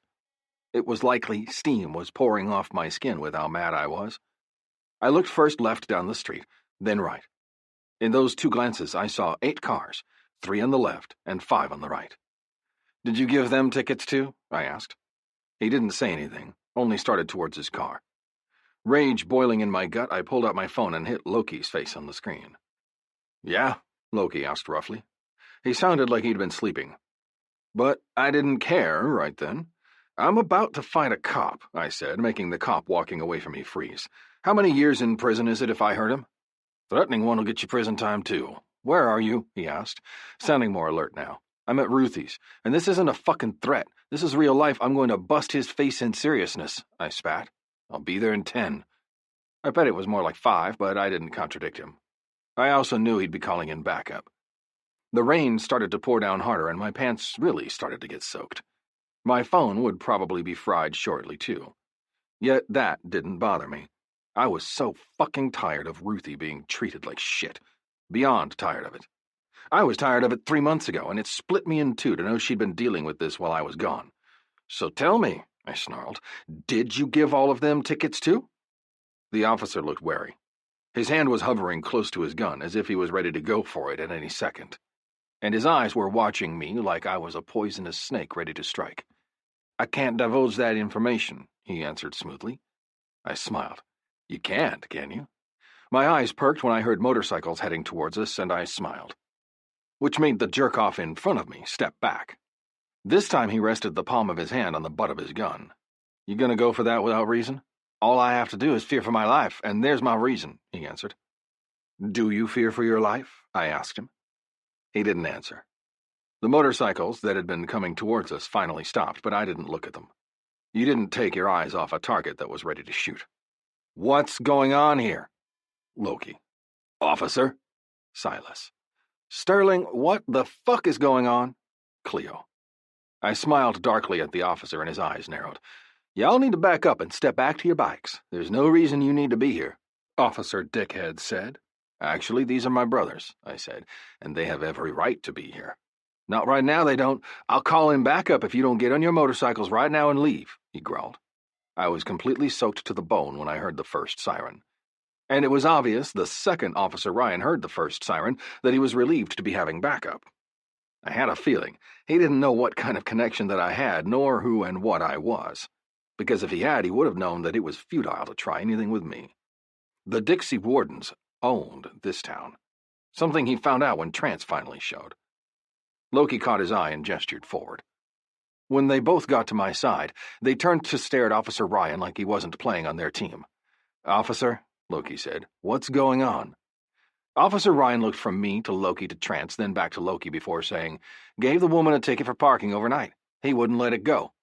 He pointed me out like I was a schoolyard bully, and it made me want to laugh my ass off. I managed to suppress it, though.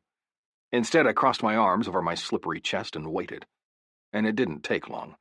"What do you mean you gave her a ticket for overnight parking?" Loki asked. Officer Ryan sneered at Loki. "She was illegally parked," he defended. Loki looked up and down the street and pointed at several different cars. "Did they get tickets?" he asked. "No." "Why not?" Trance asked. Officer Ryan sneered. "Because they weren't there all night." "How do you know she was there all night?" Trance countered. "Because I came at the beginning and end of my shift," he said. "She was there both times." "But you don't know that she was there all night. It could be that she was there when you came, left in between, and came and parked once again," Trance said. "In the exact same spot?" Officer Ryan countered. "Well, you can't prove that she didn't move unless you have video surveillance of it. Not to mention, you started shift at 10 at night, and it's only just now sunup," Loki said. "And if you didn't give these people over here tickets," he indicated the cars with a pointed finger, "then that's not fair and equal treatment." Let's just say it only digressed from there. 30 minutes later, the entire city block was the proud new owner of a parking ticket, and the neighborhood drivers who were unlucky enough to park in the road were not happy campers. Especially the ones I assumed called in the first place. There were a trio of women staring at us from the front porch 2 houses down, and I could tell from the way they were pointing and sneering that they thought this was a joke. But Silas and Loki hadn't been joking, and the chief wasn't joking. Since Ryan refused to take back the ticket, he was forced to give one to everyone he saw parked overnight, and that was something easily resolved by pulling his dashboard cam. "You shouldn't have done that," Ruthie said quietly at my side. I wrapped my arm around her shoulder and pulled her into my side. "I know," I said. And I did. It would only make the entire situation worse. Way worse. "I have to go to lunch," she whispered.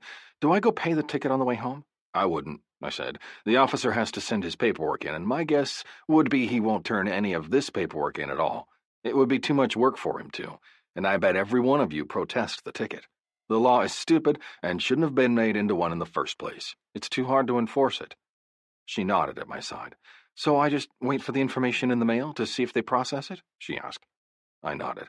"That's what I would do." "Okay," she said. "Can I get out of here without hitting anybody?" "I'll pull it out for you," I said. She was boxed in on 3 sides. The back side with bikes, the front side with a cruiser, the left side by the curb, and the right side by Trance's canine unit. She handed me the keys to her car, and I had to laugh at the sheer amount of keychains she had on it. "You know," I said, "this isn't good for your ignition to have a keychain this heavy hanging from it." She glared at me. "I don't remember asking your opinion on the state of my steering column," she griped, turning on her heel and walking back into her house. "Testy," Loki said. I nodded. "She's upset that I butted my fat head into the problem and made it 10 times fucking worse." I used air quotes as I repeated what she'd said to me, causing him to laugh. "Sounds like a good woman you have there." "Better hold on to her," Loki said. I winked at him. "Plan to." "Come down to the station and let the chief know what happened for me. He wants to keep on top of it. Says we may need to call the PAR officer out here," Loki said, looking up at the rain. We were standing under the awning of Ruthie's front porch now that it was raining harder than it had been, waiting for the rest of the officers that had been called in as backup by the neighbors to disperse. Not to mention riding a motorcycle in the rain wasn't something that we did if we didn't have to. And apparently, they were all off today. "Okay," I said. I didn't like the PAR officer for this area. She was rude and treated everyone like they were beneath her. She also hated me because we'd been in the same foster home, for a year at least. If she'd only known how bad Garrison, Cormac, and I had had it, she wouldn't hate me. Except she didn't know. She was blissfully unaware because she was the chosen foster child. The one kid that never got beaten, that never had to do chores. She thought we were always getting to go out with our foster dad. What she didn't know was that when she thought we were going out, we were actually getting the shit beaten out of us one at a time. When she thought we used to go get drunk, we were actually so beaten to shit and back that we couldn't walk straight. I'm not calling that bitch. She can go fuck herself. I'll move Ruthie out of here before she gets involved, I growled. She's already involved, an amused woman's voice said from in front of us. I wanted to throw Ruthie's 5 pounds of keychains at her. Instead, I closed my eyes and counted to 10. When that didn't work, I counted to 20. Then I walked inside and slammed the door. Ruthie was standing there, eyes wide. She looked to be close to coming out of the house, almost as if her fingers had been on the door handle, and she'd jumped back when I'd thrown it open. "What's going on?" she asked. "The devil's on your front porch, and I don't want to talk to her," I answered, leaning my back against the door. Ruthie's eyes roamed down my chest, stopping at the bulge in my pants that seemed to come alive any time she was near.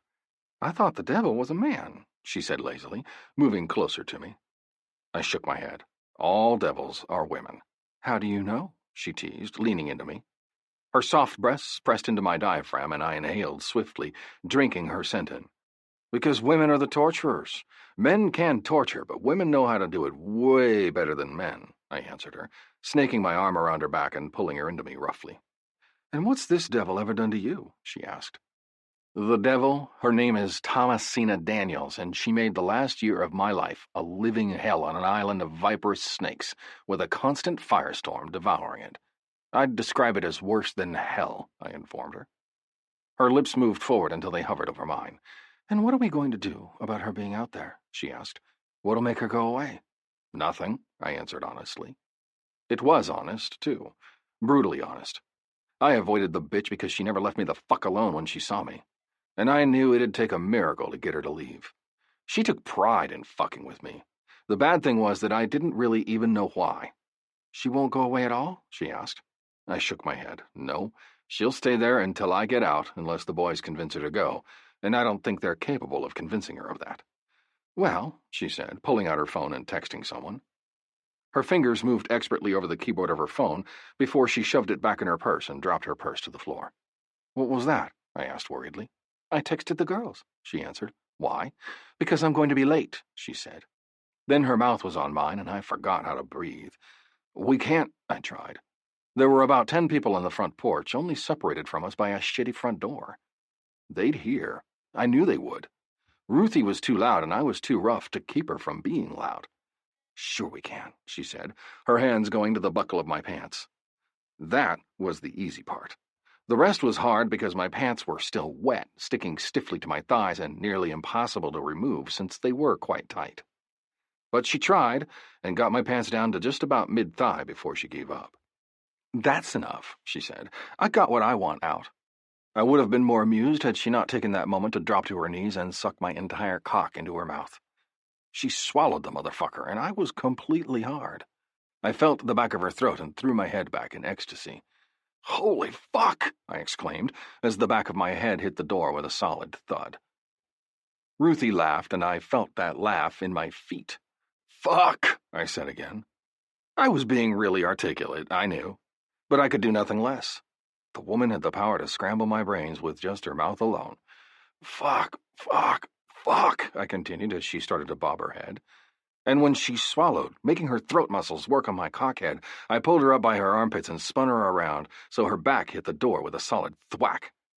"Take me," she ordered, as I ripped her shorts and panties down her legs. I went down to my knees, bending as best I could with my wet jeans around my thighs. Although awkward, I managed to throw one of her legs over my shoulders, opening up her pussy to my starving mouth. I didn't waste time fucking around. I went straight for the good stuff and latched onto her throbbing clit. Her flavor burst onto my tongue, spreading through my system so fast that I could have come. She wouldn't have liked that, though, and I would have been embarrassed. So I dropped one hand to my throbbing cock and squeezed the head tightly as I started to suck on her clit.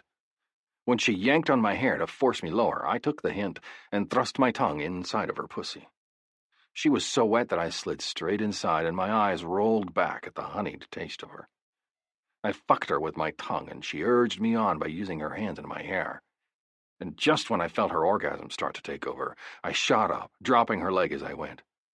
She gasped in surprise or annoyance at me for having stopped, but I didn't make her wait long before I fed my cock deep inside her pussy. I didn't stop until I bottomed out inside of her.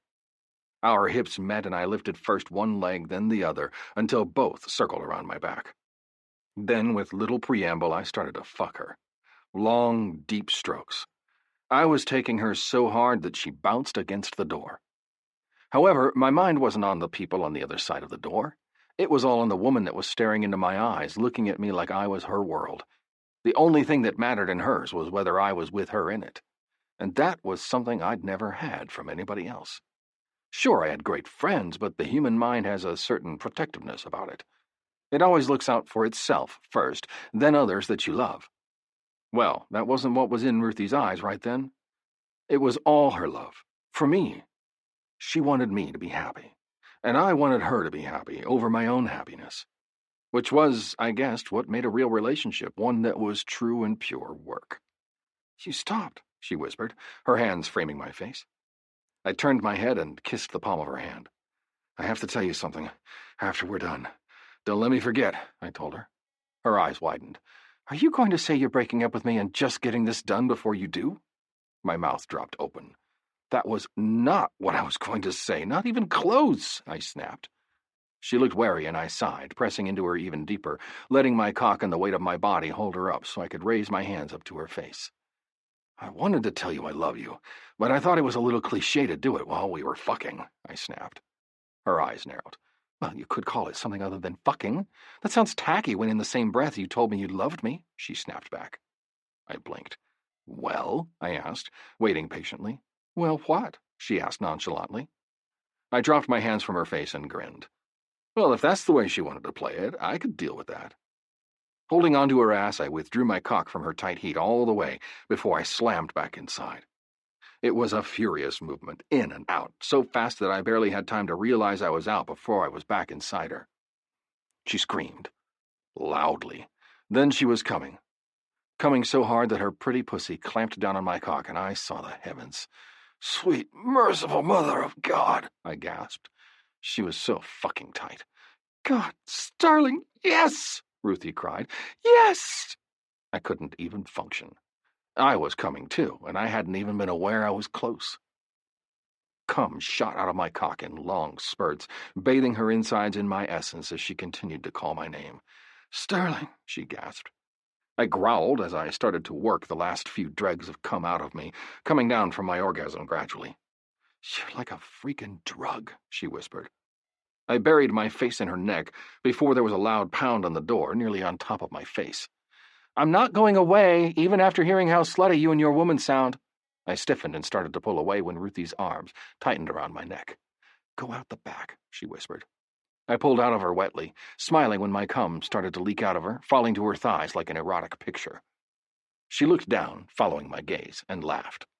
"You would find this sexy," she shook her head. But when she would have walked to the bathroom, I stopped her with a hand in her hair. "You forgot to say something," I whispered darkly. She snorted. "I didn't forget a damn thing," she answered, walking forward until I either let her hair go or hurt her. I let her go. But then she turned to look at me over her shoulder, dressed only in a shirt with her hair in a messy mass around her face and over her shoulders. "Sterling?" she asked. I rose one brow at her. "Yeah?" "You're gonna laugh," she admitted. "Laugh at what?" I wondered aloud. "I don't want to say I love you, because love screwed me over once, and I don't know if I can ever say it again. Because those words lost meaning to me, but I—" "Ich liebe dich," she said before hurrying to the bathroom. I followed her, stripping my wet pants off and kicking them against the far wall of her bedroom. "What language is that?" I asked her softly, taking a seat on the bed so I could see her as she wet a washcloth in the sink. Her head hung. "It's something I remember my dad saying to someone on the phone. I looked it up one day. It means I love you in German," she whispered, almost so softly that I couldn't even hear her. But it was enough. For now, it was enough. Chapter 10. It's a bend me over the bed and make me like it kind of day. Coffee cup. Sterling. "Where's Ruthie?" Cormac asked me 4 hours later as we walked into the gas station. I grimaced. "She's having lunch with Sawyer," I told him. "You realize we're going to get covered in mud, don't you?" Cormac shrugged. Been done before, boy. Garrison grabbed 3 Gatorades from the cooler and walked up to the checkout to pay. What's his problem? I asked Cormac. Cormac's eyes went to Garrison, then back to mine. He's still upset with you. I froze and turned to survey Cormac's face. What do you mean he's upset with me? Why? I haven't even been here to offend him. He didn't say anything, only raised his brows at me for so long that I started to think over what I'd just said. Then it hit me. Literally. Here, Garrison said as he tossed a Gatorade at my chest. It hit me with a thump and fell to the floor at my feet. I looked up at Garrison to see his back retreating out the door, and I knew what I had to do. I ran at him from behind, tackling him in the grass about 30 yards from the entrance. He went down hard with me on his back, and I got him in a chokehold that he wouldn't be getting out of any time soon. Get off me, ass fucker, Garrison growled, struggling uselessly to get me off him. I only held on, putting my face close enough to his that my beard was in his eye. I love you, fucker. And what's wrong with ass fucking? I asked. Nothing's wrong with ass fucking, I just don't want it from you. Now get off me, he said, rolling onto his back. I let go of him, and Garrison was instantly on his feet. You look like shit, I said, studying him. Garrison sighed. It's school. There's a new football coach that's riding my ass constantly. Not to mention that you've been missing for nearly 10 weeks, and all of a sudden you show up demanding we play ball with you like nothing even happened, Garrison yelled, waving his hands in the air. Garrison had always been a hand-talker. He acted out everything as he spoke, embellishing where shit needed embellished. He was always overly animated, too. Everything with Garrison got blown out of proportion. But I didn't mind. I loved Garrison like a brother, despite his annoying faults. Yeah, it was fun to drive 2.5 hours thinking that something was really wrong, Cormac said, finally catching up to us. He had all 3 Gatorades in his hands, as well as all 3 gloves. The moment he got close enough, he started to divvy out our things, stopping only when he held his glove and Gatorade. So let's go do this. I have to be back by 7 for a game, Cormac said. I raised a brow at him, but nonetheless started to walk. We usually played at the park right down the street from us, stopping in at the gas station for a drink along our way. It was about 20 minutes from my place and served as a central meeting point for the 3 of us. So what's up with the football coach? Is he being a dick on purpose? I asked. Garrison shook his head. No. Yes, I don't fucking know. I think he's threatened by me, but I've never done a damn thing to him. I'm not even involved in the football team. Garrison was the baseball coach at Shreveport High and the lead science teacher. He was a smart motherfucker, and maybe the guy was just threatened by him on a general level. Garrison wasn't very approachable, which I told him in the next breath. I hate your fucking face. True story, Garrison growled, shoving me away from him. I laughed. You're lying. You love my fucking face, which is why you're so upset with me. Garrison turned on me, and I stopped at the look on his face. You being gone scares the shit out of me. I worry constantly whether you'll make it home this time. But I don't complain because I know you fucking love it. That doesn't stop the fear in me, though. So how about you stop trying to play it off and, for once, tell us how you're really feeling, Garrison said accusingly. I winced. But they were my brothers, the ones that would have my back no matter what. The ones that did have my back when it mattered most. I didn't think I'd make it home this time, I said honestly. The bomb exploded the minute I stepped foot on the fucking yard that surrounded the motel. Had I not been wearing a bulletproof vest, I would have had shrapnel in my fucking heart. I had over 10 pieces stuck in my vest. Silence. You did make it home, though, and you're alive and well, Cormac finally said. I nodded. It had been close, though. I'd thought that I was going to die. Would have died had Parker not pulled me down with him.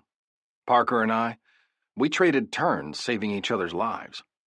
Obviously, it was now my turn to do the same for him since he had my back this time. I don't want to talk about it anymore. I want to work off some of this aggression, I told them, hastening my steps. I could practically see the 2 of them trading off knowing looks, and I hoped that they'd keep their shit comments to themselves. But they didn't. So that's all that's bugging you? You got blown up? Garrison asked. I shrugged. Yeah. I was lying, and they both knew it. Come on, we promise we won't tell, Cormac teased, shoving me forward by planting his foot on my ass and pushing off me. I turned a glare onto him, but I knew that he liked Thomasina even less than I did. So I took glee in telling him what I did next. I also saw Thomasina today, and she called Ruthie a slut, I blabbed. What the fuck did she want? Cormac growled. Cormac and Thomasina shared something when we were living together, and I couldn't tell you what. Although I'd asked, he'd refused to tell me, and I'd given him that out. I picked up the baseball glove and fitted onto my hand. Thomasina is the PAR officer. She has the beat that Ruthie's house falls into. And since they've gotten so many complaints on Ruthie from so many different people, Thomasina was sent out to talk to her. Except neither one of us spoke to her because she was so fucking rude, I answered. She's still having problems with her neighbors? Garrison asked, picking up the ball and tossing it up high in the air before catching it once again. I nodded. Yeah, I think I'll be staying there for a while, to keep an eye on her and all. Cormac snorted. I'm sure that's why you're staying there, all because of her neighbors. I'm sure it has nothing to do with her sweet puss. I threw the ball at him, and he caught it with a laugh. Touchy-touchy for someone who only wants to protect the girl from the neighbors, Cormac laughed. I flipped him off. I didn't say that was the only reason, I hedged. So you love her? Garrison cooed. I launched the ball at him extra hard, and he caught it with a laugh, pulling off his glove and shaking out his hand. You're picking up high school etiquette now, dickwad? I asked him. Garrison smiled unrepentantly. Yeah, that childish crap sure rubs off on you when you're smothered in it every day. That's why you don't have a girlfriend, Cormac said. You don't have a girlfriend either, Garrison rebuked. They both looked at me simultaneously. Why are you both looking at me? I asked, picking up the bat and heading for home plate. Cormac got into position as I adjusted myself into my stance. The one I always used when I was getting ready to bat. Left foot planted, right foot planted, swing 3 times, turn left, right, up, then down. Finally, I settled my gaze on Cormac and nodded. Cormac stilled, looked left and right, and then lifted his leg before tossing a fastball at me. Straight down the middle. I yacked it, hit it so hard it sailed over the fence and into the trees beyond the field. Boom! I yelled, running the bases. It wasn't until I'd run all 3 bases and hit home plate that I realized neither of my closest cheerers were cheering me on. What the fuck? I asked them. Garrison was the one to speak. You didn't celebrate like a lunatic. What the fuck else is wrong with you? Garrison asked. Just had a bad day, I said, shrugging. My mind went to the other thing I'd tried very hard not to think about since I'd gotten the news, and I gritted my teeth as I handed the bat off to Cormac and picked up another ball. Get ready, I ordered. Cormac did, but Garrison stayed at my side and stared at me. What else? That's not all, Garrison pushed. Knowing it was futile, that they wouldn't stop until I'd said it all, I finally said what was bothering me the most. Even more than all the other stuff. Last but not least and all that shit. And to top it all off, I figured out that my mother is in town. At our old place, I said finally. Cormac threw the ball at me, and I caught it before turning right around and tossing it at Garrison. Garrison caught it, firing it right back at Cormac. Guess he was done batting until we got this all out. We did this for a long time while nobody spoke. I thought they'd let it drop, but Garrison finally piped in. Why don't you go confront the whore? I sighed. I have to go back to base in 2 days, so right now wouldn't be a great time to go. Not to mention I'll be leaving Ruthie here all by herself, I answered. You want us to watch over her? Cormac asked. I gave him a look. And how exactly would you do that from 3 hours away? I countered. He shrugged. I can't, but Garrison can, he answered. Garrison nodded. I can check on her for you. Let you know if anything else happens to her. I can also talk to the whore for you.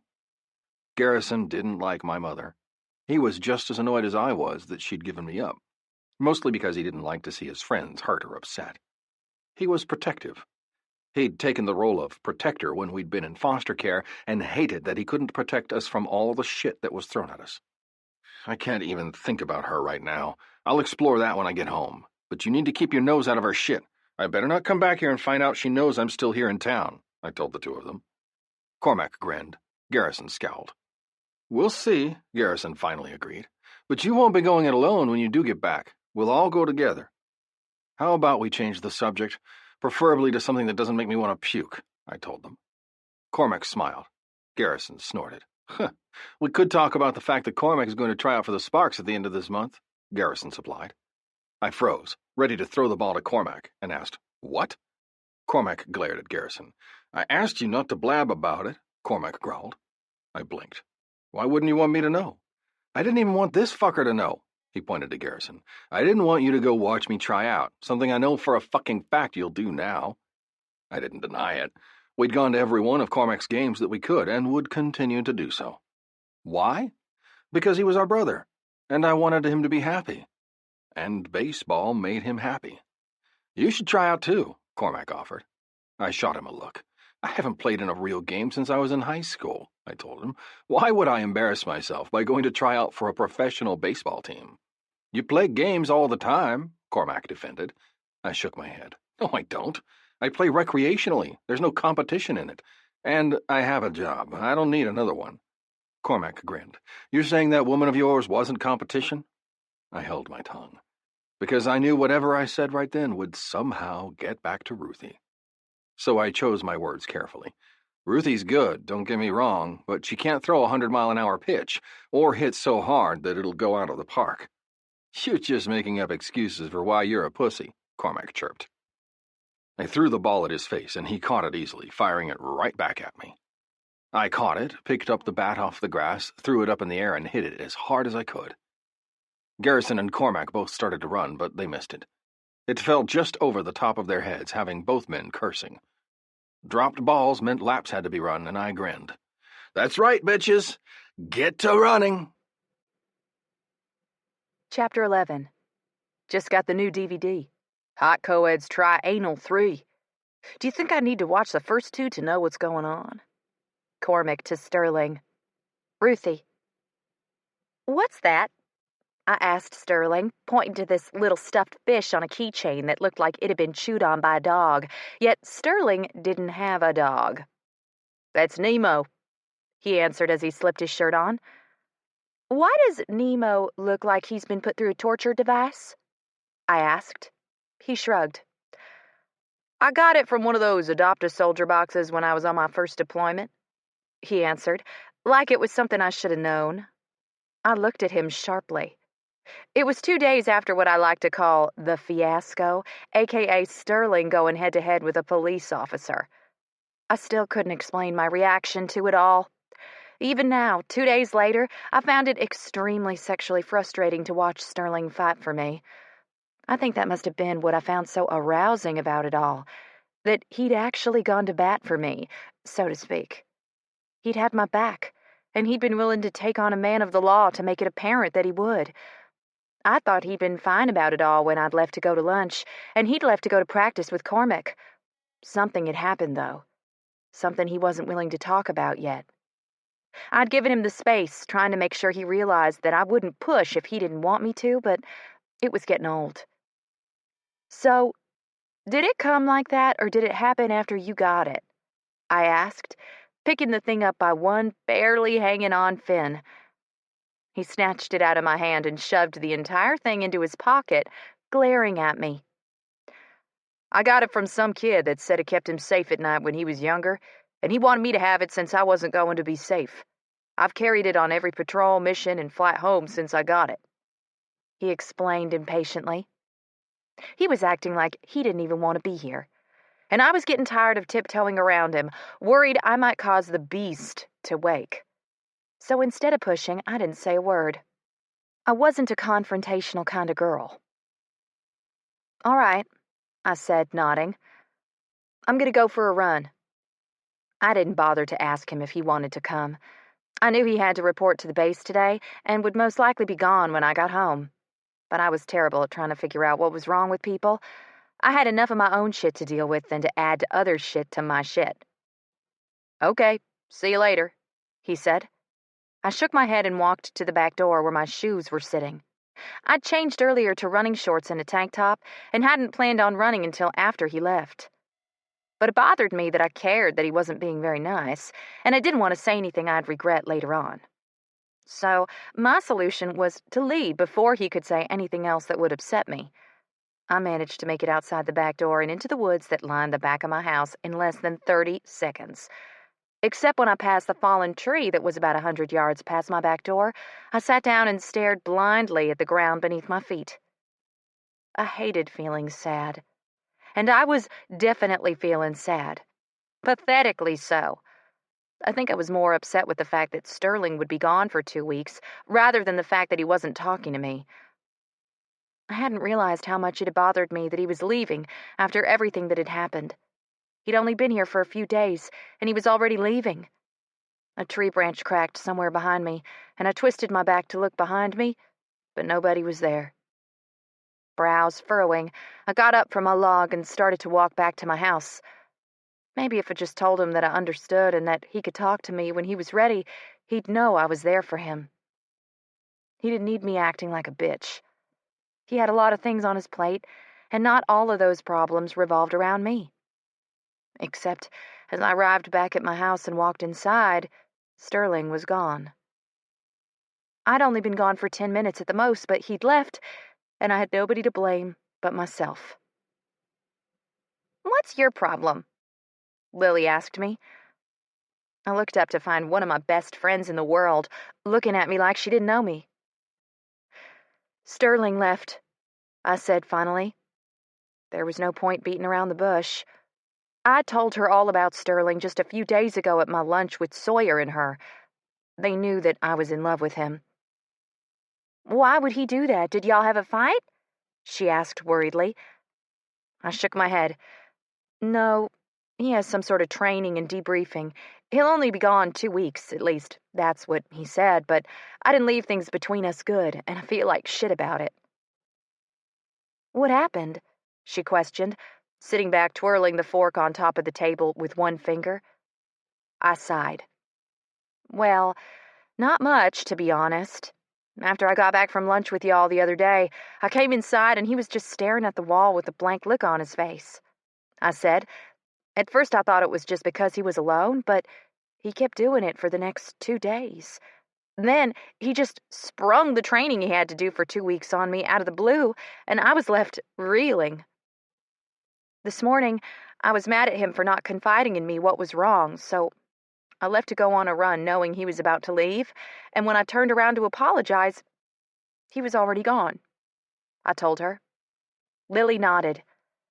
"I think that an apology on your part will be good, yet I don't see that you did anything wrong here. Seems to me that he just needs to work through his problems on his own, and when he's ready to let you in on what those problems are, he will." I blinked. "That's all you got?" She smiled. Her straight white teeth were revealed with the brilliance of it. I couldn't explain how happy seeing her smile like that made me feel. I loved Lily. She was my very best friend in the world, and I hadn't seen her smile like that in a very long time. I was glad she was happy. "Let me tell you something about alphas," she said, leaning in closer to me. I snorted but leaned in too. "And what do you have to tell me?" I asked, conspiringly. "Alphas have some sort of switch in their brain that tell them that expressing their feelings is a weakness," she said. "Oh, this should be good," Lily's husband said, taking a seat beside me and throwing his arm around me. "I've got to hear this. I might take notes." Lily ignored her husband, and I leaned into him and rested my head on his shoulder. Dante Hale was the most awesome guy in the world, and I'd met some awesome guys before, especially since I'd been in Benton. He was the owner of a repo business and defined what one would call badass. He was tall with blonde hair, chiseled cheekbones, sharp blue eyes, and a friendly smile. "So they don't tell you what they're feeling, not because they don't want you in their business, but because they don't know how to express themselves without appearing weak," Lily continued. "Keeping their emotions in check and to themselves is something that's naturally ingrained in these guys. They see emotions as a weakness. Weaknesses make them feel inadequate. They don't acknowledge them, and they certainly don't speak of them, at least not easily." I smiled at Lily. She really didn't care that her badass husband was sitting there, listening to her talk about something that was probably a source of contention between them. I'd remembered on many occasions while visiting with Lily during my incarceration how she'd say that her husband was being bullheaded and stubborn. "What are you talking about, Lil?" Dante asked. "You're giving her advice you know nothing about." "Oh?" she asked. "And how would you suggest she get the information out of him?" "Honestly?" Dante asked. Lily nodded. "Ask him. If you want to know and he wants you to know, he'll tell you. If he doesn't want you to know, he won't tell you." No matter what, though, what he's not telling you doesn't mean he cares about you any less. It just means he's processing it. And when he's ready to tell you, he will, Dante informed us. I snorted. That sounded like Sterling. So, did Lily tell you the good news? Dante asked jovially. Lily's eyes went absolutely venomous. No, she said through clenched teeth. I haven't. I blinked, surprised that she'd taken that tone with her husband. What's up? I asked them, looking in between the two of them like they were something fun and exciting. Lily finally turned her eyes to me. We found out the sex of the baby, she smiled, eyes happy. And picked a name. My stomach clenched. Again, it wasn't that I wasn't happy for Lily and Dante. It was just that it was hard to hear about other people getting their happily ever afters when I didn't. What was a gut punch to the stomach was what Lily said next. It's another girl, and we've decided to name her Jade Ruth Ann. She smiled. Oh, I whispered. That's beautiful. Congratulations. What were the odds that she'd choose the name that I was to use all those years ago? I was surprised I didn't choke on those words. I have to use the bathroom. I'll be right back, I whispered, hurrying out of the booth and hurrying to the bathroom. Lucky for me that I didn't have to go to the public bathroom. Since we'd decided to have lunch at Halligan's in handcuffs, I was able to slip through the kitchen door and head to the back bathroom without anyone the wiser. Well, kind of. I knew Silas saw me. He saw everything. His eyes clocked me the moment I walked into the kitchen. His office was set in the back of the kitchen, and he could see the door from where he was sitting. He started to stand, but I shook my head at him and practically fell into the bathroom, slamming the door as I went. I dropped down the toilet lid through tear-filled eyes and stared at my hands as I dropped down on top of it. God, it still hurt so bad. I could practically feel the way her tiny body had filled my hands.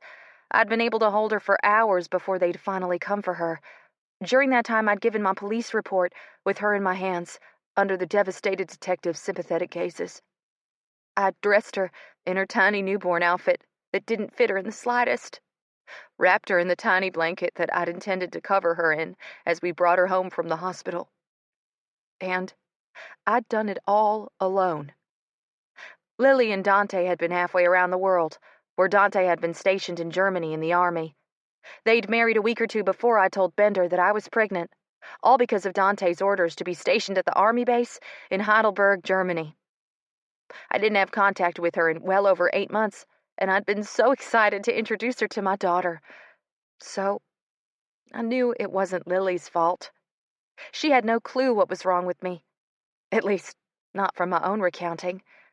Had no clue why I'd killed Bender. Not really.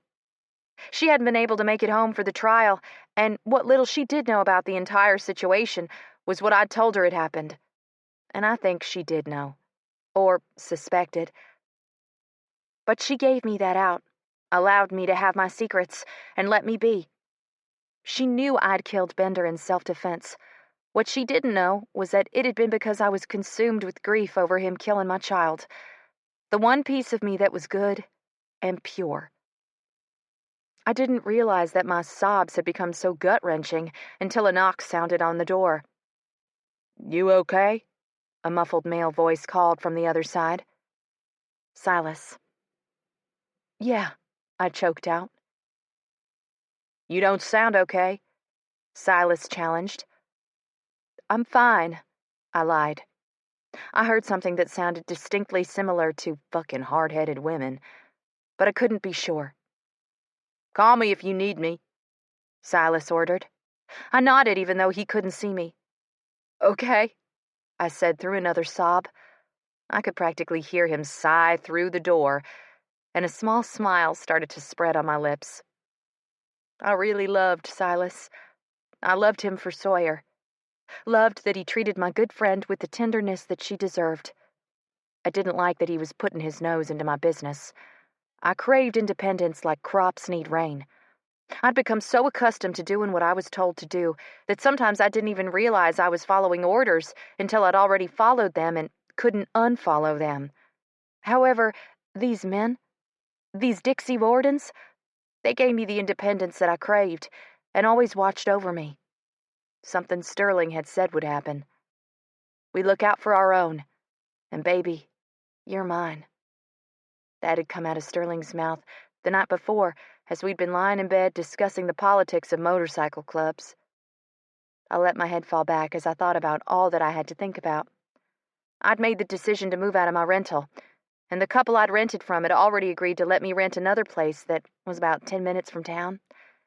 Something I'd been intending to tell Sterling, seeing as I was supposed to be moved out by the end of the week.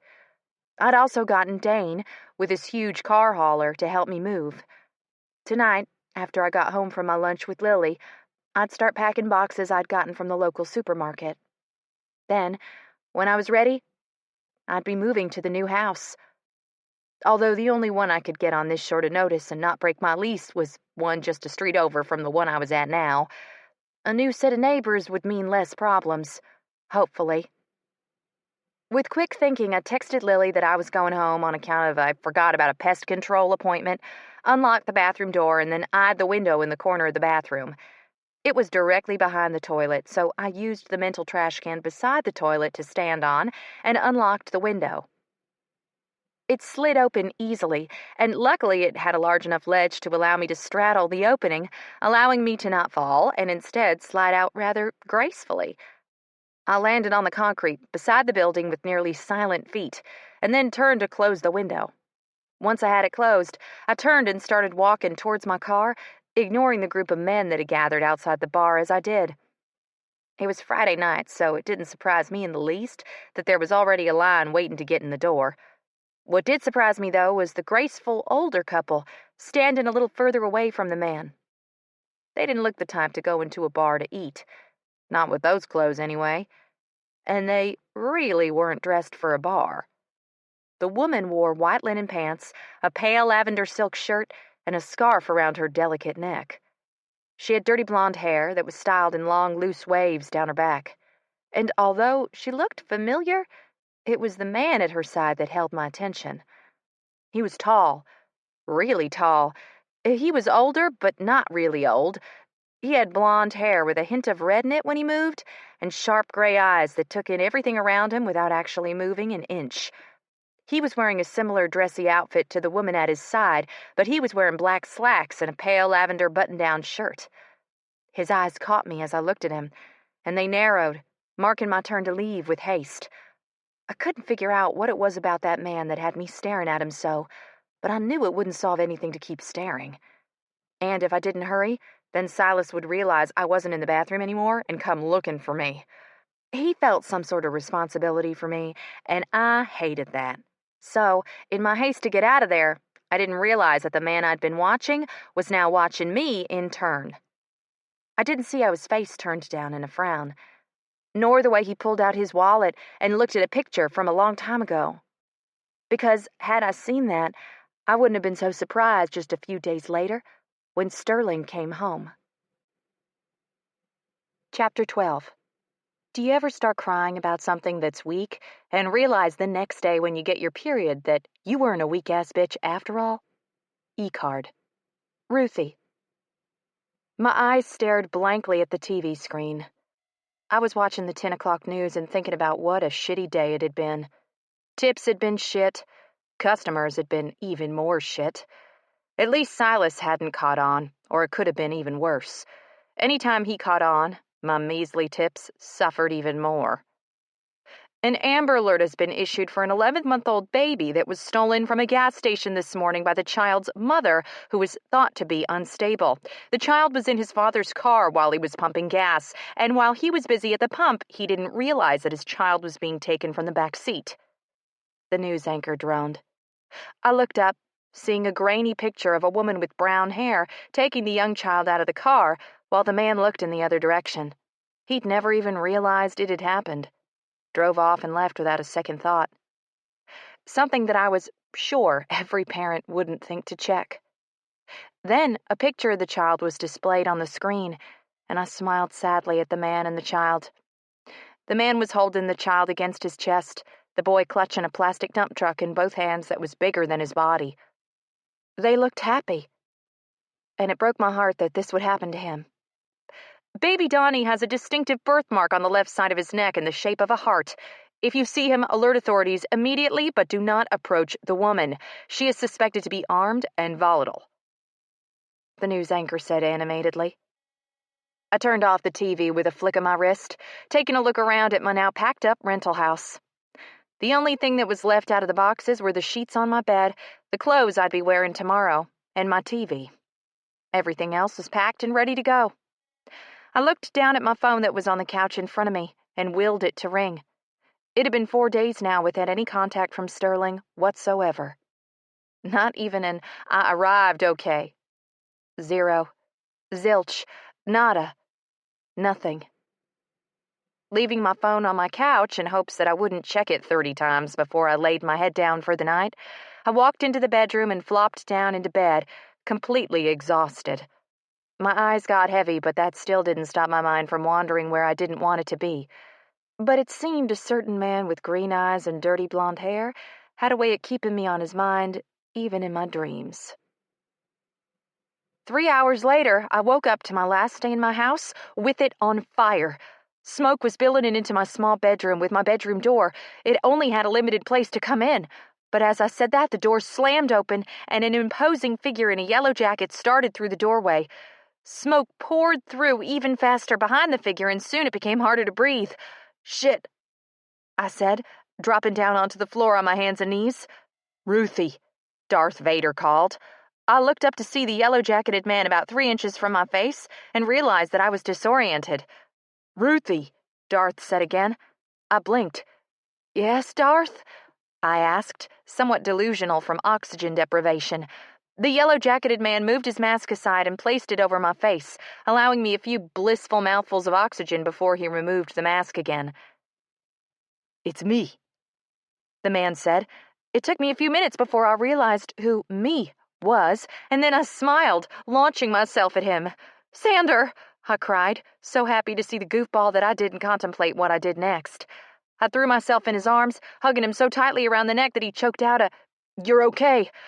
"Thank you so much for coming for me," I gasped. He patted my back and started to crawl. Inevitably, I ended up on the floor beside him, my hand in his as we crawled together.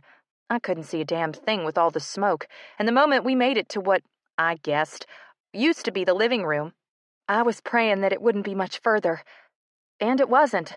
Only a few short crawls more, and I felt the familiar feeling of a doorway. Xander pushed me through it, and I fell face first into a man's ass. A man I hadn't realized was in front of me until I became acquainted with his butt. "Ack!" I exclaimed. The man didn't budge when I hit him, even when I slammed ungracefully against his backside. Then my hands were grabbed and I was hauled off my front porch before I was unceremoniously dumped on my front lawn. "Ruthie," Xander said, patting my face. Except I couldn't look at him. I was too busy looking at my house burning. All of my things that I'd managed to gather over the last 7 months were gone. Every last one of them. Then a thought occurred to me, and I was up and running back towards the front door before anybody could stop me. I didn't have to get far, though. All I had to do was make it back up to the front porch, right inside the door. I held my breath until I was dizzy, feeling around for the familiar hook that I hung on my bags from that I needed for the next day. And as soon as my hand closed around it and I lifted it off the hook, strong arms encircled my ribcage and I was yanked back so hard that my head snapped. I gasped in a full lungful of smoke-filled air and started to gag. Then I started to cough as I was dragged further and further away from my home. "Why'd you go back into the building?" Sterling yelled as he shook me, fuming. I held out my hand, offering him the book in my hands, and his face completely fell. "Fuck," he sighed. "Just fuck." I nodded. It was Jade's baby book. It had her tiny footprints and her tiny handprints, a lock of her dark brown hair, and a few dozen pictures of her that the nurse had been kind enough to take for me. "I couldn't leave her behind," I whispered brokenly. His eyes closed, and he leaned his head forward until it rested on my shoulder. "You could have died," he whispered. I didn't know what to say to that. I could have. I didn't want to lie. He'd know I was lying. so it defeated the purpose. "Yo!" a voice barked, interrupting our little bubble. I blinked, finally looking around the area. I was at the curb now instead of on my front lawn, which was good, since I could clearly see that the house was fully engulfed now. Firemen worked hurriedly around us, massive fire hoses snaking along from the road beyond my driveway. People surrounded a makeshift barrier of fire trucks and police cruisers. 2 bikes were parked haphazardly in the middle of it all, one of which I knew to be Sterling's, and the other one I'd never seen before. "She needs to put on this mask," a medic ordered from beside me. I didn't look away from the bikes, only kept staring as I thought about all that had happened in the last 10 minutes. It felt like hours. "Y'all need to back up so my men can work," Sebastian ordered, pointing to a point where there were more men standing around. "Go over there. Stay with the cop who's standing beside her cruiser," Sterling ordered. My eyes followed where he was pointing, coming to the conclusion that Sterling wouldn't be following me over there, otherwise he would have led me to her. "What are you doing here?" I asked softly. His eyes connected with mine and became somewhat softer. "We'll talk. Just not right now. Go over there and be good," he ordered once again. I sighed and let go of his hand, walking away from him. His stare stayed on my back as I moved through the crowd of people, coming to a stop next to a woman police officer who looked like she'd rather be anywhere else but here. "How are you doing?" she asked reluctantly. I smiled. "I'm fine, thanks." "No, she'd be better if she put this oxygen mask on her face." The same persistent paramedic sniped from my side. I sighed and turned, holding my hand out. "Give it to me," I snapped. The medic gave me the face mask and I placed it over my nose and mouth, annoyed that she was making me wear it when I felt perfectly fine. Except when she started the oxygen, I immediately realized how much easier it was to breathe, and inadvertently let out a small sigh of relief. "Good," the medic said. "Keep this on. I'll come check on you after I check on the firefighter." I blinked, turning to find Xander sitting on the back of the medic, his eyes focused on me, or at least my area. When I moved, his eyes didn't even flicker. And then I realized it wasn't me he was watching, but the police officer at my side. "You've got an admirer," I said through my mask. The officer looked down. "What?" she asked. I lifted my mask and said, "You've got an admirer." She looked over at the fire truck and I was impressed with how she knew exactly whom I was talking about without asking. "Yeah, he's an ex," she said. My brows rose. What did they do, graduate high school together? Were they high school sweethearts? "He looks into you," I observed, watching how they watched each other. Xander moved his big body so that the medic who was in front of him was more to his left, freeing up the area directly in front of him for his viewing pleasure. "Well, he's not into the fact that I'm a cop, so he can't be that into me," she finally offered. I blinked, surprised that she'd admit that. All the female cops I'd met over my time didn't like to share feelings, and either this woman at my side didn't mind sharing her feelings, or she was tired of holding those feelings in. My bet was on the latter. "How long did y'all date?" I asked, eyes scanning the area for the only man that would ever be on my mind. "He's by the fire truck on the right side," she said, "and we dated for 6 years, all the way through high school and the first 2 years of college. We've been separated for 2 years now." And they still had it this bad? Imagine that. I turned my head to find the man that currently meant the whole world to me, and found him exactly where the young cop at my side said I would. He was talking to some man I'd never met before, Sebastian and Torin. Sterling had his hands resting on top of his head, as if he was so relieved he could barely contain it. He must have sensed my gaze, because he turned and offered me a wink. I waved back, but the order of the cop at my side was what had me jumping. "Put your oxygen back on before he comes over here," she ordered quickly. I quickly complied, looking over at Xander with the now finished paramedic staring at me in anger. "She's a strict woman," I said. "She's the reason we broke up," the cop confided. "Why?" I asked. Was it weird that I was having this conversation with a practical stranger? Because I thought maybe it was. But it was taking my mind off the matter of someone burning my house down. Because I didn't doubt for one freaking minute that this wasn't deliberate. I'm sure they wouldn't have gone to such exuberant measures had they known I was planning on moving anyway. But now it was somewhat comical since I knew for a fact that there were cameras on the house. Something I imagined Sterling was discussing with the police officer on his right and Sebastian that was on his left. He hadn't specifically told me he had a camera on my house, but it was kind of obvious when I saw new wires leading into a battery pack in one closet. Well, I'd had to Google it, but I'd figured it out eventually. I think they're in love with each other. The cop continued. How did you realize they were in love? I asked. They're partners. She calls, texts, invites him out. He was sacrificing time with me on his days off to spend time with her, even though he just had a whole day with her and not with me, she continued. I didn't know what to say to that. That did sound bad. Looks like he still likes you, I said, finally, not sure what she was looking for here. Nothing you can say. Thank you for listening to me, she said.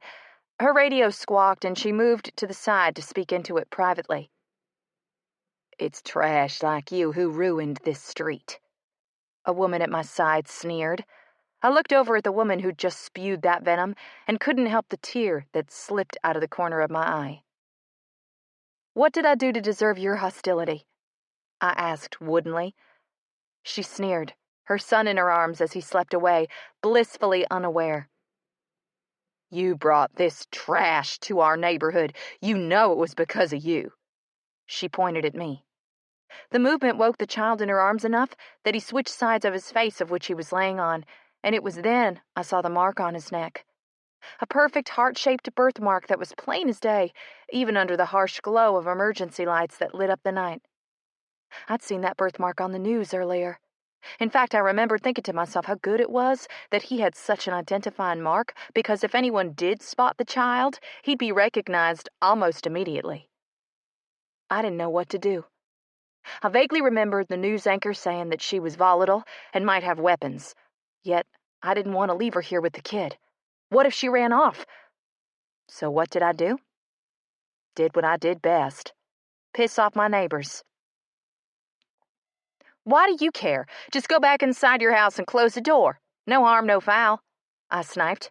I can't go back inside my house. The firefighters made us evacuate due to your piece of shit house being on fire, she hissed. The child blinked sleepily at me, and it was then I saw that the child was exhausted. He had dark circles underneath his eyes, and they were red-rimmed from what looked to be hours of crying. Everybody knew what that looked like, because most people did it at least once in their life. The kind of crying where you can't stop because you see no way out. Are you the bitch who's been calling the cops on me because of my car being in the road? I asked her. She narrowed her eyes. No, but had I, you would have deserved it. We don't need your trash in this neighborhood. This is a family neighborhood, not a murdering one, she snapped. It's probably a good thing that your house is gone. Saves me the trouble. The last comment was said in such low tones that I wasn't sure it was meant to be heard. But I had. And so it's Sterling who'd come up behind her. He opened his mouth to speak, and I shook my head at him. The woman kept her eyes averted from me, completely dismissing me, and I was never more thankful. Mostly because I started to do some weird sign language at Sterling, who had no freaking idea what I was talking about. His brow furrowed, and when I widened my eyes and flared them at the woman, he looked in the direction of her, then turned back to me with a what-the-fuck face. I sighed. Men were so freaking stupid. How hard was it to understand a cut-and-throat signal and a point at the woman? I mean, wouldn't you at least assume she was some sort of killer at the scene of a freaking fire? Sure, she may not be the actual one who set the house on fire, but in a pinch, I'd work with it. Because the execution of it all would still be the same. The woman would get taken into custody, and that child would be taken away from her. End goals, people. End goals. I finally resorted to walking over to him, getting up on tiptoes, and whispering in his ear. Saw the news earlier? This woman kidnapped that child in her arms. I said as softly as I could. He squeezed my ass to let me know he understood, and turned, catching the eye of Trance, who was now standing in the circle he'd been in earlier. Then, like freaking magic, he did a series of hand signals that looked nothing like mine, and Trance nodded in understanding, breaking off from the group with his canine unit, Kosher, and started our way. He caught 2 other officers on the way, again with the hand signals, and surrounded the woman before she could even protest. My mouth dropped open as they had the child out of her arms and cuffs on her hands in less than 30 seconds. Holy cow, I whispered in awe. Your hand signals are way better. That's because I was using hand signals and not made-up shit that doesn't do anyone any good, Sterling muttered. Okay, he was still pissy. Duly noted. I'm going to get the officer. He gestured to the woman officer I'd been speaking with earlier. To take you to a hotel. If I can find time, I'll stop by, but this may take all night. I nodded. Okay. What else was there to say? Nothing he needed to hear right then. I knew he was worried about me. About my situation. And I didn't want to be that woman that threw a hissy fit because she wanted a freaking hug from her boyfriend. One that wasn't out of anger because she'd gone into a burning building for something that didn't matter more than her life. Something I'd done, and probably shouldn't have. Would I do it again? Yes, but I hated that he was there to witness it. Don't do anything stupid. Don't order room service. Don't call anyone on the phone. Wait for me to get there. Promise, he said briskly. He didn't deserve to have another worry added onto his plate. Something I knew for a fact that he did. Constantly. He was a worry-wart, which was also why I knew he'd overthink everything to death before he actually put any plans into action. Okay, Sterling. He nodded and turned on his heel, walking back to Sebastian, and now that I looked closer, Silas. Once he arrived back at the huddle, an intense conversation ensued. And I was left chanting to myself, don't cry, don't cry. I didn't cry. At least not until I got to my hotel room, that was. There I broke down. There I cried for my lost things, my only possessions in life. The worry that I kept putting on Sterling and my friends. Maybe it was time for me to leave. Maybe that would be best for everyone. I couldn't say that my mind was in the best place, but the next morning I had my answer. It was time to go. Chapter 13. I hate you more than I love chocolate. Ruthie's secret thoughts. Ruthie. I'm sorry, Mrs. Kamalski, but I can't risk another one of my properties. You'll have your deposit returned as of Monday morning, and I'll be waiving your contract. Carol, the woman I was renting the property from, said. Tears stung my eyes as what I'd feared would happen, happened. I opened my eyes as a sob tore out of my mouth. It's okay, I said. Thank you for calling. Without waiting for her to continue, I pressed the red end call button, then turned the whole thing off completely. The new phone that had been delivered to me about 20 minutes before hadn't stopped ringing since I'd gotten it. This one was much nicer than the one that burned up in the fire, and I knew that Sterling was responsible for getting it, as well as the 10 bags of clothes. I just wished he'd been the one to deliver them instead of the biker prospect. Something he'd called himself that I was extremely interested in understanding what it meant, but not in the right state of mind to handle a full-blown conversation about biker business and hierarchy. With single-minded determination, I walked out of the hotel room with only the phone and one set of clothes I'd gotten out of the bag. The cheapest thing in the entire bundle. Sterling hadn't skimped, or whoever had purchased the clothes on Sterling's behalf hadn't skimped. It was all very expensive, or much more expensive than my Walmart tastes.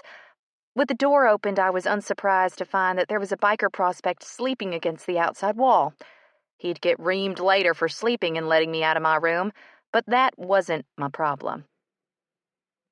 Right now, what my problem was that nobody wanted me here, and my mind wasn't in the right place to stay. So, closing the door to my hotel room quietly, I headed in the opposite direction of the elevator since I knew it was loud and would probably wake up Mr. Biker Prospect. Instead, I took the stairs and about had a freak out when I saw the wall of leather that was halfway up the stairs I was about to go down. I didn't know him, though, and I was glad. "Hi," I said, passing him. "Hi," he muttered. I didn't wait to see what he did as I passed, only hurried down the 3 flights of stairs to the very bottom floor. After scanning the lobby behind the closed stairwell door, I hurried out and took the exit at the side that would spit me out by the pool.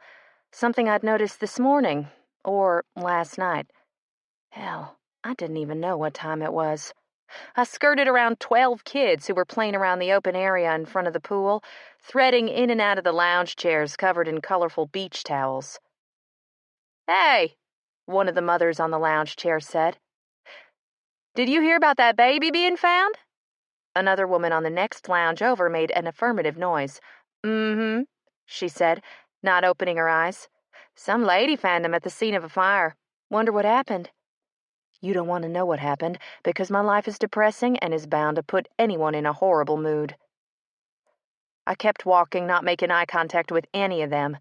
I finally came to a stop at the side gate and lifted up the latch that would allow me to exit out into the parking lot. This was a really nice hotel, and yet another thing Sterling had to cover for me. I didn't have any cash or credit cards, only managing to grab the one bag that had nothing in it but my most important documents. Although I was happy to have those and would need them to access my driver's license and bank accounts, it would have also been smart of me to grab my purse that was on the same damn hook.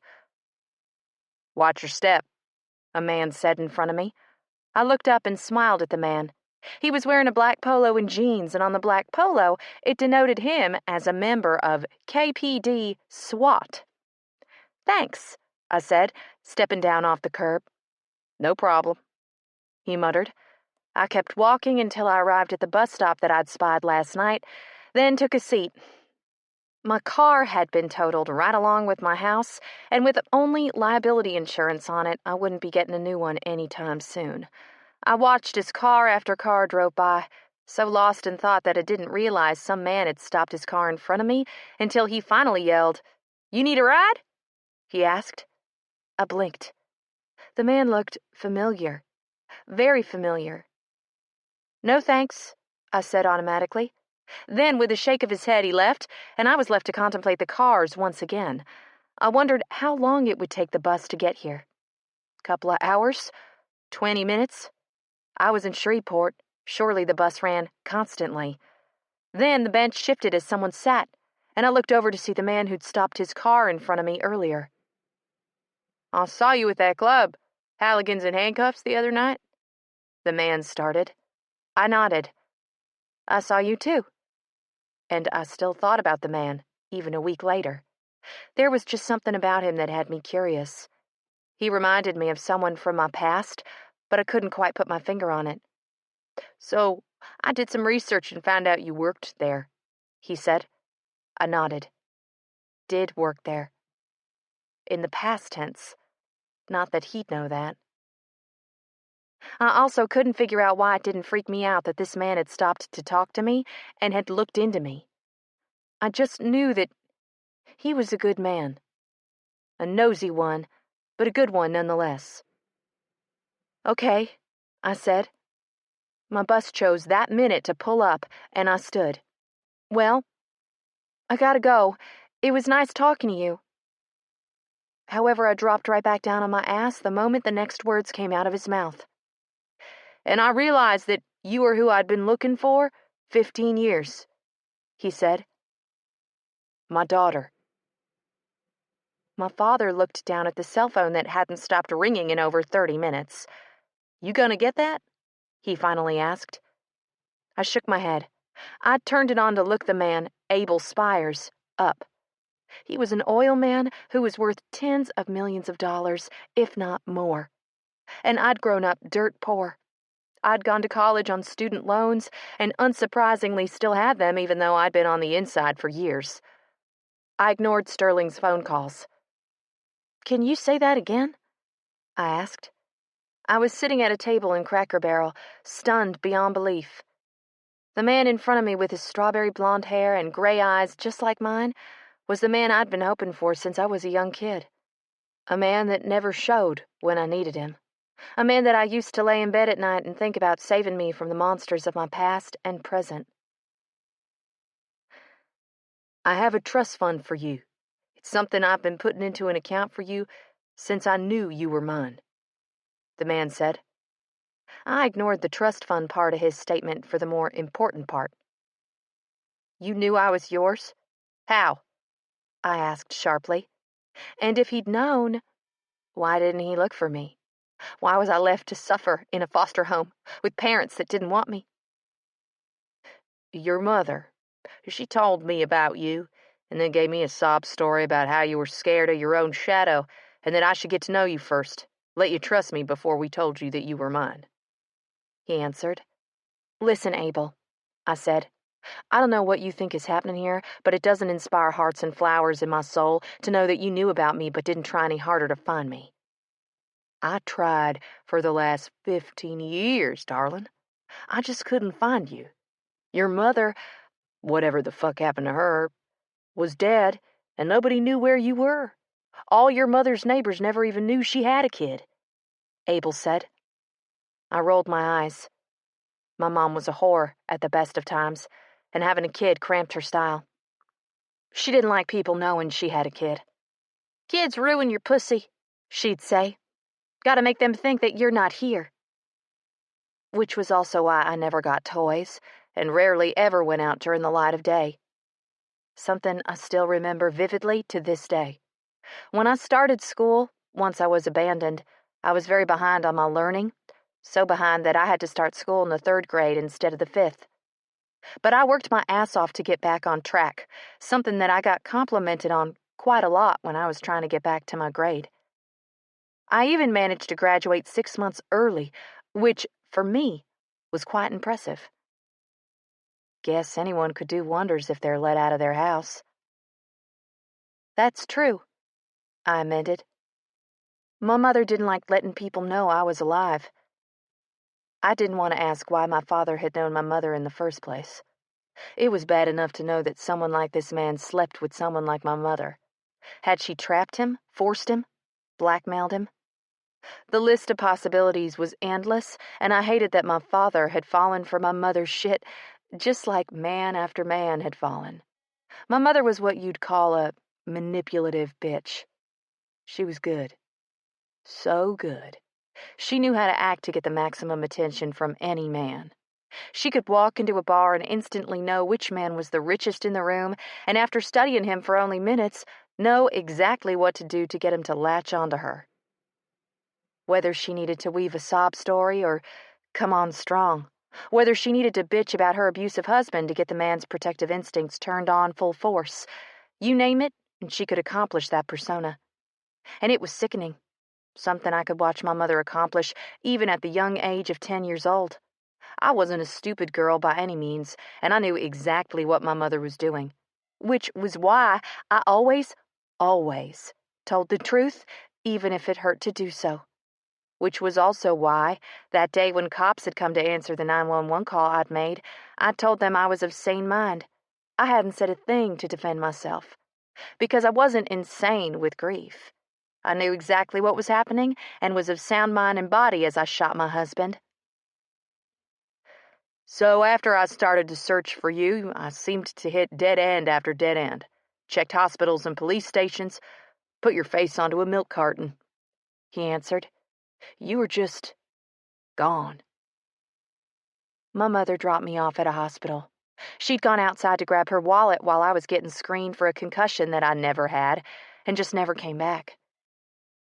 It was a hospital in a small town that I'd never heard of before, at least when I was a child, and the search for my mother didn't last long. Apparently it was something that happened a lot, usually only with younger kids, not 10-year-olds. I'm sorry, I told him honestly. My mother had been a shithead. What could I say? I'd done my best not to become her. Had gone to classes, gone to college, had a life. At least until Bender came along. Not your doing, honey girl. Just wish I would have seen you a long time ago. Although, you're a long way from El Paso, Texas, he answered. I nodded. It was weird how things worked. Lily and I had decided to go all the way to the University of Louisiana in Monroe, Louisiana, of all places, once we graduated high school. Bender was the only one from our high school that was going there on a scholarship. That didn't really enter into our decision. I'm not even sure we knew that he was going to be around that area. We just wanted out. We'd chosen a place on the map that was close enough to get to with one bus ticket and was a good school to boot. It worked out for Lily, just not for me. Doesn't mean I don't feel somewhat responsible. I knew my mom's information. I could have told them what it was. I just didn't want to. I didn't want to be associated with her anymore. I hated her. Hated how I wasn't allowed to go outside. Hated how she kept me in a closet when she had her men over. Hated how she forgot to feed me. Hated how I had to listen to her and her conquests have sex all night long. Hated that I had such drive to learn, yet she wouldn't let me. I hated her. Hated my life. I wanted something different, so I just didn't tell them who I was. Had I done that, I shook my head. I could have had a different life. But you wouldn't have me. An achingly familiar voice said from behind me. I closed my eyes as Sterling's deep baritone voice slid over me, filling me up in places that I hadn't realized were empty.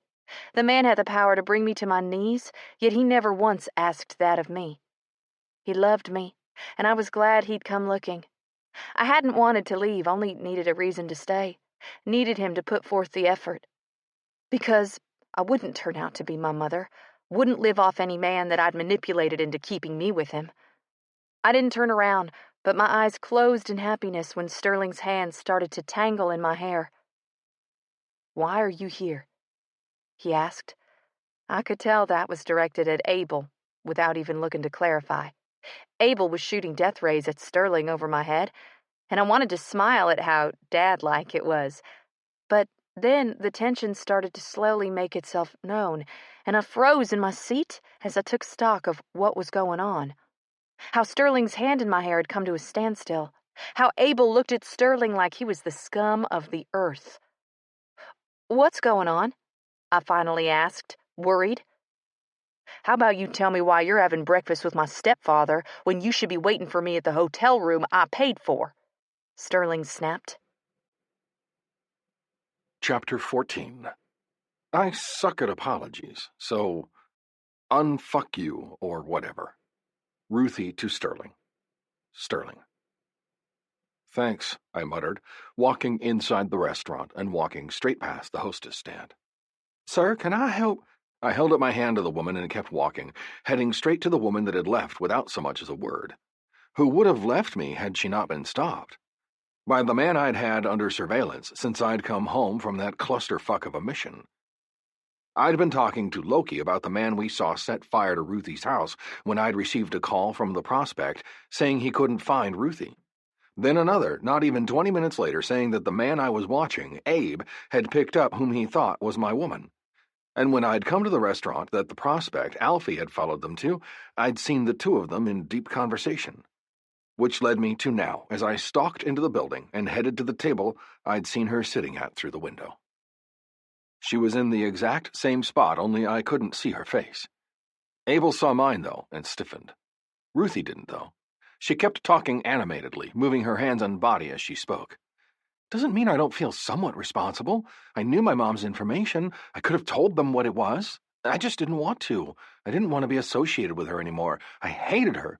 Hated how I wasn't allowed to go outside. Hated how she kept me in a closet when she had her men over. Hated how she forgot to feed me. Hated how I had to listen to her and her conquests have sex all night long. Hated that I had such a drive to learn, yet she wouldn't let me. I hated her. Hated my life. I wanted something different, so I just didn't tell them who I was.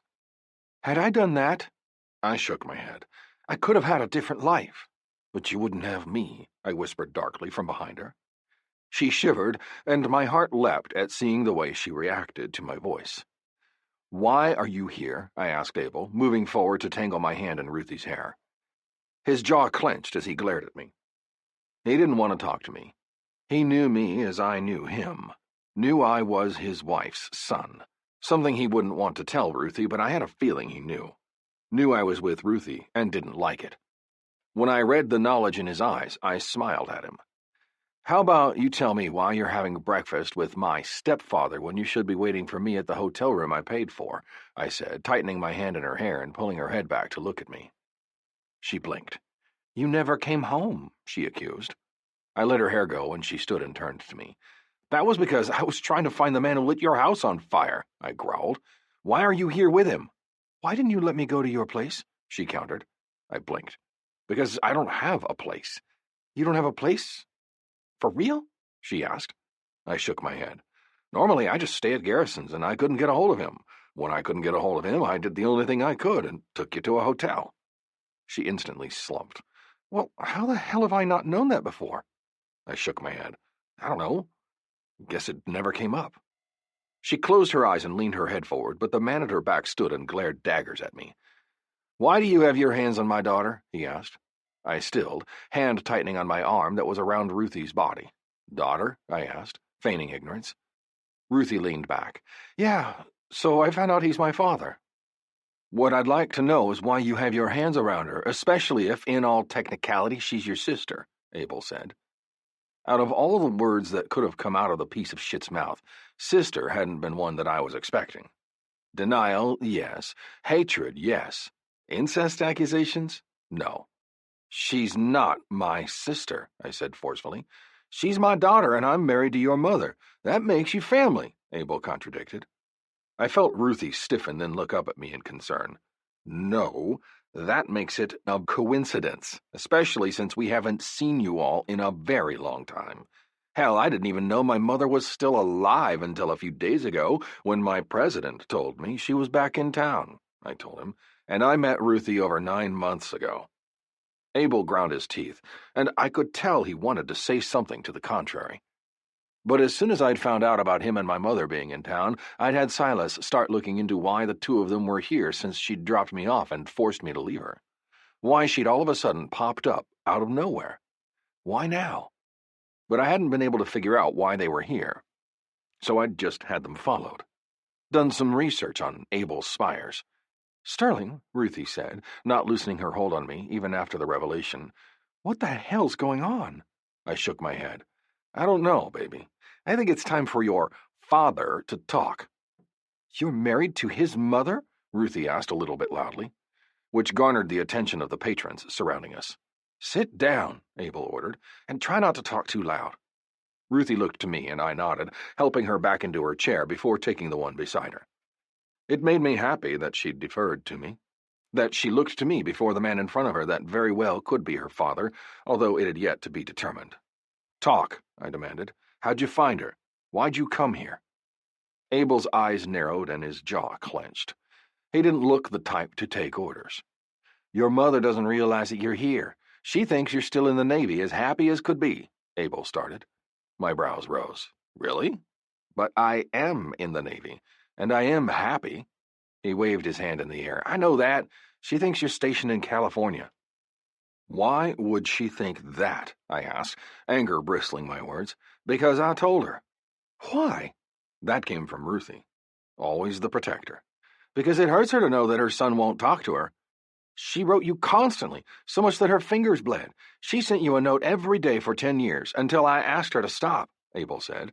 Why would you do that? I asked. And why didn't I get any of these letters? He shook his head. I just figured you were being a little fucker, which was why I protected her. Now I can see that maybe I was mistaken. My brows rose. And you didn't think to, say, talk to me? His eyes narrowed. I had tabs being kept on you. Knew you were okay. I laughed humorlessly, and Ruthie wrapped her small arms around me from the side, pulling me into her and hugging me as tightly as she could. She probably knew that I was going to fucking detonate. She knew that it was a sore subject. It had already caused a lot of problems between the two of us. She'd accused me of never telling her anything. In all honesty, I didn't like talking about some things, but what I most hated talking about was my mother.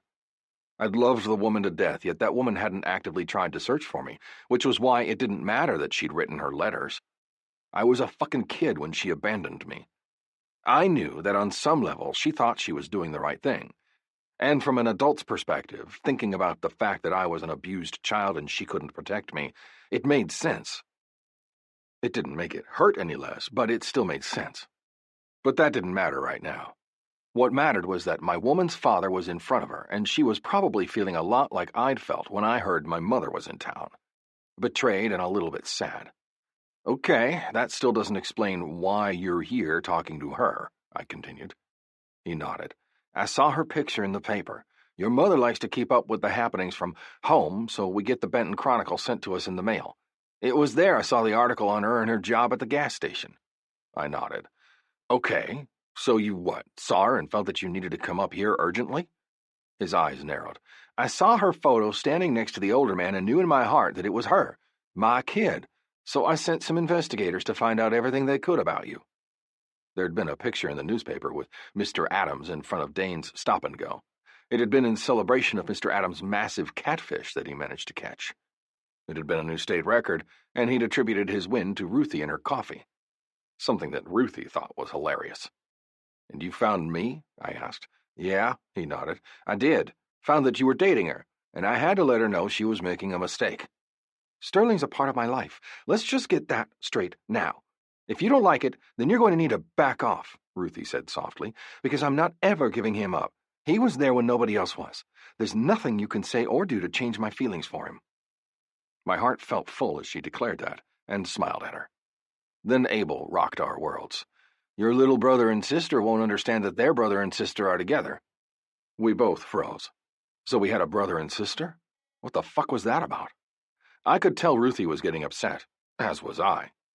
What every foster kid secretly wants is a family, and to know that we both had that under our noses this whole time was a little hard to hear. Well, I just won't be a stepbrother. I'll be Ruthie's husband.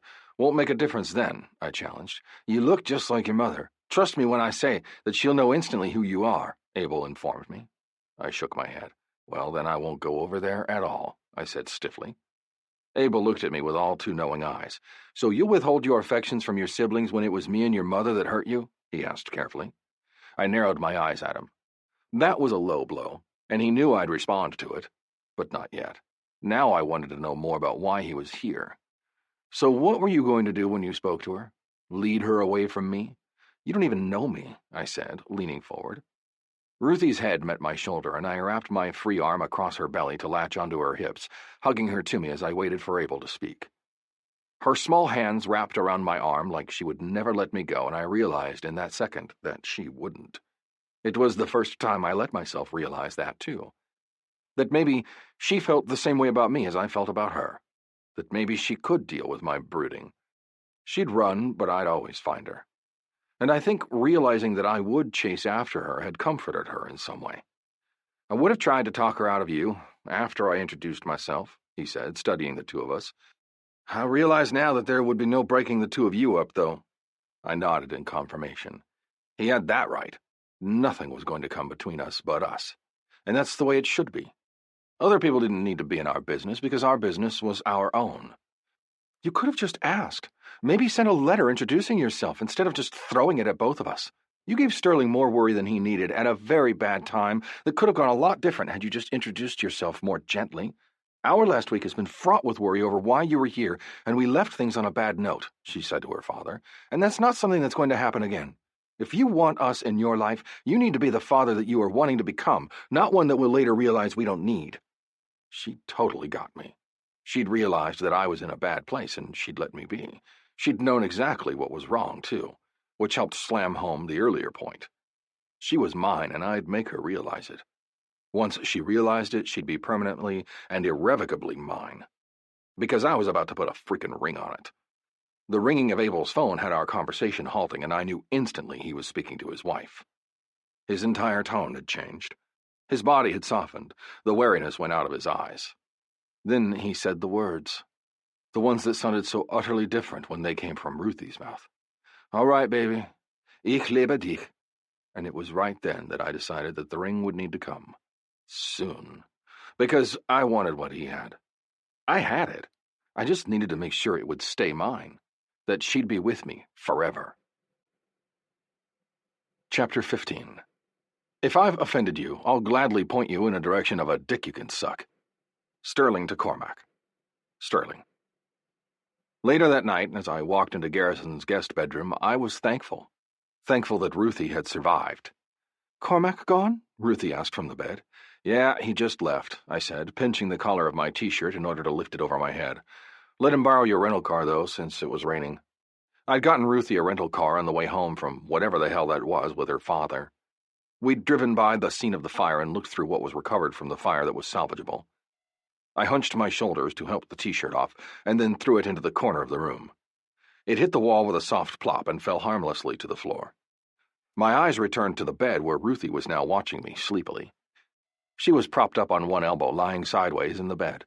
She had her hair up in a messy bun on top of her head, and her eyes were heavy with sleep. She'd been outside with the rest of us until the rest of the Dixie Wardens had filed out of the house.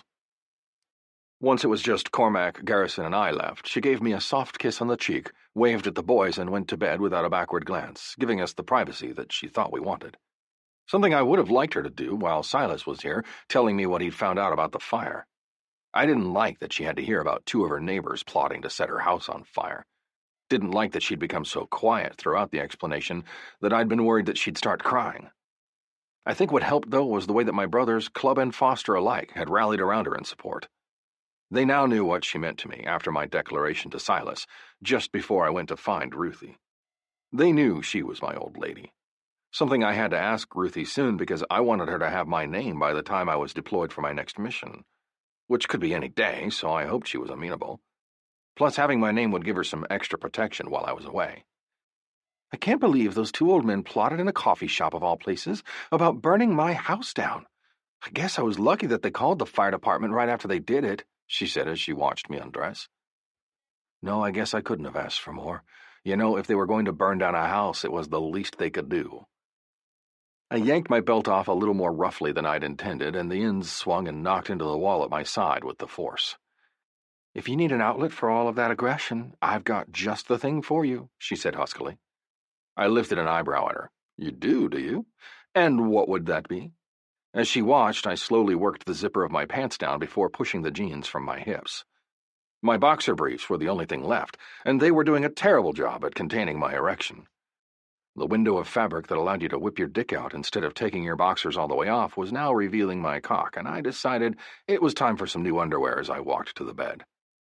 Her eyes flared as she watched me stalk towards her, and I smiled.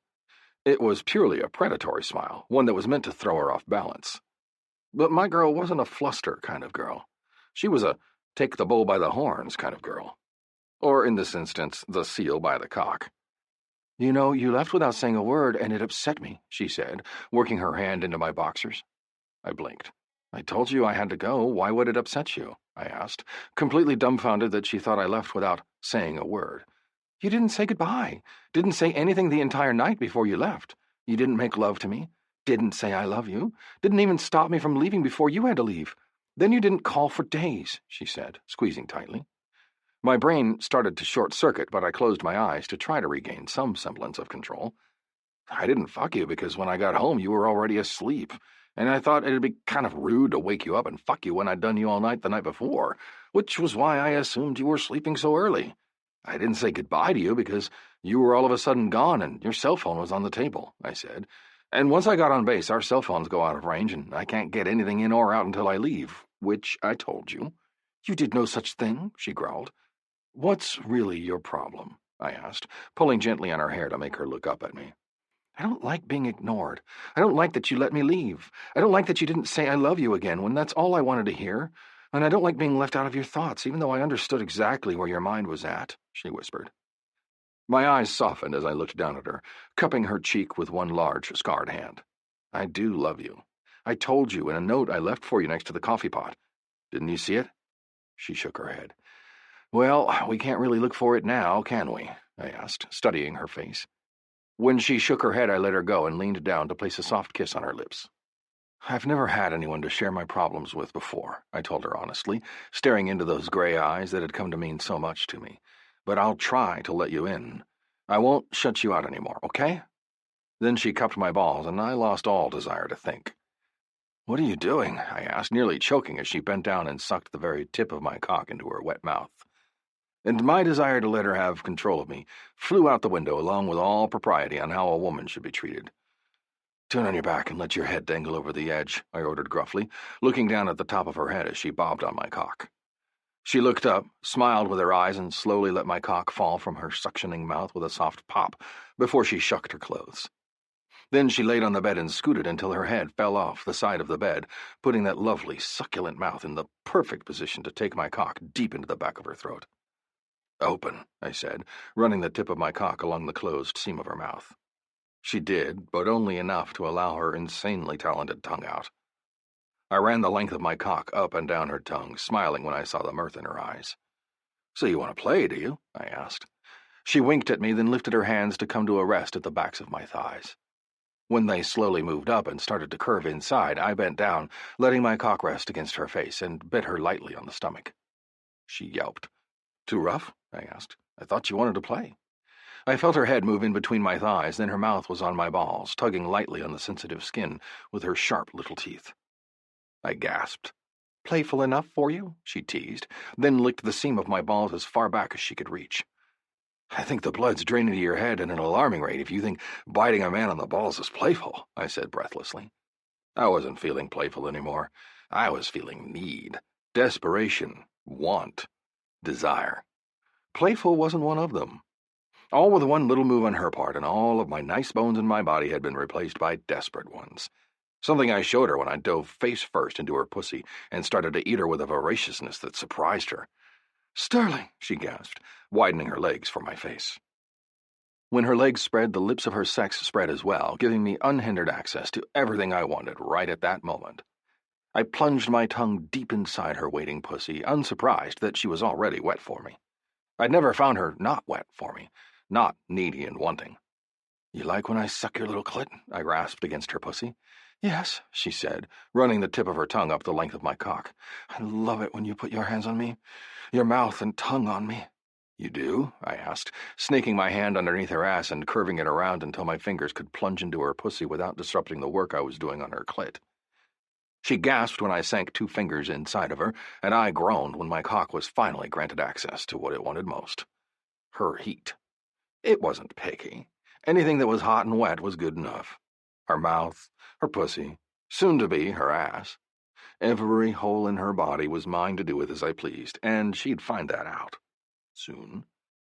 Because I was feeling particularly frantic today, and claiming all that was Ruthie was going to make the unbearable feeling of almost losing her last night better.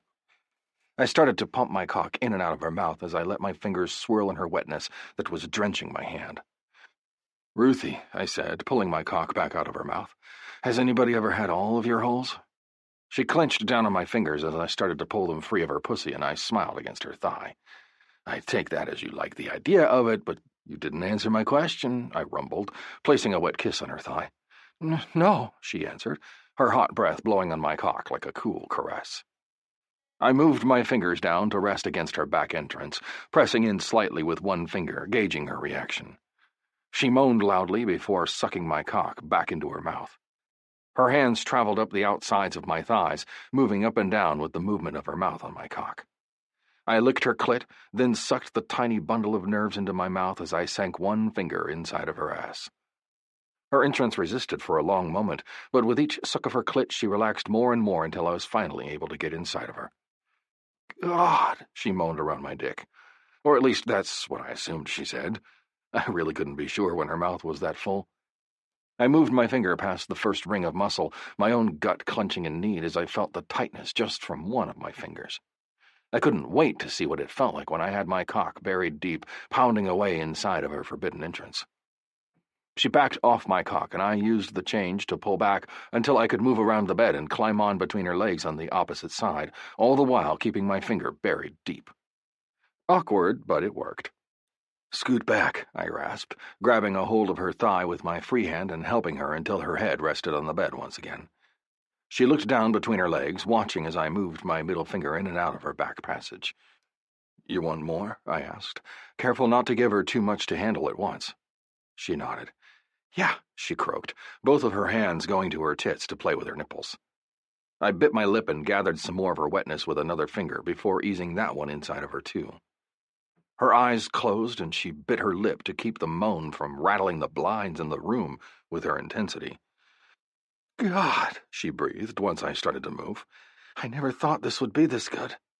So that asshole husband had never done this for her. Interesting. Does it feel good, baby? I asked, leaning forward to pull one of her nipples into my mouth. She fed it to me, moving her hand to my face once I got a good latch and started to suck. Her fingers ran along my beard, and she started to moan intently as I moved my fingers in and out of her.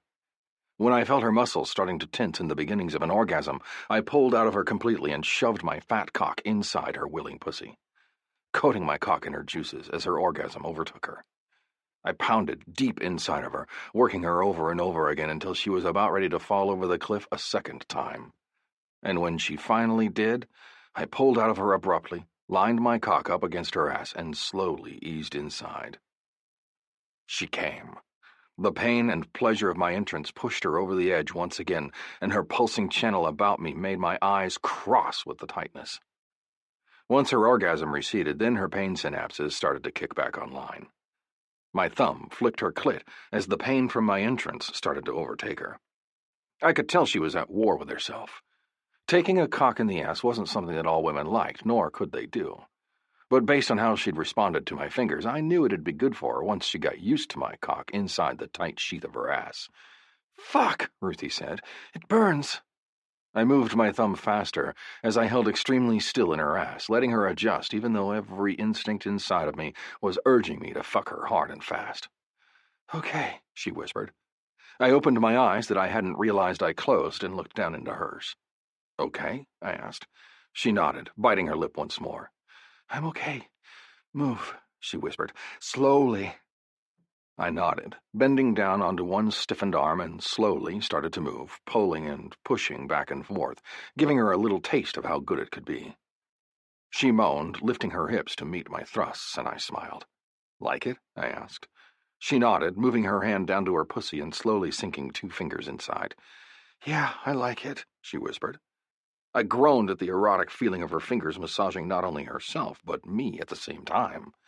And when she started to come once again, I finally let go, pounding my cock inside of her ass just like I'd wanted to, giving her my entire length. Her breasts bounced with my thrusts and her eyes closed. I grunted as my release shot out of my cock, filling up her ass with all that was me. Satisfaction coursed through my veins at having claimed her fully, and my cock felt drained by the time the last spurt of cum left my cock. "God," she breathed once I stopped. "I never knew." I leaned down and kissed her, pressing my length inside of her fully.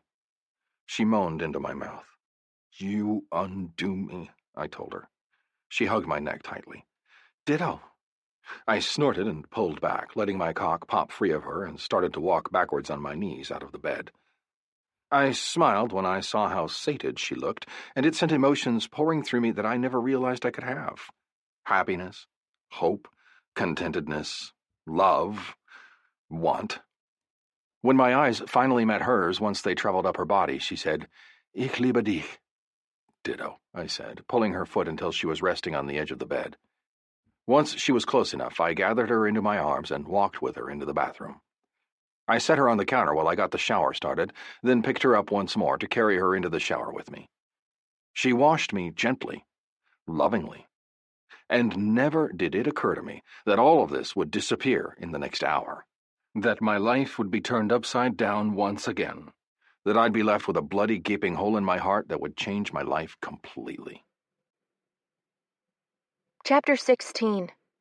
You make me happy when skies are gray and when they're not gray, even when they're green, which means a tornado's coming, which typically isn't something to be happy about. Ruthie to Sterling. Ruthie. The next of kin is listed as this address. Are you Cormac Austin's brothers? The state trooper had asked. Garrison and Sterling nodded. I'm Garrison, and this is Sterling, Garrison said, introducing himself. They'd both answered the door together. I'd heard it, as had Sterling, and I shouldn't have been surprised that Sterling went out of the room. But as I listened to the seriousness of the trooper's voice, I was glad he did. Yes, we're his brothers, Sterling answered. Parents? The trooper asked. Garrison shook his head. No, we're all each other has. The trooper nodded, then looked down at his hands before he looked back up at the two men in front of him. I could see from where I was standing behind the two of them. The couch was in front of me, and the moment the words left his mouth, I clutched onto the sofa with both hands. Cormac Austin died at the Louisiana-Texas border. Since his next of kin were on my side, I'm the one to deliver the news. At 1:18 this morning, he was hit head-on by a semi-truck when Cormac attempted to avoid a stalled car on the roadway. He was killed on impact. The trooper said. My knees gave out at the pure devastation that was roaring through my body. Oh, my God. No. Somebody moaned. It could have been me. Garrison. Sterling. I didn't know. What I did know was that Sterling was about to fucking lose it. I knew that with one look at his taut body. The way he held himself, the way his body rocked back and forth. I turned to the bedroom, going straight to where I'd seen Sterling plug his phone into the wall earlier when we'd come into the room, then immediately pulled up the first person on his call list, Loki. I tapped his name and hit send, closing my eyes as I listened to Garrison's shocked voice come to me from the living room. Sterling's voice wasn't heard, but I knew. I knew he needed his family right now. And they would come. Hello? A grumpy voice answered. Loki, I gasped in a tear-filled voice. I need you to come back over. I need you and anyone else you can get. Sterling's about to lose it. Cormac's dead. Be there in 5. Then he hung up. I dropped the phone and ran back into the living room to see the door closing behind the trooper. Garrison looked white as a ghost. Sterling didn't look anything. He was just blank, which didn't last for long when he stalked past me and into the room, returning moments later with his cut on over his bare skin and the key to his motorcycle in his hand. Where are you going? I asked. Out. I stopped him by putting my back to the door, blocking it. Although I knew it wouldn't work very well and that he could get past me easily, he stopped. Mostly for my benefit, I was sure, but I couldn't let him leave. Not like this. Not in this state of mind. Where are you going? I asked again. To a bar. I need to get drunk, he said stiffly. I raised a brow at him. Do you think that'll help right now? Look at Garrison. Do you think he needs you to go drinking when he needs you? Sterling stared blankly at me. Garrison snorted. I could take care of myself, actually. A drink sounds pretty fucking amazing right now. With that, he disappeared into his room that was off the living room and returned moments later with a t-shirt on and his feet rammed into boots, sloppily. Sterling never moved, staring at me like he didn't even know me. I just knew this was a horrible idea. A really bad, no good one. These two didn't need to go get drunk. They could get drunk here, but not out where they could potentially ruin their lives, ruin someone else's lives. Then Sterling started towards me, and I knew instantly he wasn't going to stop. I moved out of the way, knowing if I stayed there, he'd just move me or plow right through me. But then, only seconds after the door was yanked open by Sterling, I heard the blissful sound of pipes. Multiple ones. Coming up to Garrison's house fast. I closed my eyes in relief as first Loki, then Trance, followed shortly by Sebastian, pulled up into the front of Garrison's house. Fuck, Sterling hissed. Motherfuck. I visibly cringed when Sterling turned his now very pissed-off eyes to me. My body slid behind Garrison's porch post, and I hid my face so Sterling could no longer see me directly. The light from the porch wasn't on, and the streetlight only did so much, which meant he couldn't see my tear-filled eyes at what that look had done to me. God, this was horrible. More bikes pulled up, and I finally felt it was okay to go into the house, knowing that they wouldn't let him do anything stupid. My feet took me into the kitchen, where I grabbed a bottle of water from the fridge and took it into the bedroom that Garrison had given the two of us to sleep in. I fell face first into the comforter, then cried my little heart out until I felt the bed dip. I turned my tear-filled eyes to see Sawyer standing there, with Lily behind her. Hey, I croaked. 2 hours later, the tequila that Sawyer had been able to confiscate from the boys outside started talking. It's my fault. Had the fire not happened, they wouldn't have even been here, I whispered to Sawyer and Lily. Lily hugged me tightly. It's not your fault you have psycho neighbors, she whispered. Tears coursed down my face and I pulled away from her. It is. If I'd never had come, I shook my head. If you'd never have come, I wouldn't be here right now. My eyes closed. Sterling's voice sounded low and devastated. Pain practically dripped from each of his words, but when I turned to look at him, he looked unaffected. What? I asked. Why would you say that? Because you're what kept me alive during that mission. You're what had me going. I pulled everyone on my team out of a hostile situation. Everyone but me was down, and you were the only one that kept me going. Your eyes, your smile, your voice. You. Had it not been for you, I, and all of them, would have been dead, he explained softly. The tears on my cheeks started to cool, and I looked at him wide-eyed. You never said, I whispered. He shrugged as if it made no difference. I'm not allowed to tell you. I'm not even allowed to tell you that I had a debriefing 3 days ago. And he was telling me now because he didn't want me to blame myself. But I still did. But it was obvious that I needed to be more careful what I said in front of him. Thank you, I said. Can I get you anything? A new heart? He asked, laughing humorlessly. Mine seems to be broken at the moment. I stood up, feeling Sawyer and Lily slip their hands off my shoulders as I went.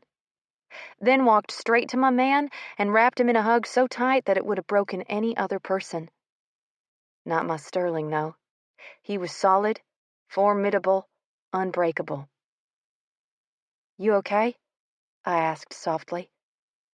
I could smell the whiskey on his breath, and I was sure he could smell the tequila on mine. No, he whispered into my hair as he wrapped his arms around me. I'm not even a little bit okay. I'm so sorry, I breathed, hugging him even tighter. He took the hug and gave as good as he got. I'm ready to pass out and forget, he said. I looked up into his eyes. Okay. We'll think about the rest tomorrow. Because there were plans to be made. I'd already heard about him and Garrison having to go up to the morgue tomorrow and identify Cormac's body.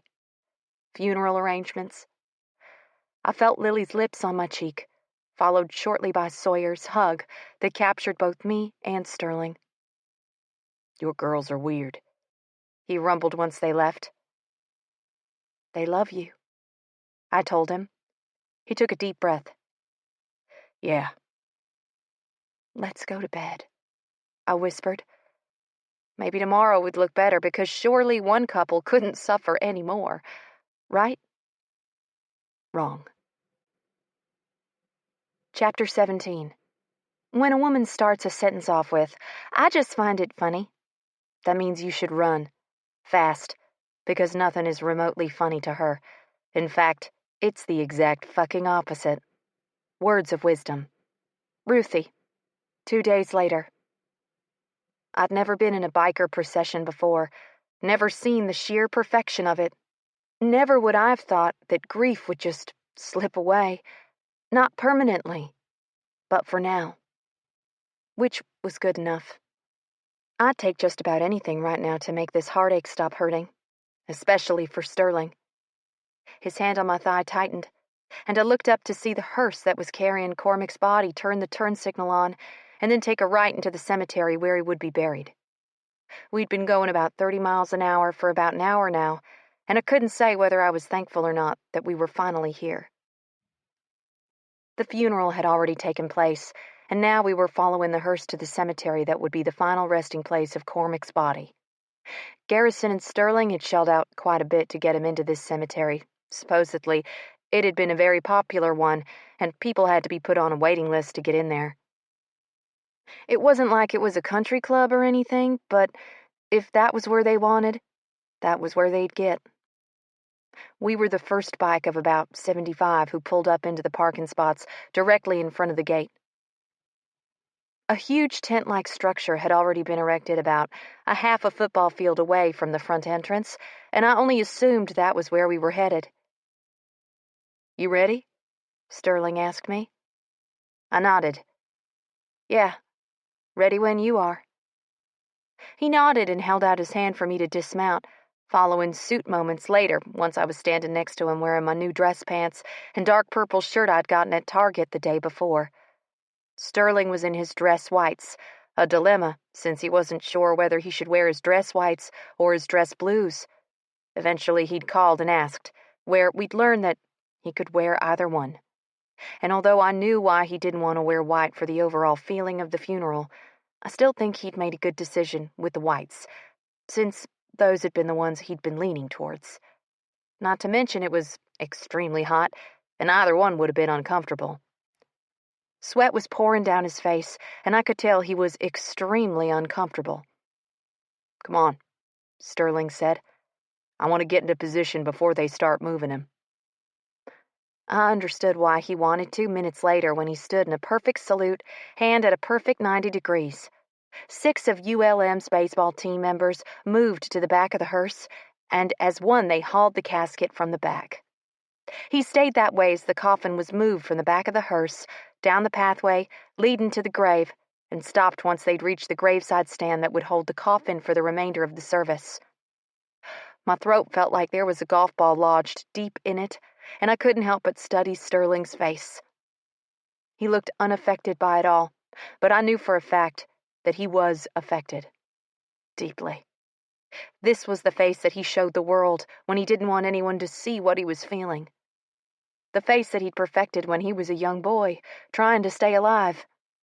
When the rest of the gathering finally gathered close, Sterling latched onto my hand, almost making me wince with his intensity. "As we all gather here today, I'd like to go ahead and say thank you one more time for attending. This gathering by the graveside is a celebration of Cormac and the beautiful life that he had." Sterling's hand tensed, and I knew instantly what he was thinking. Cormac hadn't had a nice life, just like Garrison and Sterling hadn't. He'd had a shit life, and it had ended too soon. "His best friends have requested that they speak. Now, if you'll turn your attention to this young man over here, we'll get started," the officiator said. Sterling gave my hand a slight squeeze and let me go, moving up to the front for all to see him. Sawyer took up one side of me, while Garrison took up the other, and together we watched as Sterling poured his heart out. "Cormac made me promise that I would chop his head off and burn his body once he died, so he couldn't be brought back as a zombie," Sterling said, looking down at his hands. "I thought I'd never have to tell him that I'd never do that for him because zombies weren't real." I closed my eyes as a tear spilled over my cheek. The first of many. "We didn't do that, in case you're wondering," Sterling said, looking up at the crowd.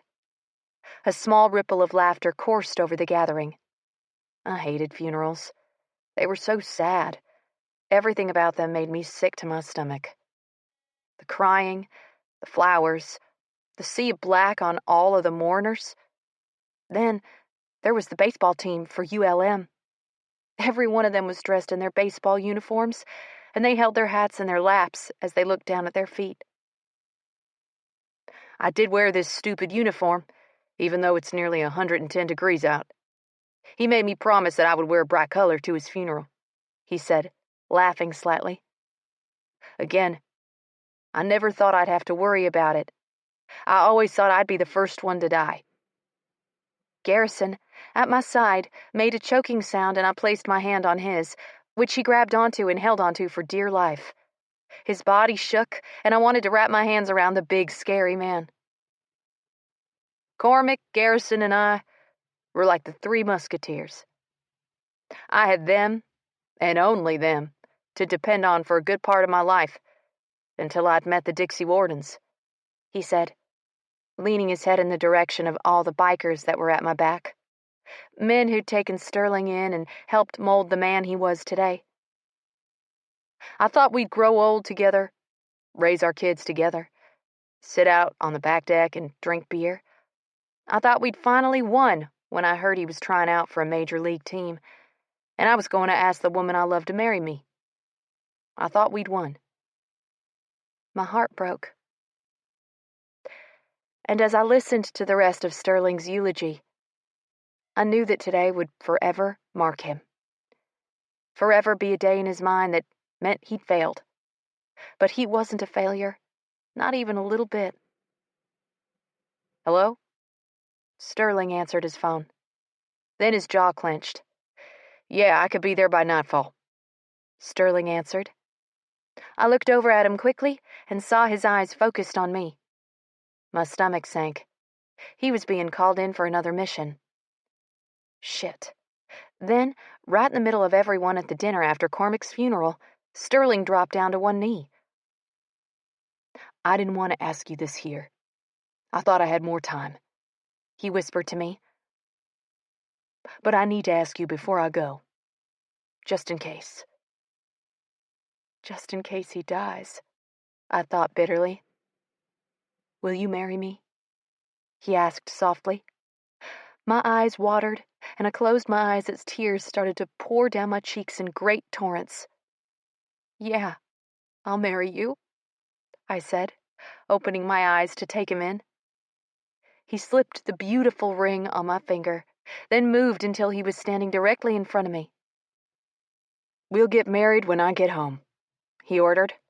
I nodded. Okay. You'll listen to Silas and the rest of them, okay? He asked. I nodded. I knew he'd worry if I didn't say yes, so I agreed, even though it bristled. You'll make sure you answer my calls, no matter where you're at, he continued. I snorted. Absolutely I will. Like you'd get me not to. He moved forward and pressed his lips softly against mine. I love you, he whispered.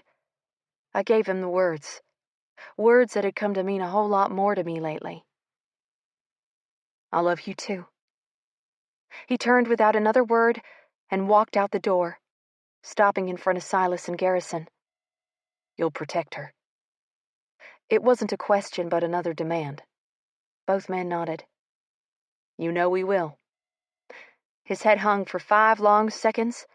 Then he straightened his back and walked out without another backward glance. Into the dangerous world of a Navy SEAL. Chapter 18. Some heroes wear a cape. Mine wears camo. Ruthie to a stranger. Ruthie, day 4. I got the confirmation that he was where he was supposed to be. That was good, wasn't it? You know what wasn't good? Being followed to my job, and home, and to the freaking bathroom. That wasn't good. Day 12. Kraken, 2:22. I'm okay. Ruthie, 2:22. Why does your name say Kraken? Kraken, 2:22. Because I'm the sea monster. Or so I've been told. Ruthie, 2:23. The one that ruins everyone's day? Kraken, 2:23. Funny. Ruthie, 2:24. How come I don't know where you are? Kraken, 2:25. You'll never know where I am. Ruthie, 2:26. Well, that just sucks. Kraken, 2:27. You knew what you signed up for. You're mine for eternity. Ruthie, 2:27. I wasn't thinking clearly. Kraken, 2:28. Your loss and my gain. No takebacks. Ruthie, 2:30. That's not funny. I miss you. Kraken, 2:35. Kraken, are you done with me? Ruthie, 3:22. I love you, Sterling. Come home to me in one piece or else. Day 32. Kraken, 5:15. Or else what? Ruthie, 5:22. Really? You're gonna finish a conversation from 20 days ago? Kraken, 5:23. Shit happens. Ruthie, 5:25. You catch your bad guy yet? Kraken, 5:26. Working on it. Ruthie, 5:27. That's helpful. Kraken, 5:28. I try. Kraken, 5:29. Going again. Love you too. Day 44. Hello? I answered tiredly. I'd worked a double shift today at Dane's, then a single shift at Halligan's and Handcuffs. I'd literally worked myself into the ground in hopes that I wouldn't have to be at home long before I fell asleep once again. It was easier that way. And I'd been asleep for nearly 2 hours when my phone rang. It was now 11:53 at night. And if it wasn't someone important on the phone, I'd start losing my shit. This Ruthie? A gruff man's voice asked. He sounded like he was a chain smoker. His voice was so rough. Yeah, this is Ruthie, I answered. This is Parker. I'm here with Sterling, he said. I blinked. Then why isn't Sterling calling me? Because he's running a fever like a little fucking girl, and he won't take the fucking meds I'm trying to give him because he's hallucinating. So I'm calling you to talk to him in hopes that he'll unclench his fucking teeth and take his fucking meds, Parker explained tightly. I blinked. Why is he running a fever? The Parker guy sighed. I'm not at liberty to tell you, he answered stiffly. Was he shot? Is he hurt? Tell me, I demanded. My God, you're as bad as him, blowing stuff way out of proportion, Parker grumbled. Ruthie, a seriously sluggish-sounding Sterling called. Sterling? Hey, baby, are you okay? I asked. I'm fine. What you doing right now? He asked. I laughed softly under my breath. I was sleeping, I told him. Good. At least one of us should be sleeping. I'm so freaking tired I could sleep for a month, he whispered. Is it okay? Is what okay, honey? I asked. To take the medicine, he groaned. Yeah, baby, it's okay, I answered. Good, he said, 'cause I didn't want to be killed by taking some terrorist's medicine. With that, he said, love you, and hung up. I started to freak the fuck out because the moment I said that, I started to think of what if. What if that guy wasn't on Sterling's team? What if that was a terrorist? What if he wasn't really sick? I tried to call the number back, but it immediately went to voicemail. The next number I called was immediately sent to voicemail. Fuck you too, Silas, I growled, flicking to the next name on the list. Loki. Hello? Loki asked, sounding tired. Do you know a guy named Parker? Yeah, fucker slit my throat. I gasped, my stomach dropping in dismay. Oh no, I moaned. Oh God. I told Sterling to take that medicine that Parker was offering him. I hadn't realized I was hyperventilating until Loki started yelling at me. Ruthie, Loki bellowed. I put the phone back to my ear. Yeah? I whispered forlornly. He's on Sterling's team. I closed my eyes and let my head drop to my hands. Thank God. What was the call about? Loki asked once I'd calmed down somewhat. He's running a fever and the man, Parker, wanted to give him meds, but he wouldn't take it without talking to me, I answered. Got it. Don't freak out. He's fine. It wasn't until much later that I realized I'd never gotten around to asking Loki what he meant by Parker slitting his throat. Was that how he'd gotten that scar? Needless to say, I didn't sleep so well that night, worrying about Sterling and whether or not I'd have to kick this Parker guy's ass for slitting Loki's throat. Day 54. Kraken, 10:22. I'm fine. Ruthie, 10:24. You better be. Kraken, 10:25. I am. Promise. Ruthie, 10:26. What happened? Kraken, 10:27. Don't drink a foreign country's water without boiling it first. Ruthie, 10:28. That's not funny. Kraken, 10:28. Trust me, I'm not being funny. Ruthie, 10:30. When are you coming home? Ruthie, 10:42. Sterling? Ruthie, 12:22. Shit, hell, piss. Day 63. It had been 63 days since I'd seen Sterling. And in that 63 days, a lot had happened. I'd rented the house across the street from Garrison and moved what minimal things I had into it. I'd started school. Sawyer had had her baby. I'd worked. Mostly, though, I'd listened. Which was a good thing because I'd learned all kinds of things, such as the fact that Sterling was on another dangerous mission that involved the same senator's wife that he'd been on months before. I'd also learned that Cormac's death wasn't an accident, that somebody had cut the brake lines on my car expertly, which had contributed to why he hadn't been able to stop, which I'd found out only moments before during a party celebrating the birth of Silas and Sawyer's child.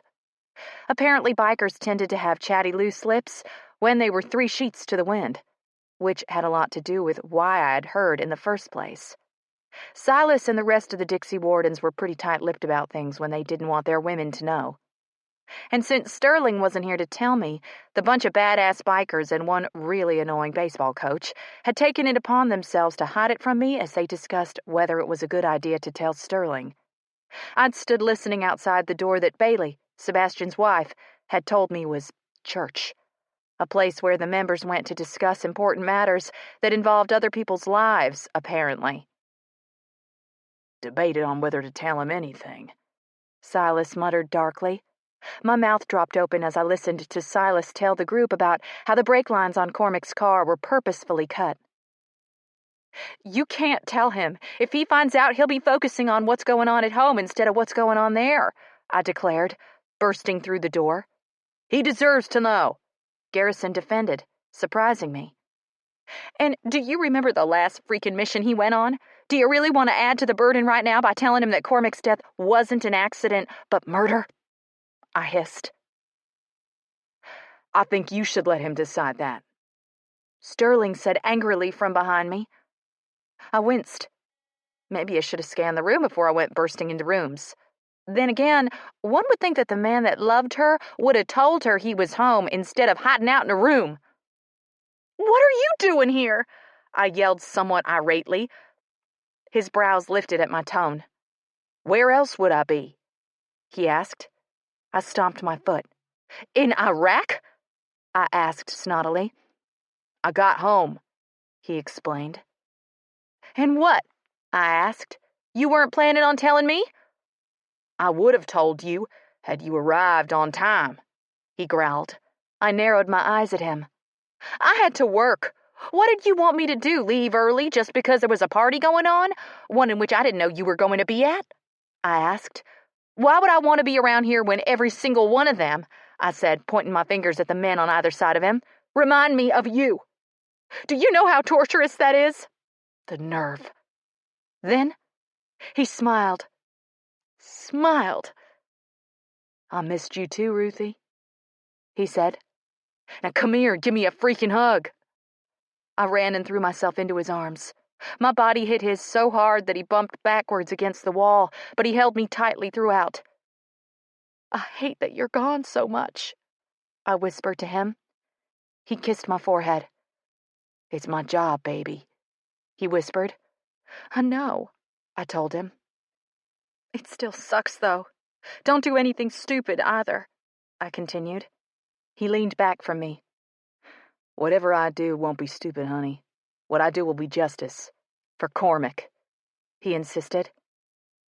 Yeah, but he wouldn't want you to be going to jail, a place I know you won't like. Nor would he want you to be dishonorably discharged from the SEALs when Lord knows he was so proud of you for accomplishing that honor, I informed him. He leaned forward and kissed my forehead. We'll see, he said. Looks like they've got the guy anyway. I scowled. Who was it? He looked at me warily before turning me to look at a picture I'd not noticed sitting on the table. And my whole world dropped, and I fainted. Fucking fainted. Chapter 19. If you don't want to be with me because I'm loud and speak my mind, fine. Go be with that boring bitch who'll probably only give you missionary and never suck you off. You deserve the bitch and her hamburger helper. Ruthie's secret thoughts. Ruthie. My eyes were wide as saucers as they stared at the man that had been partially responsible for me marrying Bender. What? Why? How? I asked Bender's father, aghast that he was even standing in front of me. Well, sitting. He was currently being held in a sort of cell-type thing that was at the Dixie Warden clubhouse. His hands were in cuffs on the table in front of him, and he was really not happy to see me. I hadn't seen him in years upon years, and he was all of a sudden here? Why? John, Bender's father, glared at me. Why should you be happy when my boy is dead and in the cold ground? I never should have listened to Rena, he growled. What are you talking about? I asked, startled. But no, I did because I loved her. And look where it got us. Bender dead, our grandkid dead, all because you couldn't keep your fucking legs closed. He hissed. My spine straightened. What are you talking about? I couldn't believe it when I got the letter saying you were let out, he hissed. You were supposed to be in there for another year before I had to worry about you getting out.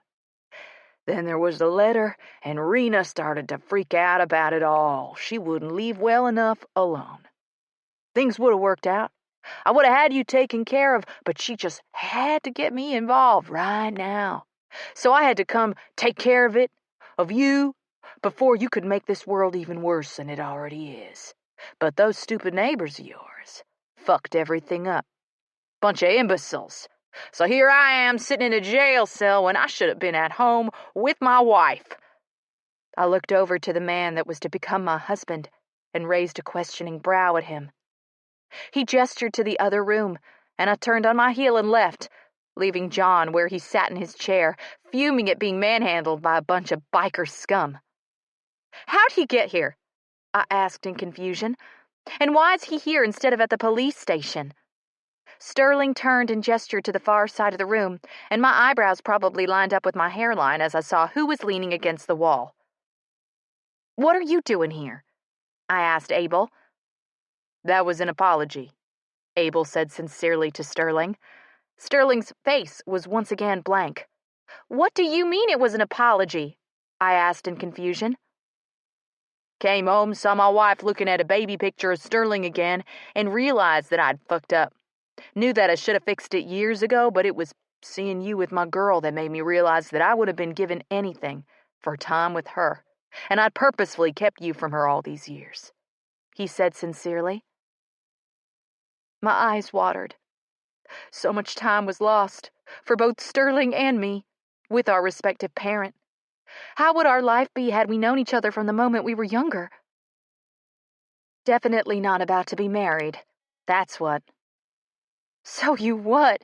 You just found the guy that Dixie Warden's MC couldn't find? How is that possible?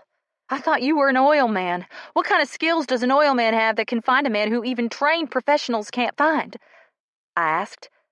Abel's face continued to stay blank, but his eyes were saying something completely different. That's because he's not just an oil tycoon. He's a fucking hitman, Silas said from behind us. I turned in surprise. What? I gasped. Silas nodded. Took me a while. Had my hands full, or we would have found out about John Waite before. But my resources were split trying to find out about you, too. So it took longer than I would have liked. Ended up that we found him at the same time, but I wanted to see Abel's skills, just what he was capable of, so we let him bring John in. You're a freaking hitman? I asked, spinning around to stare at my father. He winced. Was. Yes. What? How? Why? I asked. And why come back? What are you hoping to accomplish? I was hoping to accomplish a relationship with my daughter that I've done nothing but think about for the last 15 years. I was hoping that one day I'd be able to see her smile again, like I had when she was just a girl. And I'm not a hitman per se. I was a contract agent for the United States government. Bit of a difference, he said defensively. I shook my head, the beginnings of a headache forming at the base of my neck. This is all so fucked up. So completely fucked up, I said, shaking my head, rubbing my neck with my hand as I closed my eyes. Firm, warm hands captured my head, and I was pulled firmly into Sterling's arms. You want to go home? He asked softly. Yeah, I answered. I do. Then let's do it. So we left everyone behind. Things were far from over with both John and Abel, but I really just wanted to lay in Sterling's arms right then and forget the world around us. Tomorrow we'd deal with the rest. Tomorrow we'd face what I didn't want to face today. Does it make us dirty? I asked softly as Sterling got into the bed next to me. Does what make us dirty? He asked, groaning when his back finally found purchase on the bed. It was a nice bed. I'd gotten a little help from Sterling's hefty bank account to furnish the house. I'd gotten a new fridge, washer and dryer, dishwasher and bed. The rest was thrift store finest, but it would do for now. I knew he'd want a nice bed, and I wanted to make sure that he had it. I wanted him to have everything that he ever wanted. That we're stepbrother and stepsister, I whispered, rolling over until I could look into his tired face. He was tanner than when he'd left, and he had a new scar on his hand that I'd never seen before, one that I assumed was the reason for his fever. I didn't bother to ask how he'd gotten such an ugly scar. The less I knew, the better. His eyes opened when I said, stepsister. It's not dirty since we didn't even know our parents were married. It'd only be dirty if we'd known each other since we were 5 and used to take baths together, he answered sincerely. I grinned. I don't know, I said, letting my hands roam up his sides as I sat up and straddled his hips. His cock instantly started to harden as he took me in, looking me up and down. I was wearing one of his t-shirts, a black one, with the Punisher skull on it. My ass was bare, seeing as he seemed to make my panties disintegrate, and since I was somewhat fond of my panties, I decided to circumvent the inevitable and just gone without. My breasts were free under my shirt, not just because Sterling was just as rough with my bras as he was with my panties, but because bras were just plain uncomfortable all the way around. His hands went up to my hips, holding me tightly as he ground his erection up into me. I missed you, I said softly, looking down into his eyes. He'd shaved his beard to a more manageable length than what he'd come home with, and I found that I missed the scruffiness. Although I liked him clean-cut, too, I also liked him a little bit wild. I missed you, too. Scared shitless about what I'd come home to, but I knew that my brothers would take care of you, he murmured, running his hand up over the flat expanse of my belly to come to a rest in between my breasts. What did Silas have to say? I asked. Silas had followed us home and had spoken to Sterling while I'd taken a quick shower and started dinner. I'd nearly finished with it by the time he'd shown, freshly showered and ready to eat. Just explaining a little more on John, he answered evasively. I narrowed my eyes at him. What about him? I asked. He shrugged.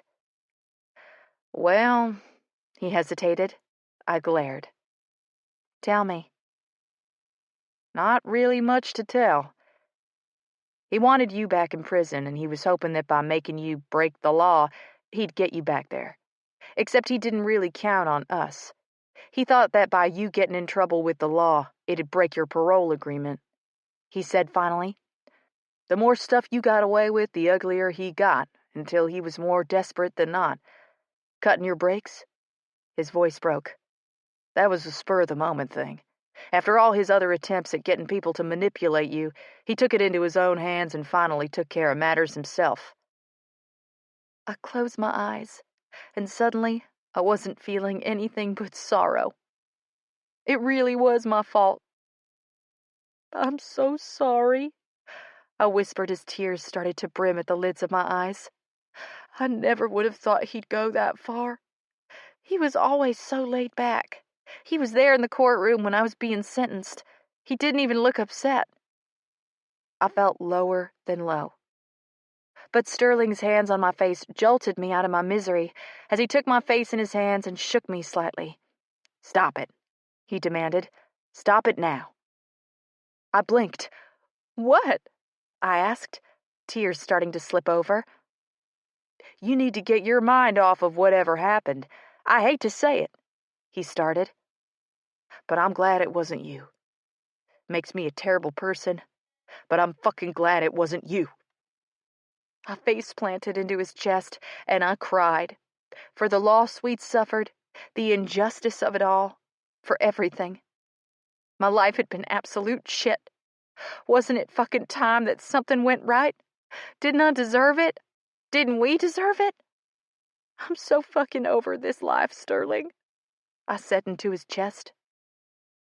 "You're not done with it until I say you're done with it," he growled, rolling over with me until I was underneath him. My hips were cradling his thighs, and he was looking down at me with such ferocity that I couldn't breathe. "Okay," I said breathlessly. "You're mine and I'm yours. We'll make our lives good together. We'll have babies. We'll buy a house. We'll grow old together until we can't see the other's faults. We'll be together forever, and then, when we're done on this earth, we'll leave it together, because I deserve happy, and so do you. We're fucking due, and I fucking love you," he growled, looking so serious that I couldn't help but think that it might actually happen. With Sterling's determination and my belief in him, I knew we could make great things. "I'm scared to have babies," I whispered.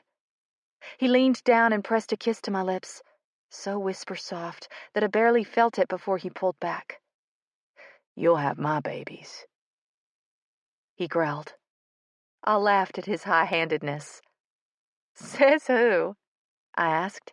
He grinned and maneuvered his body, surprising me when I felt his naked cock pressed against my bare vagina. Then, with little to do, he slid inside of me to the hilt, and I remembered why I would have his babies. Because he had the most perfect cock in the freaking world, that's why.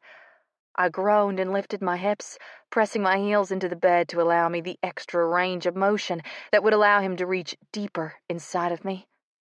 He didn't like me having so much control, though, which was why he lifted my legs over his shoulders and started to shuttle inside of me. "Missed you," he breathed against my lips.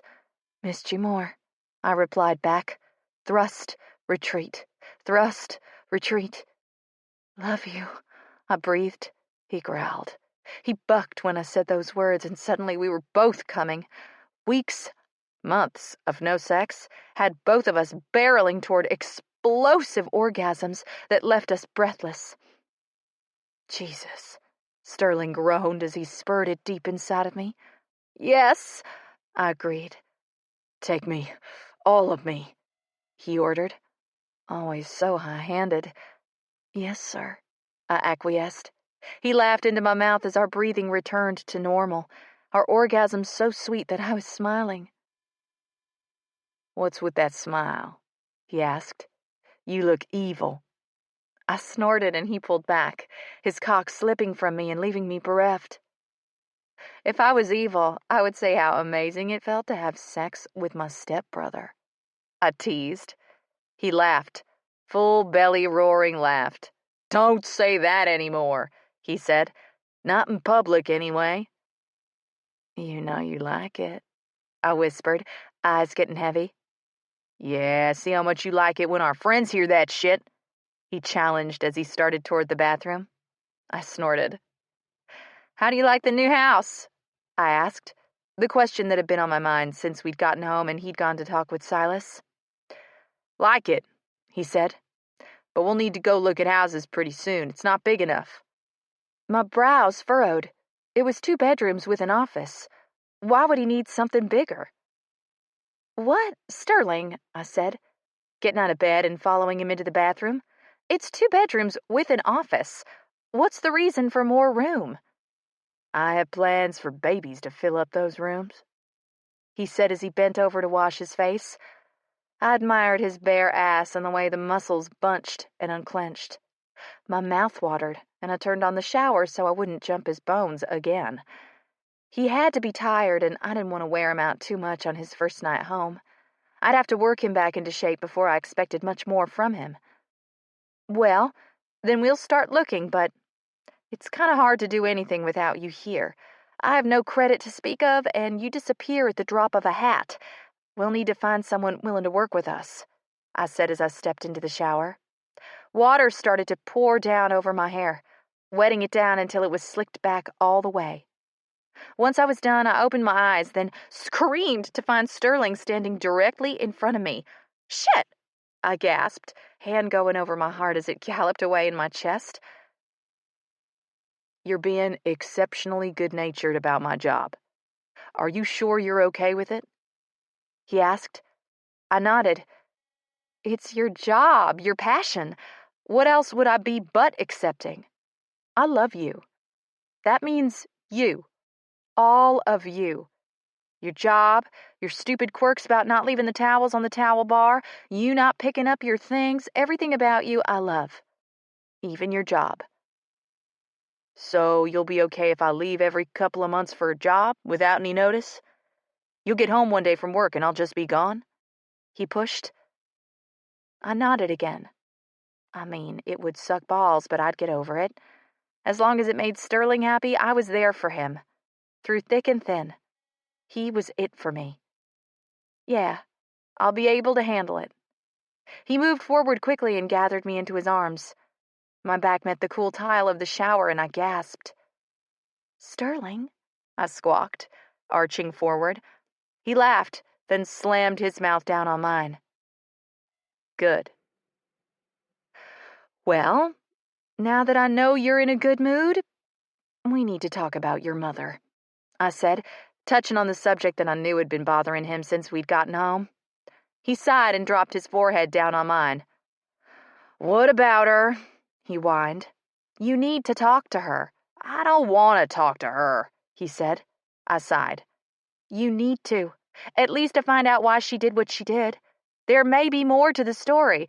Plus, you need to find out about those letters," I said carefully. "Find out what happened, because if she tried to touch base with you, you have something going on that has nothing to do with her." He stiffened, then his eyes were on mine. "You think someone took the letters?" he asked slowly. I shrugged. Why else wouldn't they have gotten to you? His jaw clenched. "Shit. Yeah, shit." Chapter 20. I hate you and then I love you. It's like I want to kick you in the balls, then kiss them better for you. Ruthie to Sterling. Sterling. "What are you doing?" Garrison asked me. "He's about to fuck up a cop, which is why I'm with him," Loki said, sounding slightly annoyed. I grinned at him. "What makes you think I'm going to fuck her up?" I asked.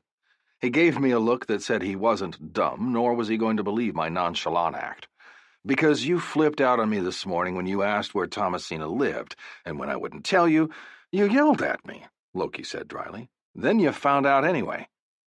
That was true. I'd done my research with Garrison, and the only thing we could come up with as to why the letters weren't delivered to me was that one of us took them. Our foster father was not only lazy, but refused to do anything he didn't have to do. That included cleaning the kitchen, walking his dogs, washing the trucks, mowing the lawn, getting the fucking mail. Getting the mail, though, was one of the easier jobs and usually given to Thomasina. So after Garrison and I got to talking this morning, after Ruthie left for her shift, and I had to admit that I liked being that close to Garrison without actually being in the house, we realized that there really was only one person that would have been able to slip letters out of the mail without us realizing it. Thomasina. Hence why I was now walking up the pathway of her house after receiving the information from Silas, who used his vast network of contacts to obtain the information for me. I've had enough trouble from her over the years. It's time to clear the air, I said stiffly, raising my fist and pounding on her door. I didn't have to wait long. Thomasina answered the door within moments. Surprisingly, she looked good. Really good. I'd only ever seen her in her police uniform over the past 10 years.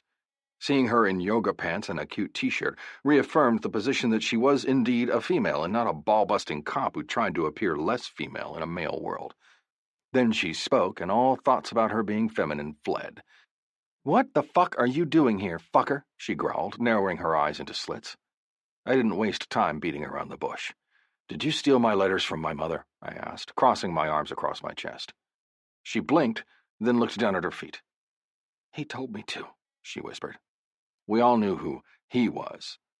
The question was what would he have done to make her do it? I knew Thomasina wasn't the type to blindly do something. I knew she was a good cop. I also knew that my irrational hatred for her wasn't felt by other people. Only me and Garrison and Cormac. So I knew she was a good person, knew that she wouldn't have done it if she wasn't provoked. I just wanted to know why, and where the fuck my letters were, if there were any letters at all. Taking the word of someone else wasn't my thing. I had to see the real thing with my own eyes, and right then I knew that the letters were real, even if Thomasina had taken them. "Why didn't you tell me?" I asked. She looked down at her hands. "There are things a man can do to a woman that don't show scars, Sterling," she finally answered. It felt like a lead anchor had been dropped in my gut. No. No. "Fuck me," Garrison whispered somewhere behind me. I studied Thomasina, realized precisely when she was herself, the nice little girl who followed us around, and knew the instant that foster father of ours had gotten to her. "You could have told us," I said gruffly. Her eyes turned up, and the vulnerability there was staggering. "You never knew that I knew you were beaten," she whispered. "You always thought I was jealous. And in a way I was. Just not jealous of you spending time with him. I was jealous of you getting beaten, and me getting what I got." My eyes closed, and I realized my monumental mistake. So huge that I didn't think I'd ever be able to make it up to her. "God, I'm sorry, Thomasina. I wish I'd known. I would have done something," I whispered. Garrison was suddenly at my side, and I moved to let him speak his piece. And it was then I realized that the two of them had some sort of relationship, whatever that may consist of. And maybe Cormac had known they had something, and he was mad at her for hurting Garrison. I made a mental note to ask him about it later. "The real question is, after all that we shared, why the hell you couldn't tell me something like that?" he asked roughly. I moved back, not worried about the letters any longer. They needed some privacy, and I needed room to think. "Where are you going?" Loki asked. "To the clubhouse." "I need some time to think." 3 hours and a fifth of whiskey later, I was fucking blitzed. Then again, there were 6 men drinking with me, and they were all blitzed just as much as I was. It had turned into somewhat of a glad you're home and not dead party with the rest of the Dixie Wardens. We'd also somehow migrated from the clubhouse to Halligan's and handcuffs. I vaguely remembered moving in a truck, but I'd not stopped drinking my whiskey the entire time. At some point, Ruthie had shown up for work, taken one look at me, and had shook her head. She'd been around, but not around, and it was starting to get on my nerves. "Where's my woman?" I finally asked. Loki was on the bench next to me. "With mine? They're talking about all that evil stuff that women talk about," Loki answered. "They're talking about babies," Sebastian said from my other side. I looked over at him. "He did say evil," I told him. He laughed. "My kids are evil," he agreed, "but I wouldn't trade them for Trance's kids." "Hey," Trance said from the other side of the bar, "they only did that thing once." The one thing he was talking about was Trance's son lighting the table on fire. He'd been playing with a lighter that Trance had thought was empty. Turns out it wasn't, and he'd lit the tablecloth on fire, which had then taken the old wood table underneath it with it. Trance and his brothers had carried the table outside, and had then watched it burn. "That's nothing," Cleo said. "My wife told me about Torrance kid getting into that butt paste shit and smearing it all over their new couch. They had to throw it away." "That was true," Torrance said. "It was a $2,000 couch, and since the ass cream is water-resistant, there was nothing we could do to get it up. Of course, my kid used the industrial-sized tub, so it was all over the entire couch. And the wall, and the coffee table, the area rug," he laughed. "But I didn't like the area rug anyway, so it wasn't that big of a bad thing for me." Torrin was sitting behind the bar, directly in front of me, so I could see the evil smile on his face. "If I didn't know you better, I'd say that you gave that cream to him, hoping he'd do his worst," I said. He shrugged. "Maybe," Torrin said. "Backfired like a bitch, though." I couldn't help it. I laughed. Hard. "What are you laughing at?" a woman's voice said from my back. "My woman, my heart, my love, my fucking soul." "That's sweet," she whispered, "but your friends are looking at you like you're crazy.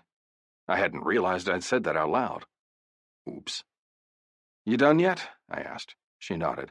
Got done about 2 minutes ago. You ready to go? I nodded. Yeah. Seems I have to go see my mother tomorrow. And go kill my foster father. You can't go kill anyone, she said.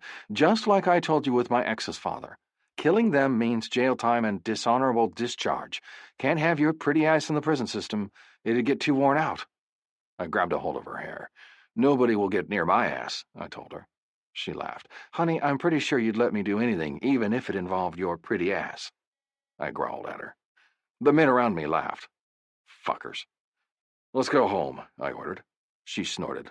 It should prove fun. Why? You'll see. Help me out, I yelled for the 4th time. She'd somehow shoved me into her tin can of a piece of shit car, and I was stuck. Really fucking stuck. You're not stuck, so quit your bitchin', she growled, opening the door that I couldn't manage to get open. I fell out, catching myself before my face hit the ground outside our rented house. Help me, I whined, lowering myself down to the ground and laying my hot face against the cool grass. When no help was forthcoming, I rolled over and stared up at my soon-to-be wife. She was so fucking beautiful. And sexy. What are you looking at? I asked her. She hissed at me. Shh. I blinked, sitting up to see where she was staring, and gasped. No! I bellowed. Don't do it! The 2 people across the street sprung apart like they'd been cattle prodded. Thomasina and Garrison had been in each other's arms, seconds away from making a huge mistake. Your stepsister and stepbrother, I yelled. Ruthie started laughing. They are not. They're foster brother and sister. We are the nasty ones. Stepbrother, she laughed, kicking me lightly in the side. I thought about that for a few long moments, then nodded my head. Okay, y'all may proceed, I yelled. Ruthie snorted a laugh, then helped haul me to my feet. Good night, I yelled at the pair that were staring at me like I'd grown horns. I'm going to make some babies with my soon-to-be wife. Ruthie's peals of laughter followed us inside. And we did make a baby. Mostly because I had told her to stop taking the birth control, and she had. I didn't realize it had happened so soon, though.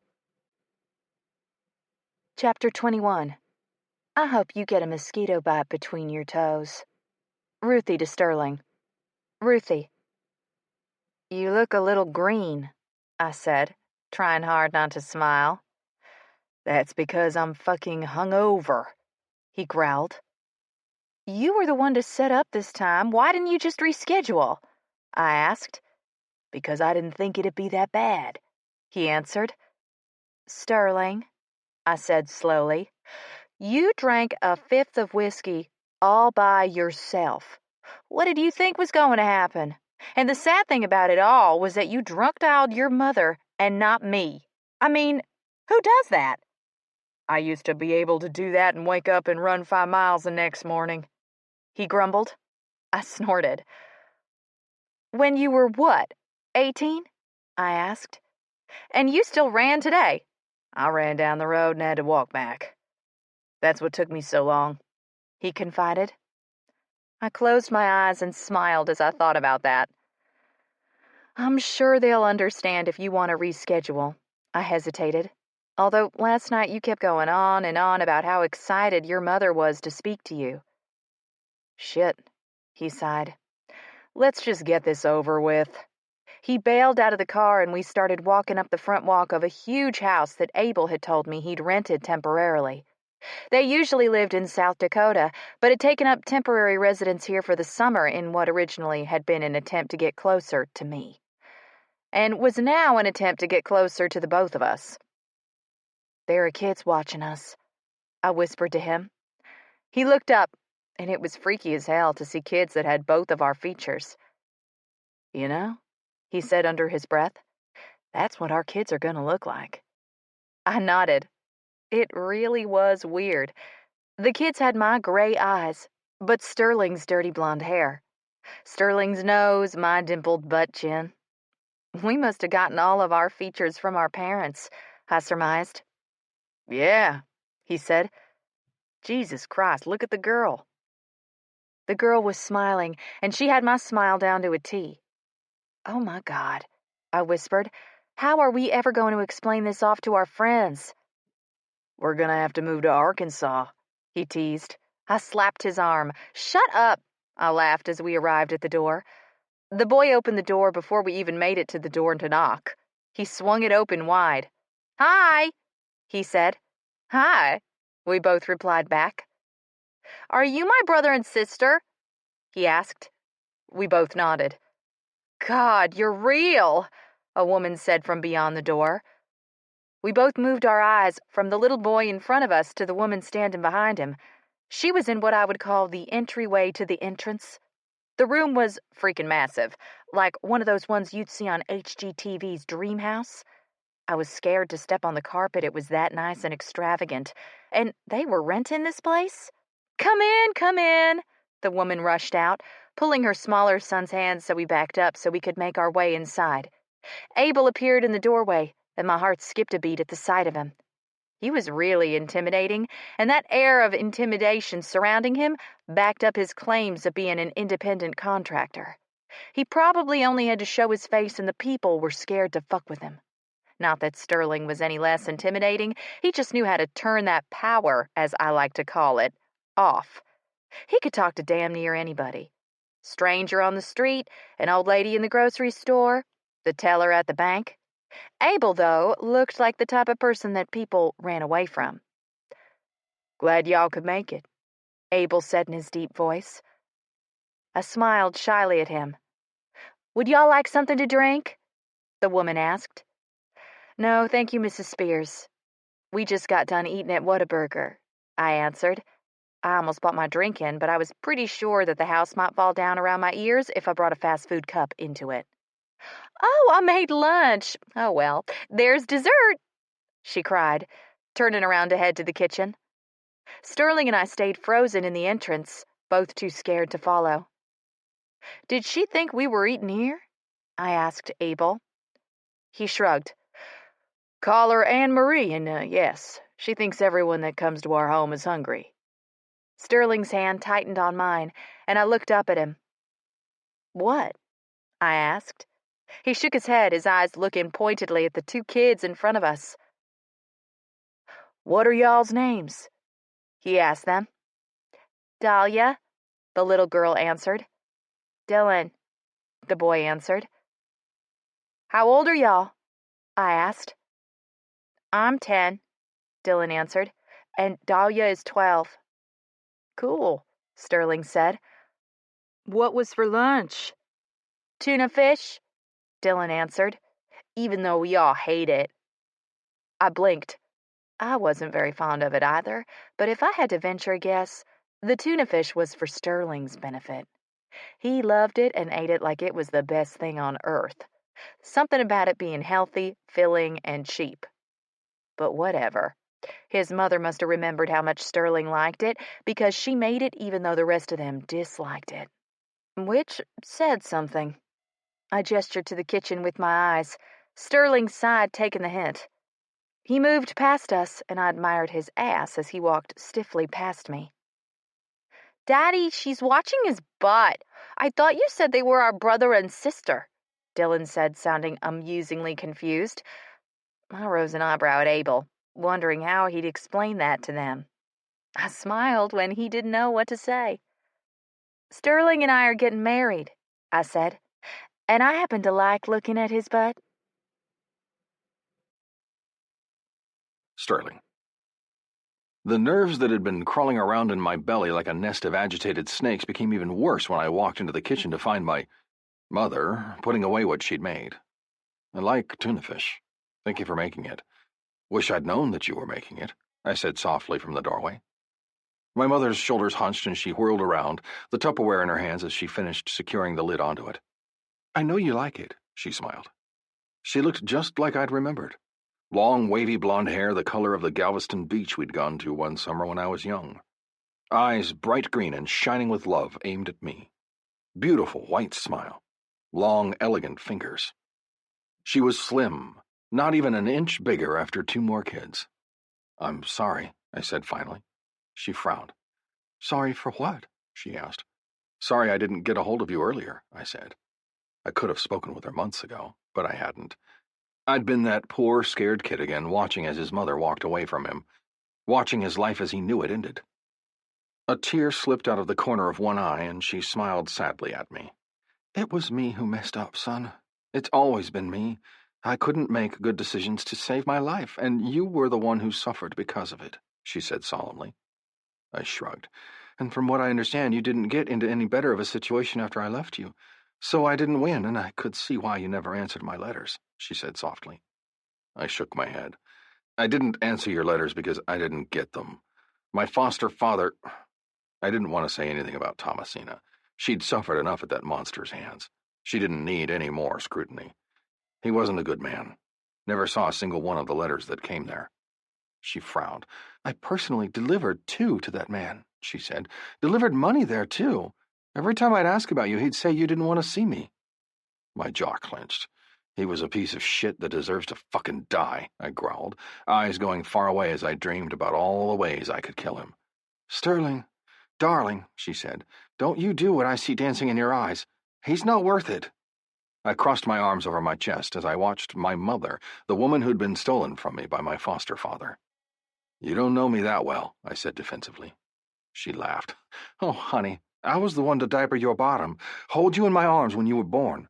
I saw you through the chicken pox, pneumonia, your first steps, potty training, your first broken bone, your first lost tooth." She smiled fondly. "And a mother never forgets, trust me. She knows when her child is thinking devious thoughts, just like I knew you were here and why I pushed Abel to come meet his daughter. 2 birds with 1 stone." My mouth dropped open. "You knew I was here all along?" I asked. She nodded. "I was there the day you graduated high school, the day you went to prom with Lisette Beauregard, the day you graduated from boot camp. I'm very proud of you," she whispered.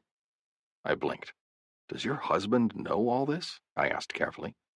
She smiled a secret smile at me. "My husband doesn't know everything about me." I shook my head. "I thought you forgot about me." Tears instantly filled her eyes. "I'd never forget about you. You were my first baby," she whispered fiercely. "Not one day passed that I didn't cry for you. But I didn't know what else to do. I just kept digging myself deeper and deeper, and pretty soon I just couldn't see my way clear of the hole I'd dug for myself. I just wanted you to be happy and safe." My eyes drifted closed and only opened when I felt my mother's warm embrace pulling me into her. "I love you, Sterling. Always have, always will." I coughed to cover up the emotion roiling through me. "I'm marrying Ruthie," I told her. My mother leaned back and placed her hands on my cheeks. "I can't wait to have grandchildren," she said enthusiastically. I smiled. "Hopefully that'll come sooner rather than later." She leaned up and kissed me on the cheek. "Now, how about you introduce me to your fiancé?" So I did what my mother asked of me. I introduced her to my Ruthie. Later that night. "I need you to give me everything you have on Pete Sorbet," I said to Silas later that evening. Ruthie was asleep in the bed on the opposite end of the house, and I knew that if I didn't go take care of this, I wouldn't sleep. It had to happen. "I'll come get you. You can follow me," he answered instantly. I smiled. Pete Sorbet wouldn't know what hit him. And he had some penance to pay. I would see to it for all of us. Thomasina, Cormac, Garrison, my mother, and me. Chapter 22. Powered by Bitch Dust. Car decal. Ruthie. 1 month later. "I never wanted to be here doing this. I wanted to sit in those stands right there."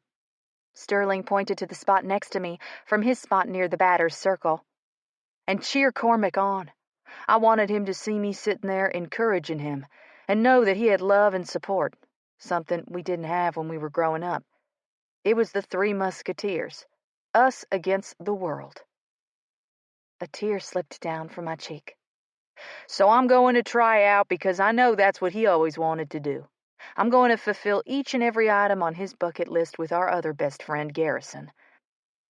I'm going to hit that home run that'll shatter all kinds of records. Garrison and I are going to go mountain climbing, even though we're both scared of heights, because Cormac deserved to live longer than he did, and for that I'll try my hardest to do everything he wanted to do and live my life the way he wanted me to live it." Sterling handed the microphone back to the reporter, whose face showed tears, just as I had on mine. Just as everyone in the entire stadium had. I was sure he hadn't meant for that to go to the entire stadium, and if he'd been thinking a little more clearly, he would have noticed how his face was on the huge screens sporadically placed throughout the stadium. But he wasn't in the best state of mind. He was somewhere he never wanted to be. At least not for this reason, anyway. I smiled as he took a couple practice swings. "Little tight," Garrison called. "Loosen it up."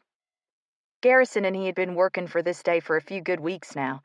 They'd hated every minute of it, not having Cormac there with them, but they knew how important this had been to Cormac, so they did it anyway, even though it tore them apart.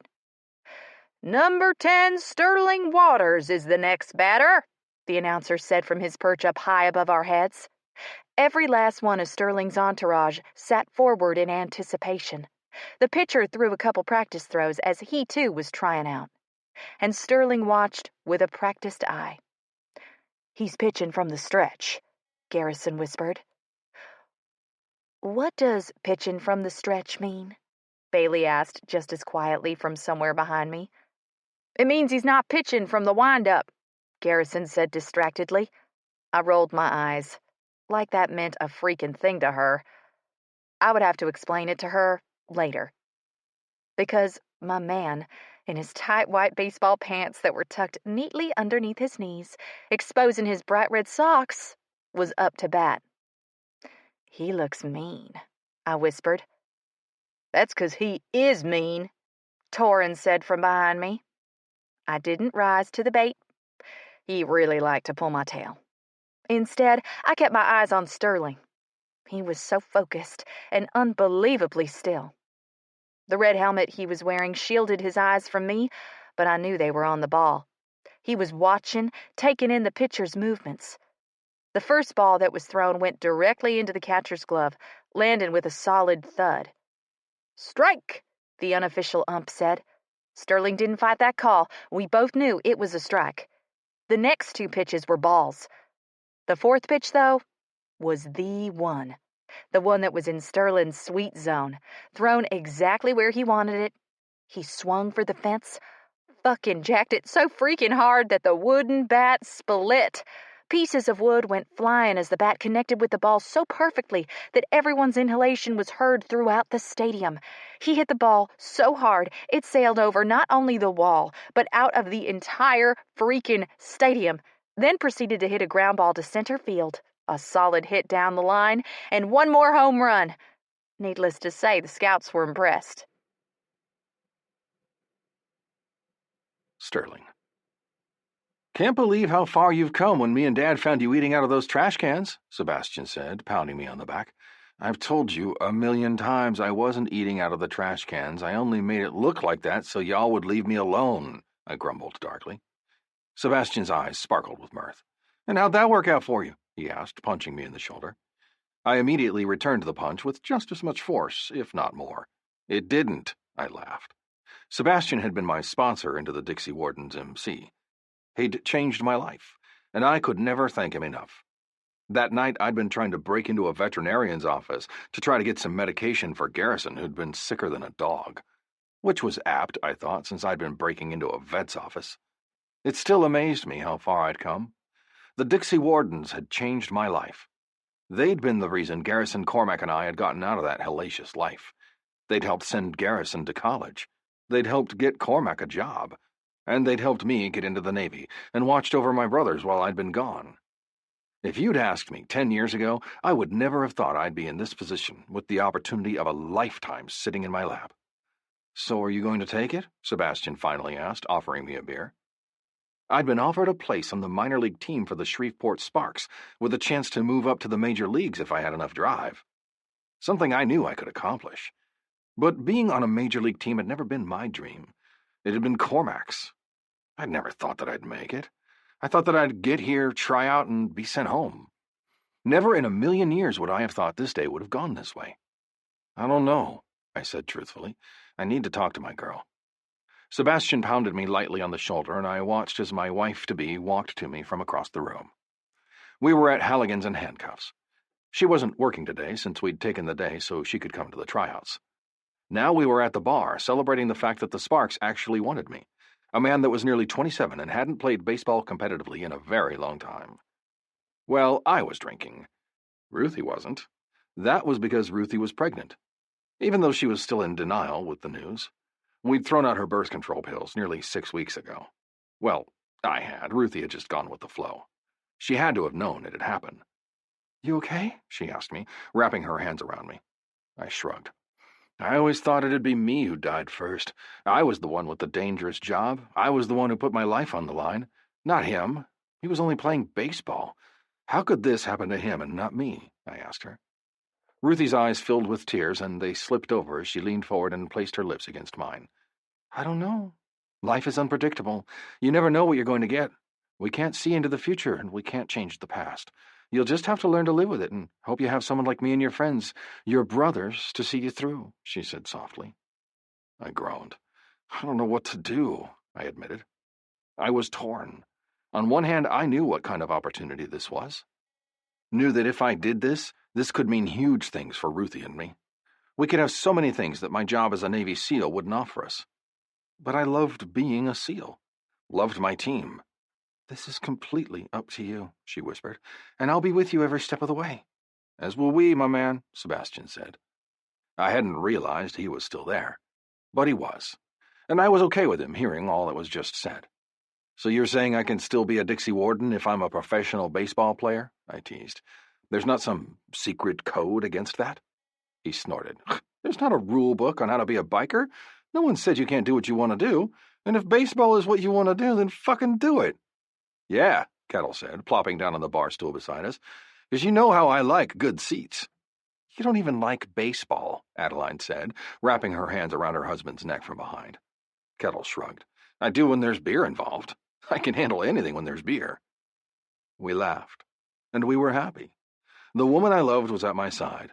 We had a child on the way, and I knew that somewhere in heaven, Cormac was smiling down at me, silently urging me closer and closer to the life I was meant to live. As a husband, a father, a member of the Dixie Wardens MC, and a motherfucking professional baseball player. Epilogue. Dear Lord, thank you for baseball pants. Amen. Ruthie's secret thoughts. Sterling. 7 months and 15 days later. You're up, Waters, Coach said, slapping me hard on the right shoulder. I shrugged off the pain and jogged to the bats, picking up my favorite. Each player had their own bat, and it had been a real eye-opener to me when I'd been presented with all the equipment options available to me. I tucked the bat under my arm as I walked up the steps, multitasking by slipping my hands into my batting gloves as I did. You ready? The batting coach, Lou Jacobs, asked. I nodded. I was ready. This would be my 33rd Major League Baseball game. I'd started out in the minor leagues, proving myself to all those involved.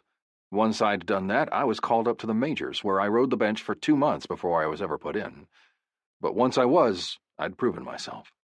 My first at-bat, I'd hit a line drive to center field. It had bounced off the wall and given me my first ever double as a professional baseball player. That had been the day that everything became real. Every day I missed the life I used to have. But I still had my family, my friends, my teams. Yes, I said teams. I was still a member of SEAL Team 11, as well as the first baseman for the Shreveport Sparks. Not that I did any more missions. Things had taken a drastic turn for SEAL Team 11 when the rest of the world learned the full details of the mission to recover the speaker's pregnant ex-wife.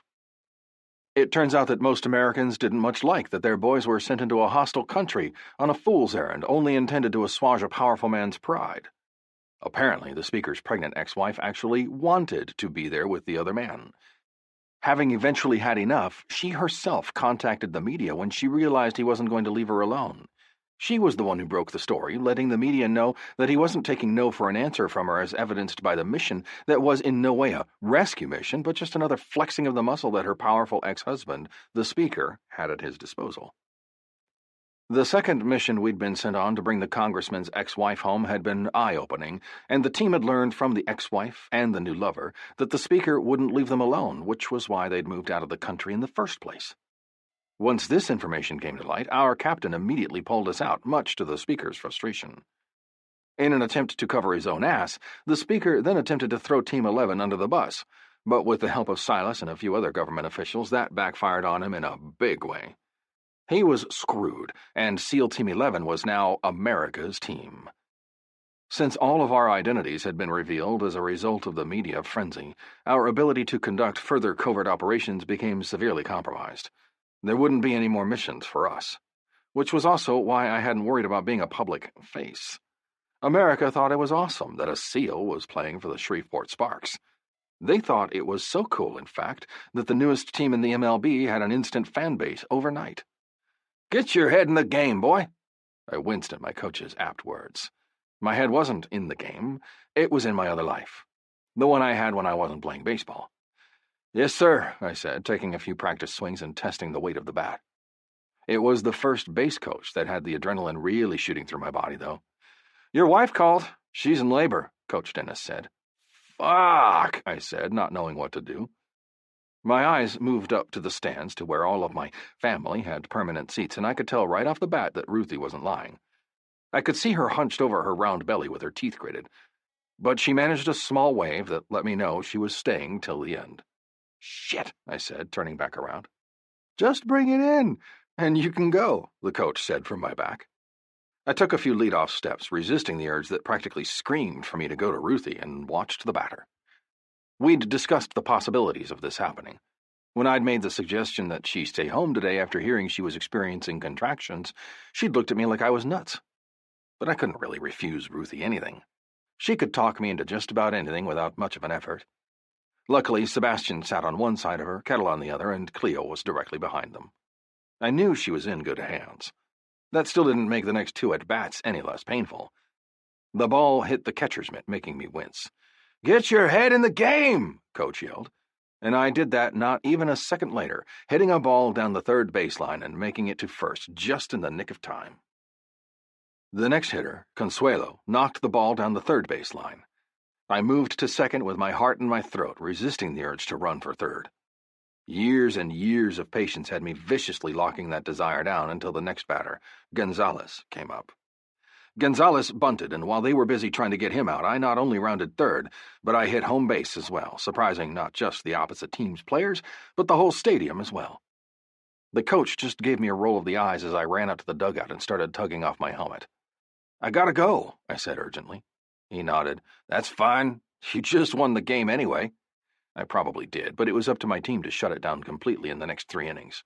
"Thanks," I said, hurrying down the field. I jumped the fence that sat directly in front of my family and dropped down to one knee in front of my wife. "Ready?" I asked. I could see that her water had broken, but she just sat there, as patient as could be, waiting for me to arrive. "Yep, let's do this." Then, to the fans' delight, I carried my woman out of the stadium. I picked up the soft, pale yellow bodysuit and smiled before tossing it into the dirty clothes hamper by the cleanest corner. It was the same bodysuit that Ruthie had picked out for her little Jade to wear home from the hospital. We'd put it on to Cormac for all of 30 seconds before he'd shit all over it. He'd had to come home in the hospital's white shirt that declared him a superstar, which had chapped Ruthie's ass something fierce. I'd had to explain to her that it'd be easier to go home with our child rather than sending me home for the outfit that she had for him as a backup. Something I'd mistakenly taken home with me earlier in the afternoon when I was trying to help out. Now we were all home, and our house was filled to the brim with family. Silas and Sawyer, Sebastian and Bailey, Kettle and Adeline, Witty and Trance, Loki and Channing, Rue and Cleo, True and Torrin, my mom, Ruthie's dad, our brother and sister, Dixie, Garrison, Thomasina, Lily, Dante, and their 2 children, and many, many more. There were so many people that they'd had to spill out on the back deck. But I wouldn't change it for the world. "Here, hold him for a second, would you?" Ruthie asked as she yanked her shirt down and exposed her breasts.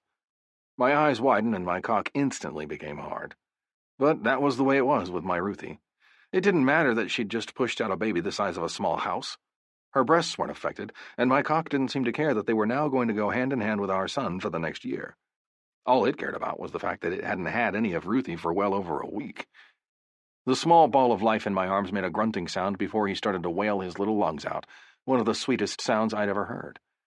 "Will you change him?" she asked. I winced. I'd yet to do that. I was worried I'd break him. "I guess," I said reluctantly.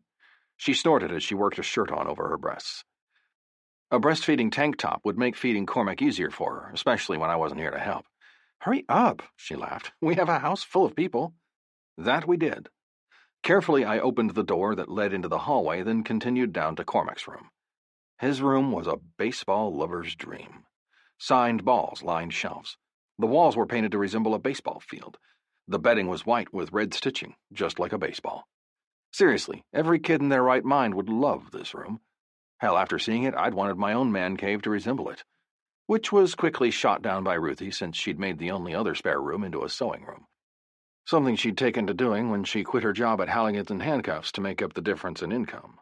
She was actually doing quite well at it, too. Not that she needed to. She just wanted to, which was okay with me. Except for the monogramming. Every fucking thing Cormac had his initials or name or something cutesy on it. Poor kid was going to grow up with a complex if she kept it up. I placed a soft kiss on Cormac's head before I sat him down carefully on the soft changing pad. I was nearly to his diaper when I was interrupted. Got a call today about a certain foster father, Silas said from behind me. I raised a brow at him, placing my hand on the middle of Cormac's chest to keep him on the changing table while my eyes weren't on him. Yeah? I asked nonchalantly. Silas nodded, coming into the room. He had his own little girl, Amelia, asleep on his chest. She was the absolute cutest thing I'd ever seen. Besides my own child, of course. Who would have thought that we'd all be having kids together with such an age gap between us? Seems he took a fall in the yard and had to go to the infirmary. Sustained a broken femur, broken hand, fracture to his right eye socket, and a concussion. I said. Imagine that.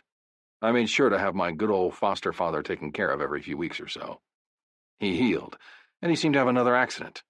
He was a klutz, after all. And seems John Waite had another setback with his treatment, Silas continued. He's been given a new medication that makes him nearly comatose when he's on it. It's a thing of beauty. I smiled at my son as he wiggled around, hating the fact that I'd just exposed his goods to the cool air. I covered him quickly with the stupid pee-pee-tee-pee thing that Ruthie had gotten at her baby shower. Something I hadn't realized that was needed until I'd watched Ruthie and my mother get peed on earlier this morning. Something I didn't want happening to me, hence why using the teepee thing. That's a crying shame, I said, reaching for the diaper and looking at it. John Waite was declared clinically insane after he was found guilty of murdering Cormac, and although he said he'd never thought it would go as far as killing her, he'd still cut Ruthie's brakes. Had still killed my brother, which was why I also went out of my way to see that John's medications were changed every couple of weeks, so that he was always going to be unwell. He wouldn't be getting out of that mental hospital unless it was in a fucking body bag. Silas reached over my shoulder and said, "This side down." I hadn't realized I'd been staring at the diaper while I thought about the vile man that had taken my friend from me. I followed his direction, putting the tiniest diaper in the world on my kid. "Tighter," Silas instructed. Who would have thought one biker would be giving another biker directions on how to diaper a baby? An amused female voice said from behind me. "I've had 4 kids now. You'd be an idiot not to take advice from me," Silas said as he left. I smiled down at my boy as Ruthie made her way to us. She was dressed much more appropriately now, her breasts covered and a pair of shorts covering her ass. "All done?" she asked.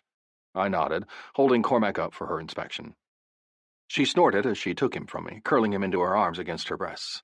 "You've got a ton of people here," she said. "Why don't you go talk to them while I order pizza?" I didn't. Instead, I pulled her into my arms and pressed my lips against her forehead. "I'm proud of you," I said, so freaking happy that I could scream it to the world. She pressed her lips to mine. "Go," she said again. I laughed. What my wife wants, my wife gets. Ruthie, the next day. You just had a baby. You can't go to a baseball game, and Cormac's too little to go. My mother-in-law tried. I gave her a look as I packed Cormac's diaper bag into the car. We'll be fine, I said, picking up Cormac, car seat and all, and placing him in the Tahoe Sterling had bought for me. Anne-Marie sighed. Fine, I guess I'll have to go with you, she grumbled. I laughed. She actually thought I wasn't going to go to Sterling's game. I hadn't missed a home game yet, and it wouldn't be happening ever if I could help it. My car quickly filled up. Anne-Marie in the back seat next to Cormac, Silas and Sawyer with their daughter took up the remaining seats. Silas took the front seat, though. He'd have probably liked to drive there, but parking cost a whack, and we all usually went in as few vehicles as possible since it wasn't unusual for nearly 10 people to go at a time. The seat Sterling had reserved for him never went unoccupied, and if I had my way, never would. "Let's ride," Silas ordered. I snorted at his impatience. Silas had become Sterling's dad of sorts, someone that Sterling would forever look up to, as did most of the Dixie Wardens, MC. "Can't believe you're doing this," Anne-Marie said from the back seat. I could. And the look on Sterling's face when he saw me in my seats with his son in my arms was so incredibly worth all the pain it caused me to sit in the most uncomfortable seats in the world for over 4 hours. Worth it indeed, I thought as I blew him a kiss in which he caught. "I love you," I mouthed. He grinned. "Love you more." This concludes Right to My Wrong by Lani Lynn Vale.